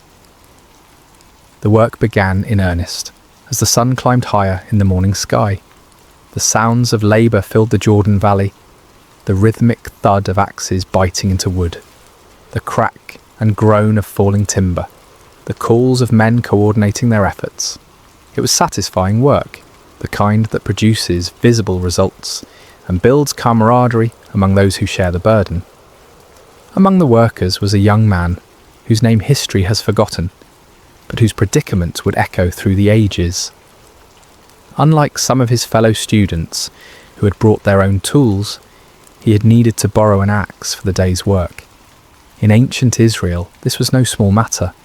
Iron tools were precious commodities, expensive and carefully maintained. They weren't mass-produced items you could easily replace if lost or damaged. The transition from the Bronze Age to the Iron Age had been gradual in Israel, and iron tools still represented significant investment. A good axe might cost several days' wages for an ordinary labourer. For a student prophet, likely supported by the generosity of others and focused on spiritual rather than material pursuits, such a tool was far beyond his means to purchase. Borrowing the axe wasn't just a casual favour between friends. It was a serious responsibility, a trust that carried moral and financial weight. The lender had placed confidence in this young man's character and ability to care for a valuable tool. To lose or damage it would bring not only financial burden, but also shame and damaged relationships within the community. The young man worked diligently, perhaps even more carefully than usual, acutely aware of the responsibility he carried. The axe felt good in his hands, well balanced, sharp, effective. Each swing brought down chips of wood as he worked to shape a beam for their new dwelling. The rhythm of the work was almost meditative. Lift, aim, strike, lift, aim, strike. Then it happened. Mid-swing, with no warning, the iron head of the axe flew off the handle. The wooden shaft, suddenly lightened, completed its arc uselessly through the air, while the heavy iron head traced a different trajectory entirely. Time seemed to slow as the young man watched in horror as the precious tool spun through the air and landed with a splash in the muddy waters of the Jordan. "Alas, my master, it was borrowed!" The cry escaped his lips before he could stop it, a wail of despair that carried all the weight of his predicament. This wasn't merely an inconvenience or a temporary setback. This was a crisis that threatened his integrity, his relationships, and his financial future. The Jordan River at this point wasn't like a clear mountain stream, where you might hope to spot a lost item on the bottom. Fed by tributaries from the hill country, it carried sediment and silt that made the water murky and opaque. The riverbed was soft mud, perfect for swallowing a heavy piece of iron and holding it fast. Even if the water had been crystal clear, the iron head would have sunk quickly into the soft bottom, possibly disappearing entirely into the muck. The other workers had stopped their labour at the sound of his cry. Elisha, who had been moving among them, observing the work and encouraging the labourers, turned his attention to the young man's distress. Here was a scene that any leader would recognise, a moment when accident and circumstance converge to create a problem that seems insurmountable. For the young man, the calculations were stark and frightening. How long would he need to work to earn enough to replace the axe? How could he face the man who had trusted him with this valuable tool? What would this mean for his standing in the community of prophets? The borrowed axe represented more than just iron and wood. It was a symbol of trust, responsibility, and his place in the community. The irony wasn't lost on anyone present. Here they were, working to build a place for spiritual learning and growth, and yet they faced an utterly practical, mundane problem. There was no theological complexity here, no deep spiritual mystery to unravel. Just a young man, a borrowed tool, and the murky waters of an ancient river. Standing there on the bank, staring at the spot where the ripples were already beginning to fade, the young man faced a moment that would test not only his faith, but his understanding of God's character. Was this the kind of problem that merited divine attention? Did the God who controlled the fate of nations care about one lost axe head? The question hung in the air, like morning mist over the Jordan, waiting for an answer that would surprise everyone present and challenge their assumptions about the scope of God's concern for the details of human life. Elisha approached the distressed young man with the calm demeanour that had become characteristic of his ministry. Where others might have seen an unfortunate accident requiring practical solutions, perhaps organising a group effort to drag the river bottom or beginning calculations about replacement costs, the prophet saw something different entirely. He saw an opportunity for God to reveal his character in the midst of everyday trouble. "Where did it fall?" Elisha asked simply. There was no rebuke in his voice, no suggestion that the young man had been careless or irresponsible. Just a straightforward question seeking practical information. The prophet's tone carried neither judgment nor dismissal of the problem's seriousness. He understood the weight of borrowed responsibility and the genuine distress it caused when things went wrong. The young man pointed to the spot where the axe head had disappeared beneath the surface. By now, any ripples had long since faded, and the river flowed on as if nothing had happened. To everyone watching, it looked like any other section of the Jordan, muddy water flowing over an invisible bottom, carrying the same sediment and debris as every other part of the river. But Elisha saw it differently. In his spiritual vision, this wasn't just another spot in the river. It was a specific location where God could demonstrate his power and his care for individual needs. The prophet moved with purpose, scanning the riverbank until he found what he was looking for, a suitable piece of wood. What happened next would have seemed almost comical if it weren't so profound. Elisha cut a stick, nothing special, just an ordinary piece of wood from the riverside. He didn't select anything particularly impressive or perform any elaborate ritual over it. It was simply wood, the kind of material they had been working with all morning, as common and unremarkable as anything could be. Then, with the focused intent of someone who knew exactly what he was doing, Elisha threw the stick into the water at the exact spot the young man had indicated. To the observers, it must have seemed like an odd gesture, perhaps the first step in some complex retrieval process they didn't yet understand. But Elisha's action carried the quiet confidence of a man who had learned to cooperate with divine power in the most unexpected ways. What happened next violated every natural law the witnesses understood. The iron axe head, which should have been resting in the mud at the bottom of the river, began to rise. Not slowly, not gradually, but with the buoyant purpose of cork or wood designed to float. The heavy metal broke the surface of the water and bobbed there like a leaf, defying gravity, density, and everything they thought they knew about the natural world. The silence that followed was profound. Even the sounds of the river seemed muted as the group of prophets stared at the impossible sight before them. Iron doesn't float. Everyone knows that. It's one of those fundamental facts about the physical world that requires no explanation because it's so obviously true. Yet there it was, unmistakably iron, unmistakably floating, unmistakably real. Elisha's voice broke through their amazement with practical direction. Pick it up. There was no grand speech about the miracle they had just witnessed, no theological explanation of what had occurred, no demand for praise or recognition, just simple, practical instruction to complete the restoration. The young man reached out, his hand probably trembling with a mixture of relief and awe, and lifted the iron axe head from the water. It was solid, real, unchanged, except for its brief defiance of natural law. The crisis was over. The debt was avoided. The trust was preserved. The borrowed tool was restored to its owner's care. But something much more significant than problem solving had just occurred. In those few moments beside the Jordan River, God had revealed something crucial about his character and his relationship with his people. This wasn't a miracle performed for crowds or kings. There were no political implications, no national consequences, no strategic advantages gained. This was simply God caring about one young man's distress over a borrowed tool.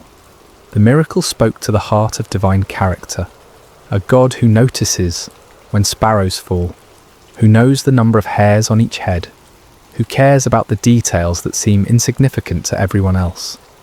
The floating axe head declared that no genuine need is too small for divine attention, no honest trouble too mundane for miraculous intervention. As the young man hefted the restored tool, feeling its familiar weight and balance, the entire community of prophets had received a lesson they would never forget.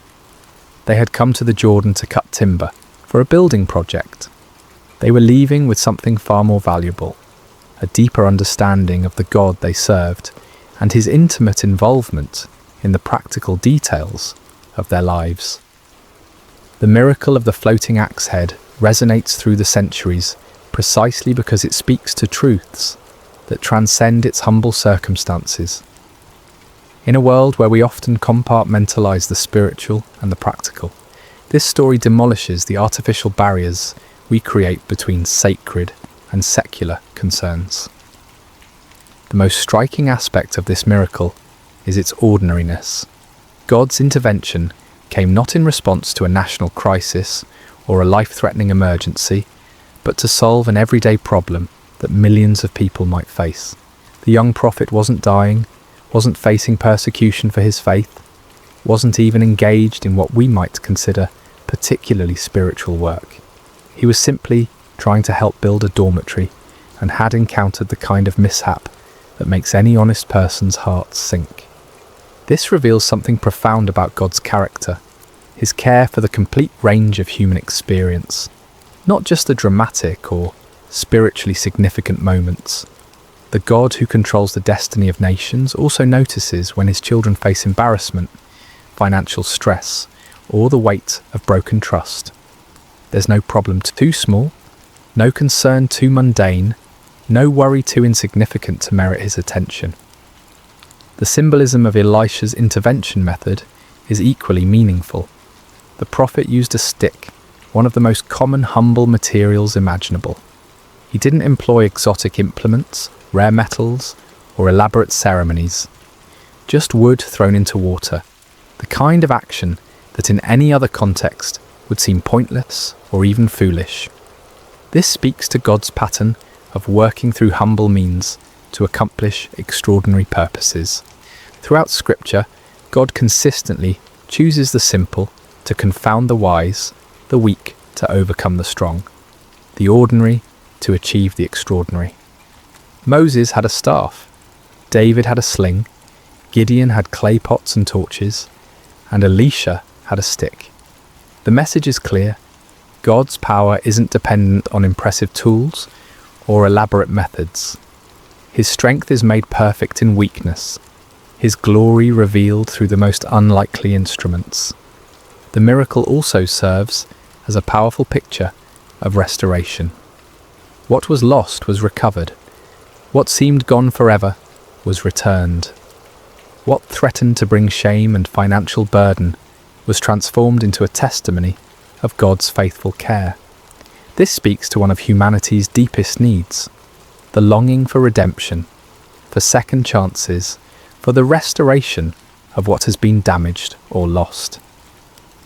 In the broader context of human experience, we all have borrowed things that we've lost or damaged: trust, opportunities, relationships, innocence, time.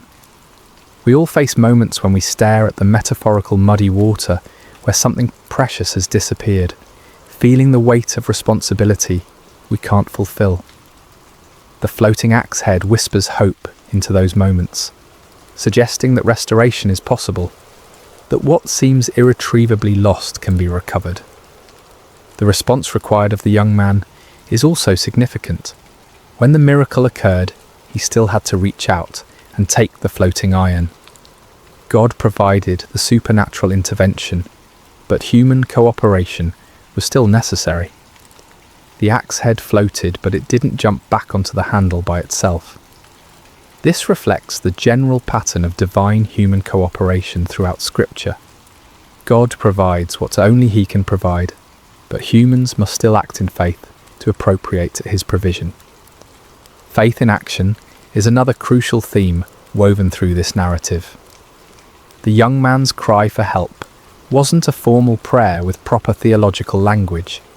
It was a raw expression of distress that nevertheless carried implicit faith that his predicament mattered to God and to God's representative, Elisha. His willingness to point out exactly where the axe head fell demonstrated trust that something could be done, even when the situation looked hopeless. Elisha's calm confidence throughout the episode reveals the prophet's deep understanding of God's character and ways. He didn't hesitate, didn't doubt, didn't suggest alternative solutions. He simply asked where the iron fell, and then acted with the assurance of someone who knew he served a God of intimate concern and unlimited power. The miracle also highlights the value of community and leadership. The young man wasn't facing his crisis alone. He was surrounded by fellow believers and guided by a seasoned prophet. Sometimes God's miraculous provision comes through the community of faith, through leaders who see possibilities where others see only problems, through the collective faith of those who believe God cares about every aspect of our lives. Perhaps most importantly, the floating axe head demonstrates that God's miracles often meet practical needs rather than serving merely as spectacular displays of power. This wasn't a miracle performed to convince skeptics or to showcase divine ability. It was a miracle of compassion, addressing a real need in the life of a faithful but distressed young man. It suggests that many of God's interventions in our lives might be similarly practical and personal rather than dramatic and public. The miracle of the floating axe head speaks across the millennia with surprising relevance to our contemporary struggles and concerns. In our age of complex problems and global crises, this ancient story reminds us that faith begins with trusting God in the small things, the everyday challenges that rarely make headlines but profoundly impact our daily lives. The first and perhaps most important lesson concerns the scope of prayer and divine concern. How many times do we hesitate to bring our smaller problems to God because they seem insignificant compared to global suffering or major life crises? The floating axe head shatters this false hierarchy of divine attention. If God cares enough to make iron float for a borrowed tool, then no legitimate concern is too small for prayer. This doesn't trivialize prayer or reduce it to a cosmic vending machine for convenience. Rather, it reveals the intimate nature of our relationship with the divine. Just as loving parents care about both the major milestones and the minor disappointments in their children's lives, our Heavenly Father is interested in the full spectrum of our human experience. Financial stress, damaged relationships, professional setbacks, personal failures, all of these matter to God because they matter to us. The principle of integrity and accountability that runs through this story remains powerfully relevant in our modern context. The young prophet's distress wasn't primarily about losing money, it was about failing to fulfill his responsibility to someone who had trusted him. In a culture where personal accountability is often diminished and broken commitments are easily rationalized away, the ancient prophet's anguish over a borrowed tool offers a compelling counterexample. When we borrow, we incur genuine responsibility. When we make commitments, we create legitimate expectations in others. When we fail to fulfill these obligations, we damage more than our own interests. We harm relationships, erode trust, and diminish the social fabric that holds communities together. The young prophet understood this instinctively, which is why his cry for help carried such genuine distress. The story also demonstrates how God's miracles often meet practical needs rather than serving merely as spectacular demonstrations of power. In our entertainment-driven culture, we sometimes expect divine intervention to be dramatic, public, and unmistakably supernatural.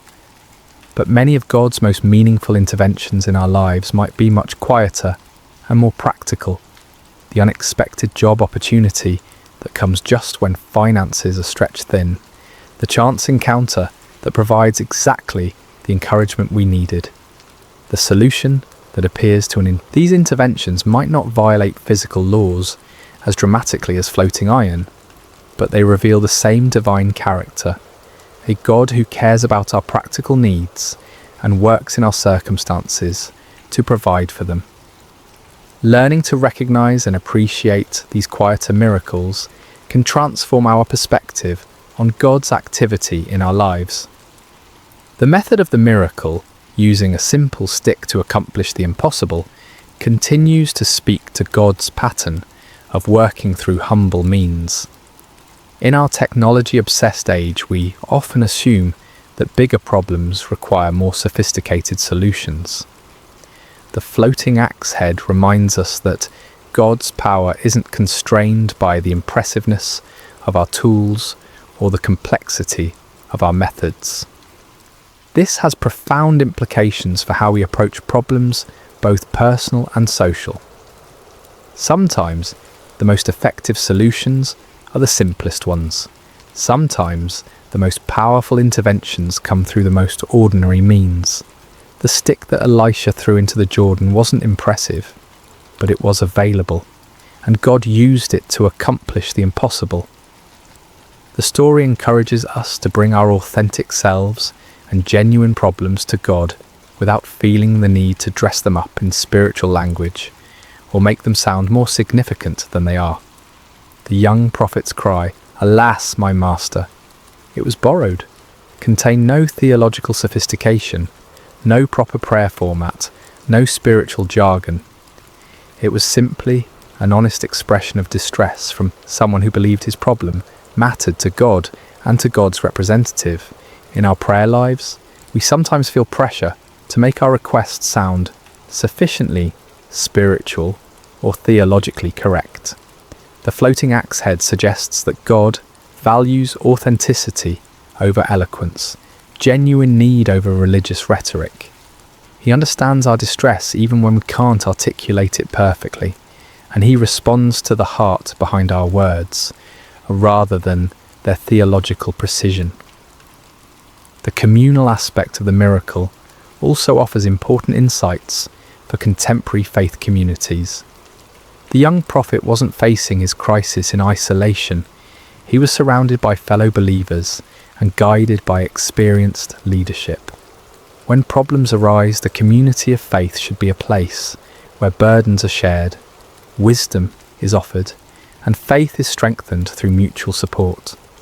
Too often, we try to handle our difficulties alone, either from pride, embarrassment, or a mistaken belief that faith means never needing help. The sons of the prophets model a different approach, a community where needs could be expressed, help could be sought, and miracles could be witnessed together. This kind of authentic community creates an environment where God's provision can be both sought and celebrated corporately. Finally, the story reminds us that faith often requires us to act even when we don't understand the mechanism of God's provision. The young man still had to reach out and pick up the floating iron.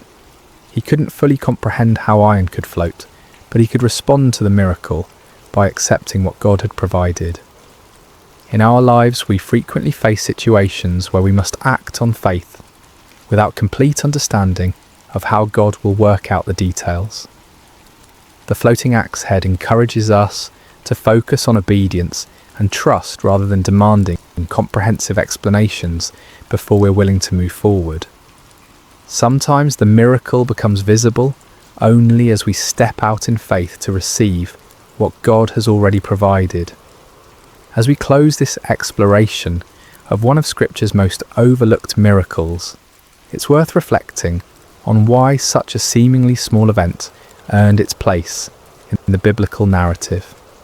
In a book filled with the dramatic interventions of an almighty God, seas parting, walls falling, armies defeated, why does the story of one floating piece of iron deserve 6 verses in 2 Kings? The answer lies in what this miracle reveals about the God we serve and his relationship with his people. While the parting of the Red Sea demonstrated God's power to save nations, and the fall of Jericho showed his ability to conquer enemies, the floating axe head reveals something equally important but more intimate: his attention to individual needs and personal crises.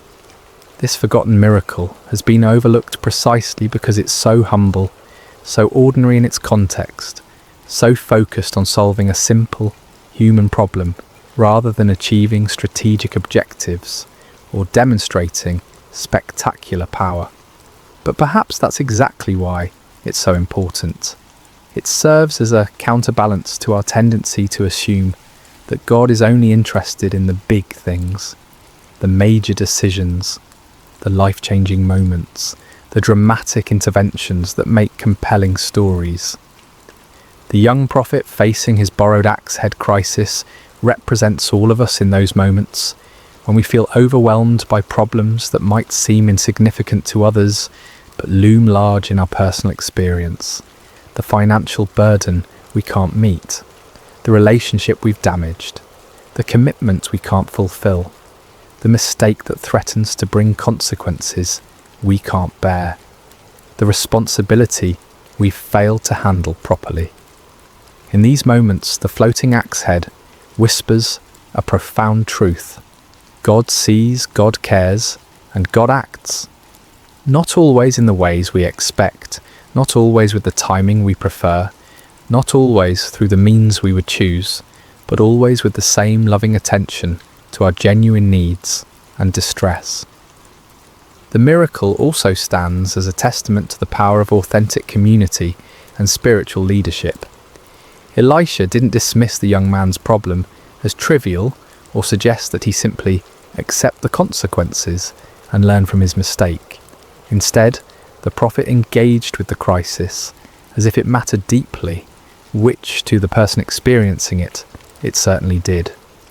This models the kind of leadership and community that makes faith communities truly supportive rather than merely social. When someone faces a crisis, even one that might seem small from the outside, the appropriate response is compassionate engagement, not dismissive advice or spiritual platitudes that minimize the real impact of the problem. The stick that Elisha threw into the Jordan has become across the centuries a symbol of God's willingness to work through the most ordinary means to accomplish extraordinary purposes. It reminds us that miracles don't always require impressive staging or elaborate preparation. Sometimes they happen through simple acts of faith, using whatever materials are at hand, in response to genuine need expressed with authentic desperation. As we navigate our own challenges, financial pressures, damaged relationships, professional setbacks, personal failures, the floating axe head offers both comfort and challenge.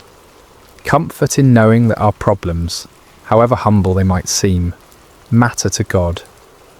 Challenge in trusting Him to work in ways we might not expect or understand, using means we might not have chosen, through community we might not have anticipated. The young prophet left the Jordan River that day with more than a recovered tool. He carried with him a testimony of God's intimate care, a story that would strengthen his faith through future challenges, and a deeper understanding of the God he served. His fellow students witnessed not just a miracle, but a revelation of divine character that would shape their own ministries and their own relationship with the Almighty. Perhaps most importantly, the floating axe head reminds us to pay attention to God's activity in the ordinary moments of our lives. If we're only looking for dramatic interventions and spectacular displays of power, we might miss the quieter miracles happening all around us, the practical provisions, the timely encouragements, the unexpected solutions to everyday problems. The iron that floated in the Jordan River that day has long since returned to dust, but the truth it demonstrated remains as solid as ever. God's care extends to every aspect of human experience. No genuine need is too small for His attention, and no problem is too ordinary for His miraculous intervention. In a world that often feels divided between the spiritual and the practical, the sacred and the secular, the significant and the trivial, the floating axe head bridges all these false divisions. It declares that the God who spoke the universe into existence also cares when His children lose borrowed tools, face financial embarrassment, or struggle with the weight of unfulfilled responsibility. If God can make iron float, what's truly impossible?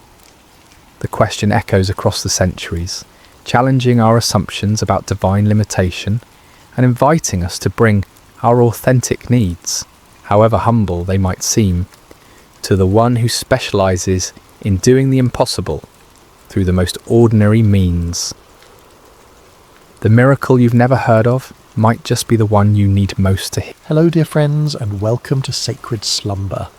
Before we begin tonight's story, I'd love to know, how has your day been?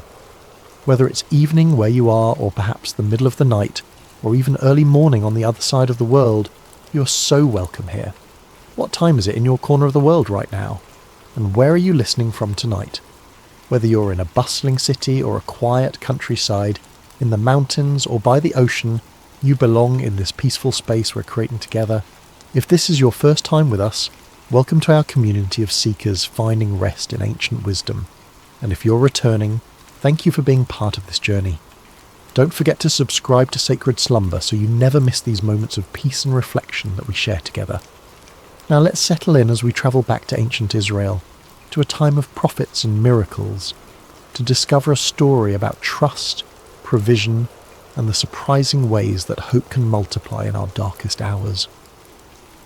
The morning sun cast long shadows across the dusty village streets, but Miriam barely noticed its warmth. She stood in the doorway of her small stone house, watching her 2 young sons sleep on their woven mats, their faces peaceful in the golden light.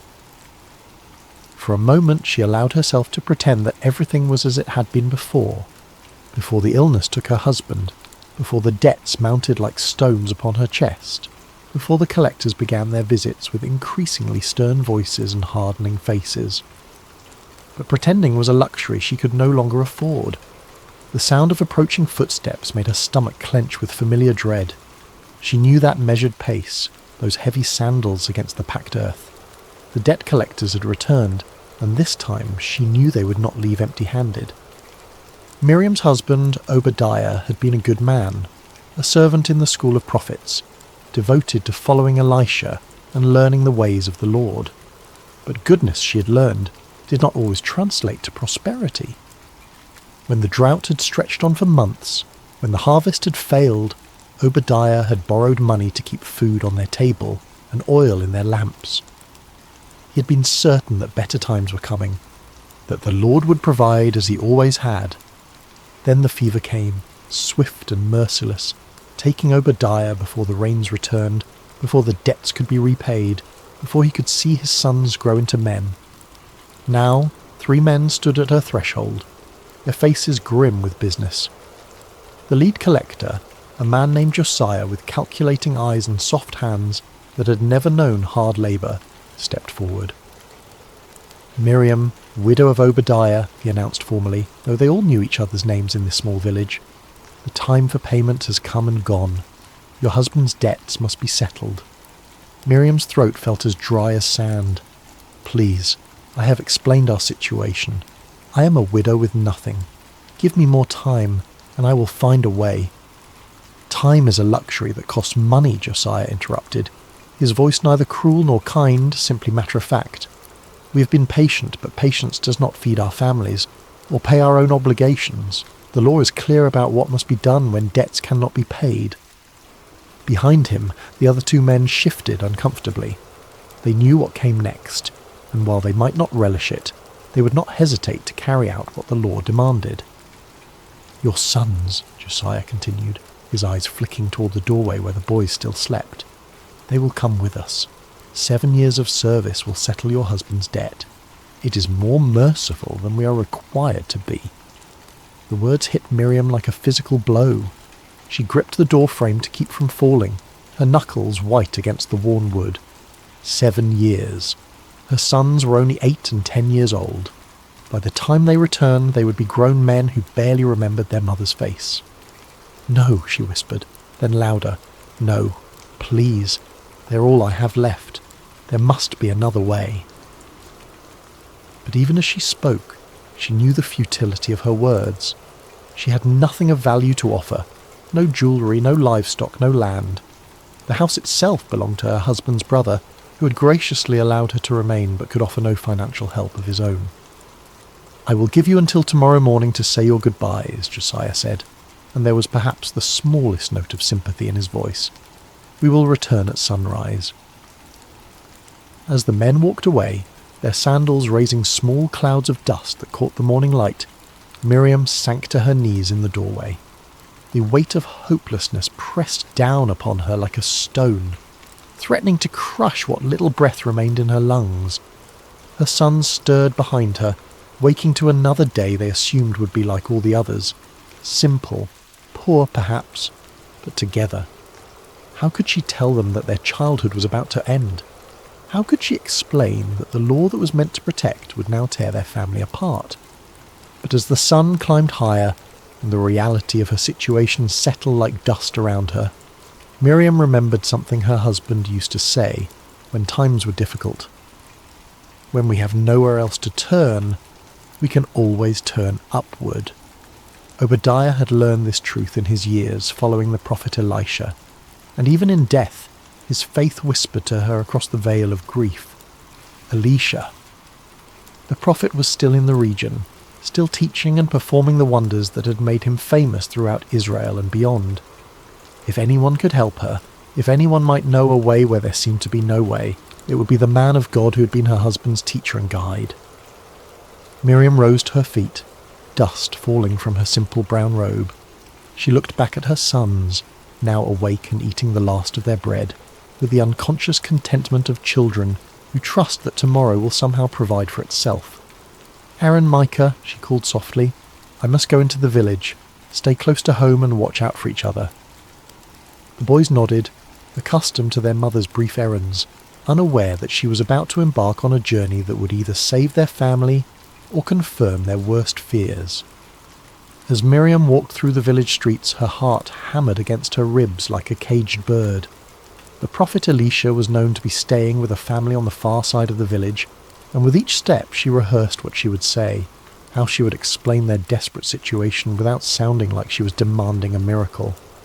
But by the time she reached the modest house where Elisha was lodging, all her carefully planned words had evaporated like morning dew. She stood at the gate, paralysed by the enormity of what she was about to ask and the crushing possibility that even a prophet might not be able to help her. The courtyard was quiet except for the gentle murmur of voices from within the house. Miriam could see Elisha through the open doorway, seated on a low cushion with several young men gathered around him, students perhaps, or local villagers seeking wisdom. His presence was immediately recognisable, not because of any physical grandeur, but because of a quality of stillness that seemed to radiate from him like heat from a hearth. Miriam had seen the prophet before, of course. In a village this small, everyone knew when such a significant figure was present. She had watched from a distance as people brought their sick children for healing, their troubled hearts for counsel, their impossible situations for divine intervention. But she had never imagined herself among their number, never thought her own need would drive her to such a desperate act. A woman emerged from the house, evidently the hostess, and noticed Miriam standing uncertainly at the gate. "Can I help you, sister?" the woman asked kindly, but there was a protective quality in her voice. She had probably dealt with many people seeking the prophet's attention. Before Miriam could answer, Elisha's voice came from within. "Let her come.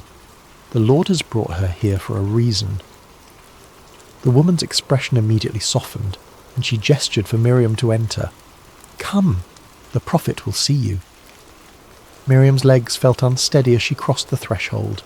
The young men who had been listening to Elisha's teaching respectfully moved aside, creating a space for her to approach.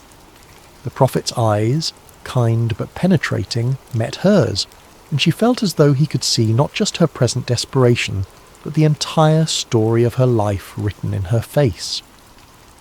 "You are Obadiah's widow," Elisha said gently. It was not a question. Miriam nodded, surprised that he knew her by sight. "Yes, my lord. I am Miriam.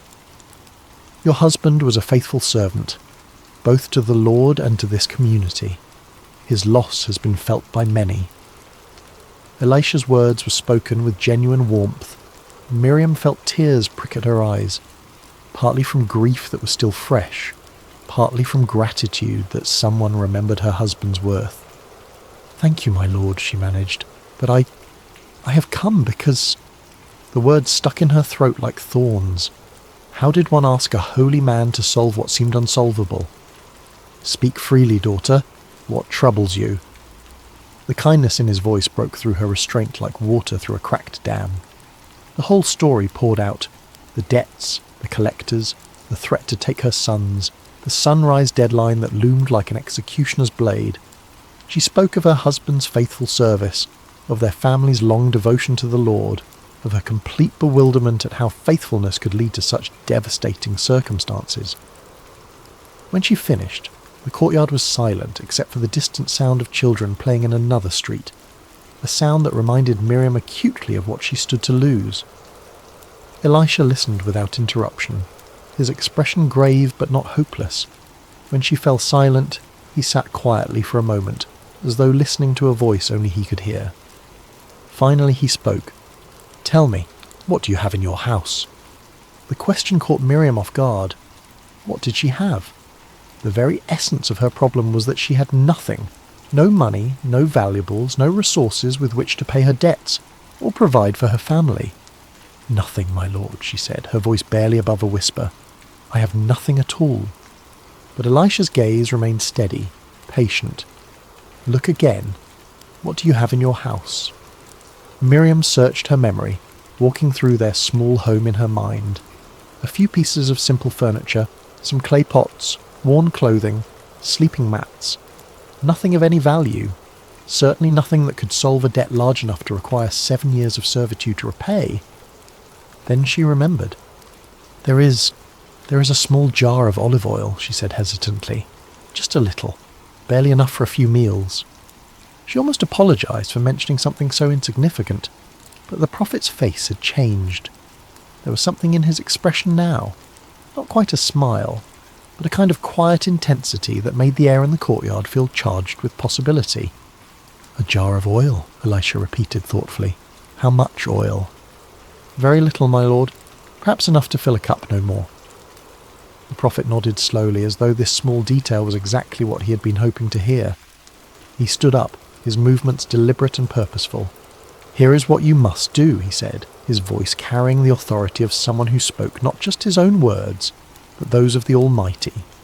Go to all your neighbours, not just the ones nearby, but throughout the village. Ask them to lend you their empty jars and vessels. Don't ask for just a few. Collect as many as you can carry. Miriam blinked in confusion. Empty jars? What good would empty vessels do when her problem was that she had nothing to fill them with? I don't understand, my lord. If I had oil to fill jars, I would not be in this position.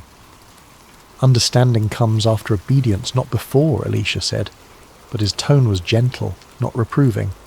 Trust in the Lord's provision, even when his ways seem strange to our human reasoning. He continued with his instructions. When you have gathered the empty vessels, go into your house with your sons. Close the door. This miracle is not for the curious eyes of the neighbours, but for the desperate faith of a mother. Then take your small jar of oil and begin to pour. Pour into what, my lord? Into the empty jars. Pour until they are full. The instruction seemed impossible, even absurd. How could she pour from a nearly empty jar into multiple vessels? The physical laws that governed their world simply didn't work that way. But as Miriam looked into the prophet's eyes, she saw something that gave her pause. Not madness, not delusion, but absolute certainty. This was a man who had seen the impossible become routine, who had learned to expect miracles the way others expected sunrise. Do you trust me? Elisha asked simply. Miriam thought of her sons, sleeping peacefully this morning, while she faced the possibility of never tucking them in again. She thought of her husband's faith, unwavering even in illness, even in poverty, even at the end. She thought of the alternative, doing nothing, accepting defeat, watching her children be led away at sunrise. Yes, my lord, I trust you. Then go.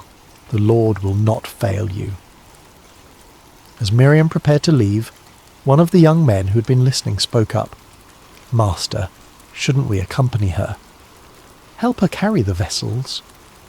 But Elisha shook his head. This work must be hers alone. Faith cannot be borrowed or carried by another. It must be exercised by the one who needs the miracle. Walking back through the village streets, Miriam felt as though she were in a dream, or perhaps more accurately, as though she had just awakened from the nightmare of the past few months into a reality where impossible things might be possible. The prophet's instructions echoed in her mind. Collect empty jars, as many as possible, then pour from her nearly empty vessel into them. It made no earthly sense. But then again, neither did most of the stories she had heard about Elisha and his master Elijah before him. Prophets who had called down fire from heaven, raised the dead, and fed multitudes with meagre supplies. Perhaps the very impossibility of the instruction was itself a sign that she was about to witness something beyond the natural order. Her first stop was at the house of her neighbour Sarah, an elderly woman who had been kind to Miriam since Obadiah's death, often sharing vegetables from her garden when she had none to spare. Sarah, Miriam called softly at the gate, may I speak with you? The older woman emerged, wiping flour from her hands on her apron. Of course, child. You look different somehow. Is everything well? Miriam almost laughed at the question. Nothing was well, and yet somehow everything felt different than it had this morning. I need to ask a favour. Do you have any empty jars or vessels that I might borrow? Sarah's eyebrows rose in surprise. Empty jars? Whatever for? How could Miriam explain without sounding like she had lost her mind? The prophet Elisha has given me instructions. I need to gather as many empty containers as I can. To her credit, Sarah didn't ask for further explanation. In a community where prophets occasionally walked among them, people had learned that divine instructions often defied human logic. I have several clay jars that I use for storing grain, but they're empty now since the harvest was so poor. You're welcome to them. Let me help you carry them. As they loaded the vessels into Miriam's arms, Sarah's expression grew concerned. Miriam, the whole village knows about your situation with the debt collectors. If there's anything else I can do... Pray, Miriam said simply. Pray that the Lord remembers his promises to care for widows and orphans. Her next stop was at the home of Rebecca, a woman with several children who had always been friendly but not particularly close. Here, Miriam felt more nervous about making her request. Rebecca, I know this will sound strange, but I need to borrow any empty jars or pots you might have. Rebecca looked puzzled but not unfriendly. Empty jars? Are you planning to store something? I heard about your troubles. Surely you're not thinking of buying oil or grain? No, nothing like that. The prophet Elisha has asked me to collect empty vessels.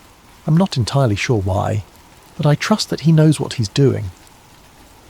At the mention of Elisha's name, Rebecca's demeanour changed immediately. The prophet gave you instructions? Of course, take whatever you need. Children, she called into the house. Bring out all the jars and pots we're not using, quickly now. Soon Miriam's arms were full again, and Rebecca's children were helping to carry the additional vessels. Word seemed to be spreading through the village. She could see neighbours emerging from their houses, curious about the unusual activity. By the time she reached the house of David the potter, she didn't even need to make her request. He was already waiting with an armload of clay vessels, not his finest work, but good serviceable jars in various sizes. I heard you were collecting empties on the prophet's instructions, he said with a grin. I've got plenty of these. Consider it my contribution to whatever miracle is about to happen. You really think there will be a miracle? Miriam asked, suddenly feeling the weight of what she was attempting. So many people were now involved, so many witnesses to what would either be a tremendous demonstration of God's power or a devastating display of her own foolishness. David's expression grew serious. I've lived in this village for 40 years, and I've seen 3 different prophets pass through. Not once have I seen one of them give instructions that didn't lead to something remarkable. The real question isn't whether there will be a miracle, it's whether we'll have enough faith to receive it. As Miriam continued through the village, she was amazed by the response. People she barely knew were offering their vessels, and those who had no jars to spare were spreading the word to others who might. Children ran ahead of her, announcing to each household what was needed. Even some of the village elders, usually stern and cautious about anything that disrupted the normal order, were nodding their approval and contributing what they could. By mid-afternoon, Miriam's small house was surrounded by more clay vessels than she had ever seen in one place. There were large storage jars that could hold enough oil for a family for months, medium-sized pitchers perfect for daily use, and small vessels suitable for lamps and cooking. Some were beautifully crafted, others rough and practical. Some were new, others showed the wear of years of faithful service. Her sons, Aaron and Micah, had awakened to find their home transformed into something resembling a pottery merchant's stall. They helped carry the vessels inside, their eyes wide with excitement and confusion. "Mother, what are all these for?" Aaron asked. At 10, he was old enough to sense that something significant was happening, but young enough to find it more exciting than frightening. "We're going to fill them," Miriam said, the words sounding even stranger when spoken aloud to her children. "Fill them with what?" 8-year-old Micah wanted to know. Miriam looked at the small jar of oil sitting on their simple wooden table, the same jar she had mentioned to the prophet, containing perhaps a cup's worth of precious olive oil. It looked impossibly small, surrounded by all the empty vessels now crowding their one-room home. "With oil," she said. and saw her sons exchange the kind of look children give when they're certain their parent has said something that makes no sense but are too polite to argue. As the sun began to sink toward the horizon, painting the sky in shades of orange and gold, Miriam stood in her doorway one last time before following the prophet's final instruction. The village around her looked the same as it had this morning, but everything had changed. This morning she'd been a desperate woman with no options. Now she stood on the threshold of either a miracle or a disaster. But at least she was no longer passive in the face of her circumstances. She could see a few neighbours lingering in their own doorways, clearly curious about what would happen next. News of the prophet's instructions had spread throughout the village, and while no one was bold enough to ask for details, there was a sense of anticipation in the air, as though the entire community was holding its breath. Tomorrow morning the debt collectors would return, expecting to claim her sons, but tonight belonged to faith, to the impossible, to the hope that a God who had parted seas and raised the dead might still care about one widow's desperate prayer. "Come, boys," she said, stepping back inside their small home. "It's time to close the door." The interior of their small house felt different with the door closed and the outside world shut away. The late afternoon light filtered through the single window, casting long shadows among the collection of empty vessels that now filled nearly every available space. Aaron and Micah stood close to their mother, sensing that they were about to witness something extraordinary, though they couldn't possibly understand what. Miriam picked up the small jar of oil with hands that trembled slightly, not from fear now, but from anticipation. The prophet had been so certain, so confident in his instructions. But looking at the meagre amount of oil in her jar compared to the dozens of empty vessels surrounding them, she felt the weight of impossibility settling over her like a heavy cloak. "Mother," Aaron said quietly, "how can we fill all these jars with so little oil?" It was the question that had been echoing in her own mind, but hearing it from her son's lips made her realise that this moment was about more than just solving their financial crisis. Her children were watching, learning what it meant to trust when trust seemed foolish, to obey when obedience seemed pointless, to hope when hope seemed dead. "I don't know how, my son," she said honestly, "but the prophet told us to pour, so we will pour. Sometimes we must act on faith before we understand the reason." She moved to the largest jar first, a beautiful vessel that David the potter had contributed, large enough to hold oil for several months. As she lifted her small jar and positioned it over the opening, she whispered a prayer. "Lord God of Israel, you who cared for the widow of Zarephath in the days of Elijah, remember your servant and his children." The oil began to flow. At first it seemed natural. The golden liquid poured from her jar into the larger vessel with the normal splash and gurgle of any liquid being transferred. But as seconds passed, then minutes, Miriam realised that something impossible was happening. The oil continued to flow, steady and smooth, and yet when she looked at her own jar, it appeared as full as when she'd started.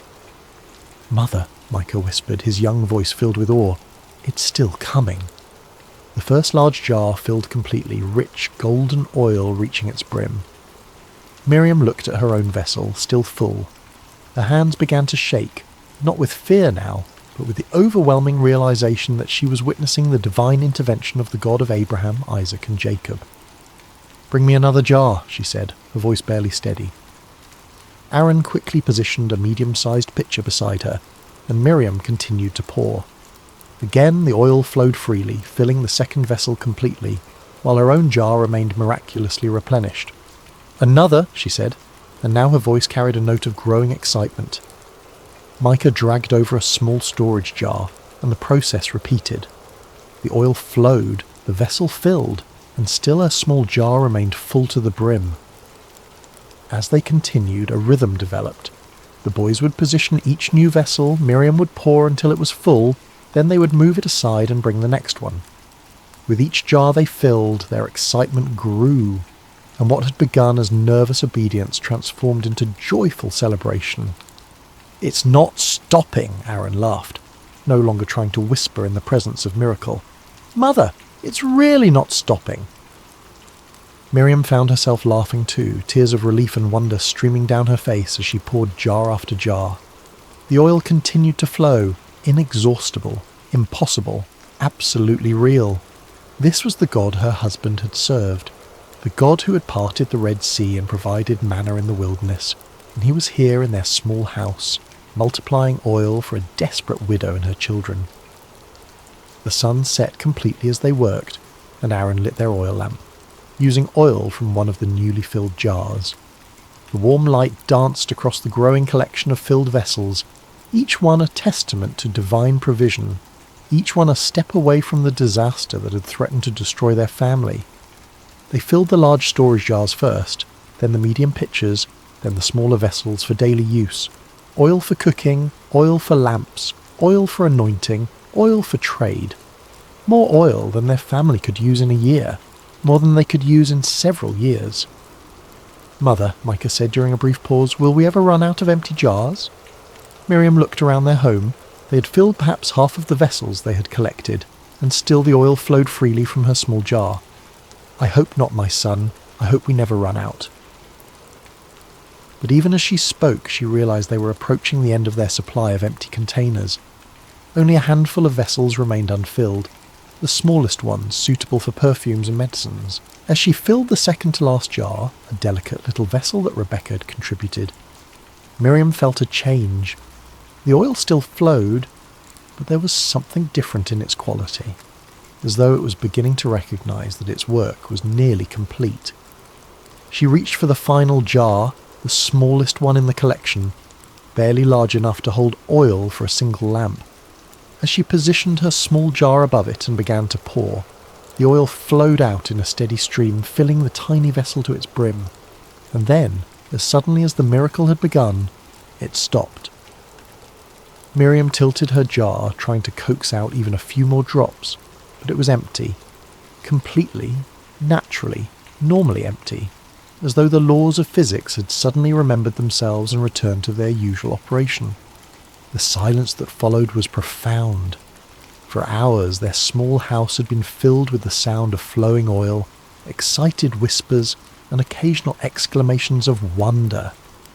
Now, surrounded by dozens of filled vessels, they stood in the golden lamplight and absorbed the magnitude of what had just occurred. Aaron was the first to speak. "Is it over?" Miriam looked at her empty jar, then at the abundance surrounding them. "Yes, my son, it's over because we have no more empty vessels to fill." "What does that mean?" Micah asked. Before Miriam could answer, she remembered something the prophet had implied in his instructions. The miracle was not limited by the amount of oil God could provide, but by the amount of faith they could exercise, represented by the number of empty vessels they had been able to gather. "It means," she said slowly, understanding dawning on her like sunrise, "that God's provision is only limited by our capacity to receive it. If we had gathered 100 jars, he would have filled 100 jars. If we had gathered 1,000... The implications took her breath away. They had gathered many vessels, yes, but now she wondered, could they have gathered more? Had their own limited vision constrained the miracle? It was a question that would follow her for the rest of her life, a reminder to always ask for more, expect more, prepare for more when seeking God's intervention. But such thoughts were for later reflection. Tonight, surrounded by the tangible evidence of divine love and provision, there was only gratitude and wonder. "Tomorrow," she told her sons as they prepared for sleep among the filled vessels, "we will go to the prophet and then to the marketplace. We will sell this oil, pay our debts, and secure our future." As her boys settled onto their sleeping mats, their faces glowing with excitement and the security of knowing they would not be taken away, Miriam sat beside the window and looked out at the village where she had lived her entire life. Tomorrow she would no longer be known as the desperate widow who had nothing. She would be the woman whom God had remembered, the mother whose children had been saved, the recipient of a miracle that would be told and retold for generations.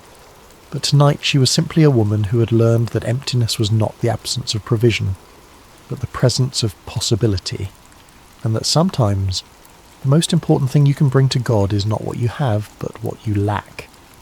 The oil lamps flickered gently in the darkness, fueled by the miracle oil casting dancing shadows on the walls of their transformed home, and in the quiet of the night, Miriam whispered prayers of thanksgiving to the God who multiplies hope in the hands of those who dare to pour out their faith, one empty jar at a time. Morning came with a gentle golden light that seemed especially bright as it streamed through the window of their small house.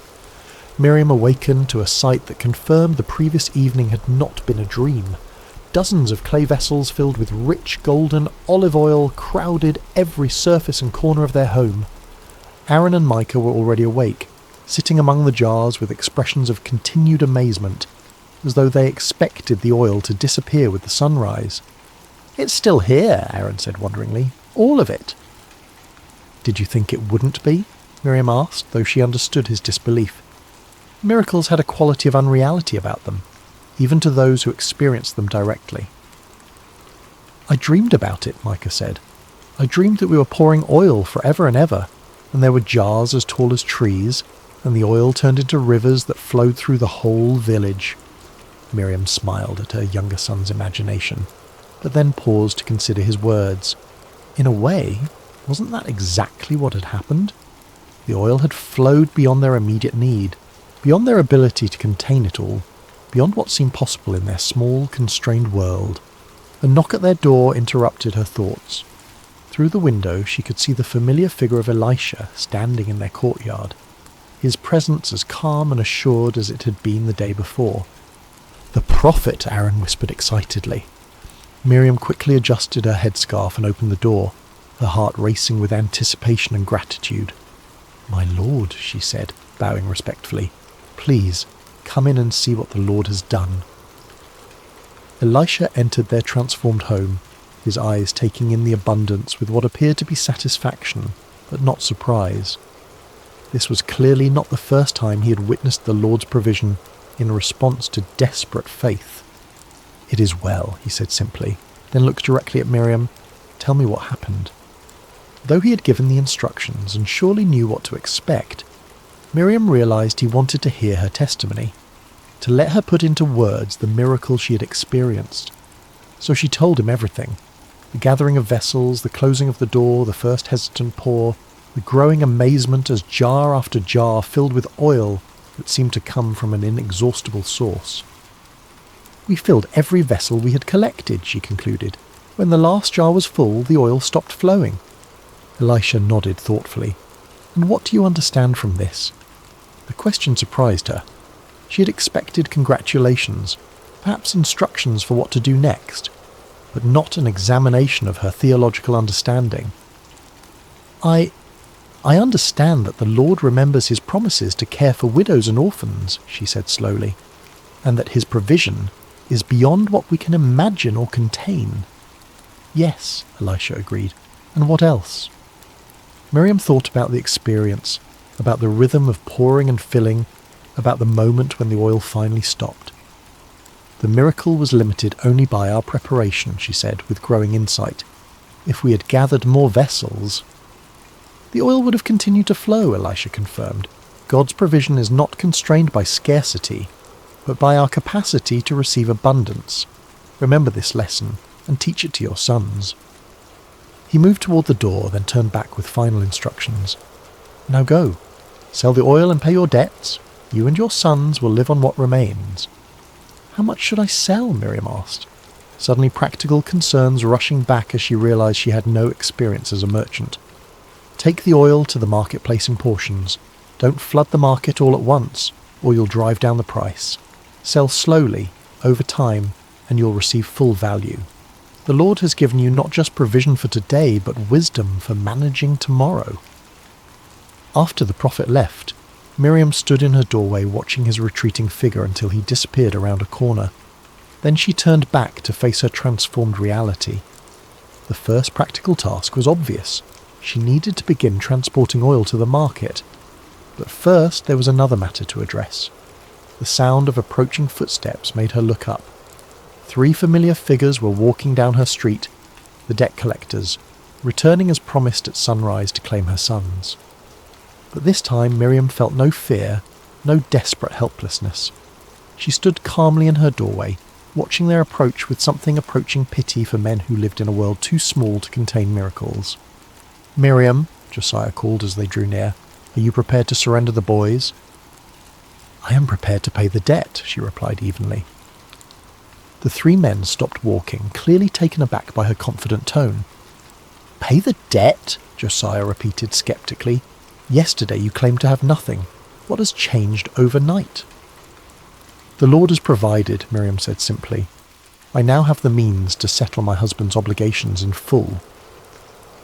She gestured toward her house, where several of the oil jars were visible through the open doorway. Olive oil of the finest quality, more than enough to cover what is owed, with plenty remaining for my family's future needs. The debt collectors exchanged glances, clearly struggling to process this unexpected development.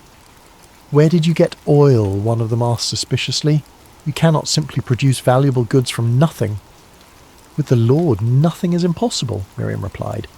"But if you doubt the quality or value, you are welcome to examine it for yourself." Josiah stepped forward and peered into the house, his eyes widening at the sight of dozens of filled vessels. He dipped his finger into the nearest jar and tasted the oil, his expression shifting from skepticism to amazement. "This is premium oil," he admitted reluctantly, "worth far more than your husband's debt."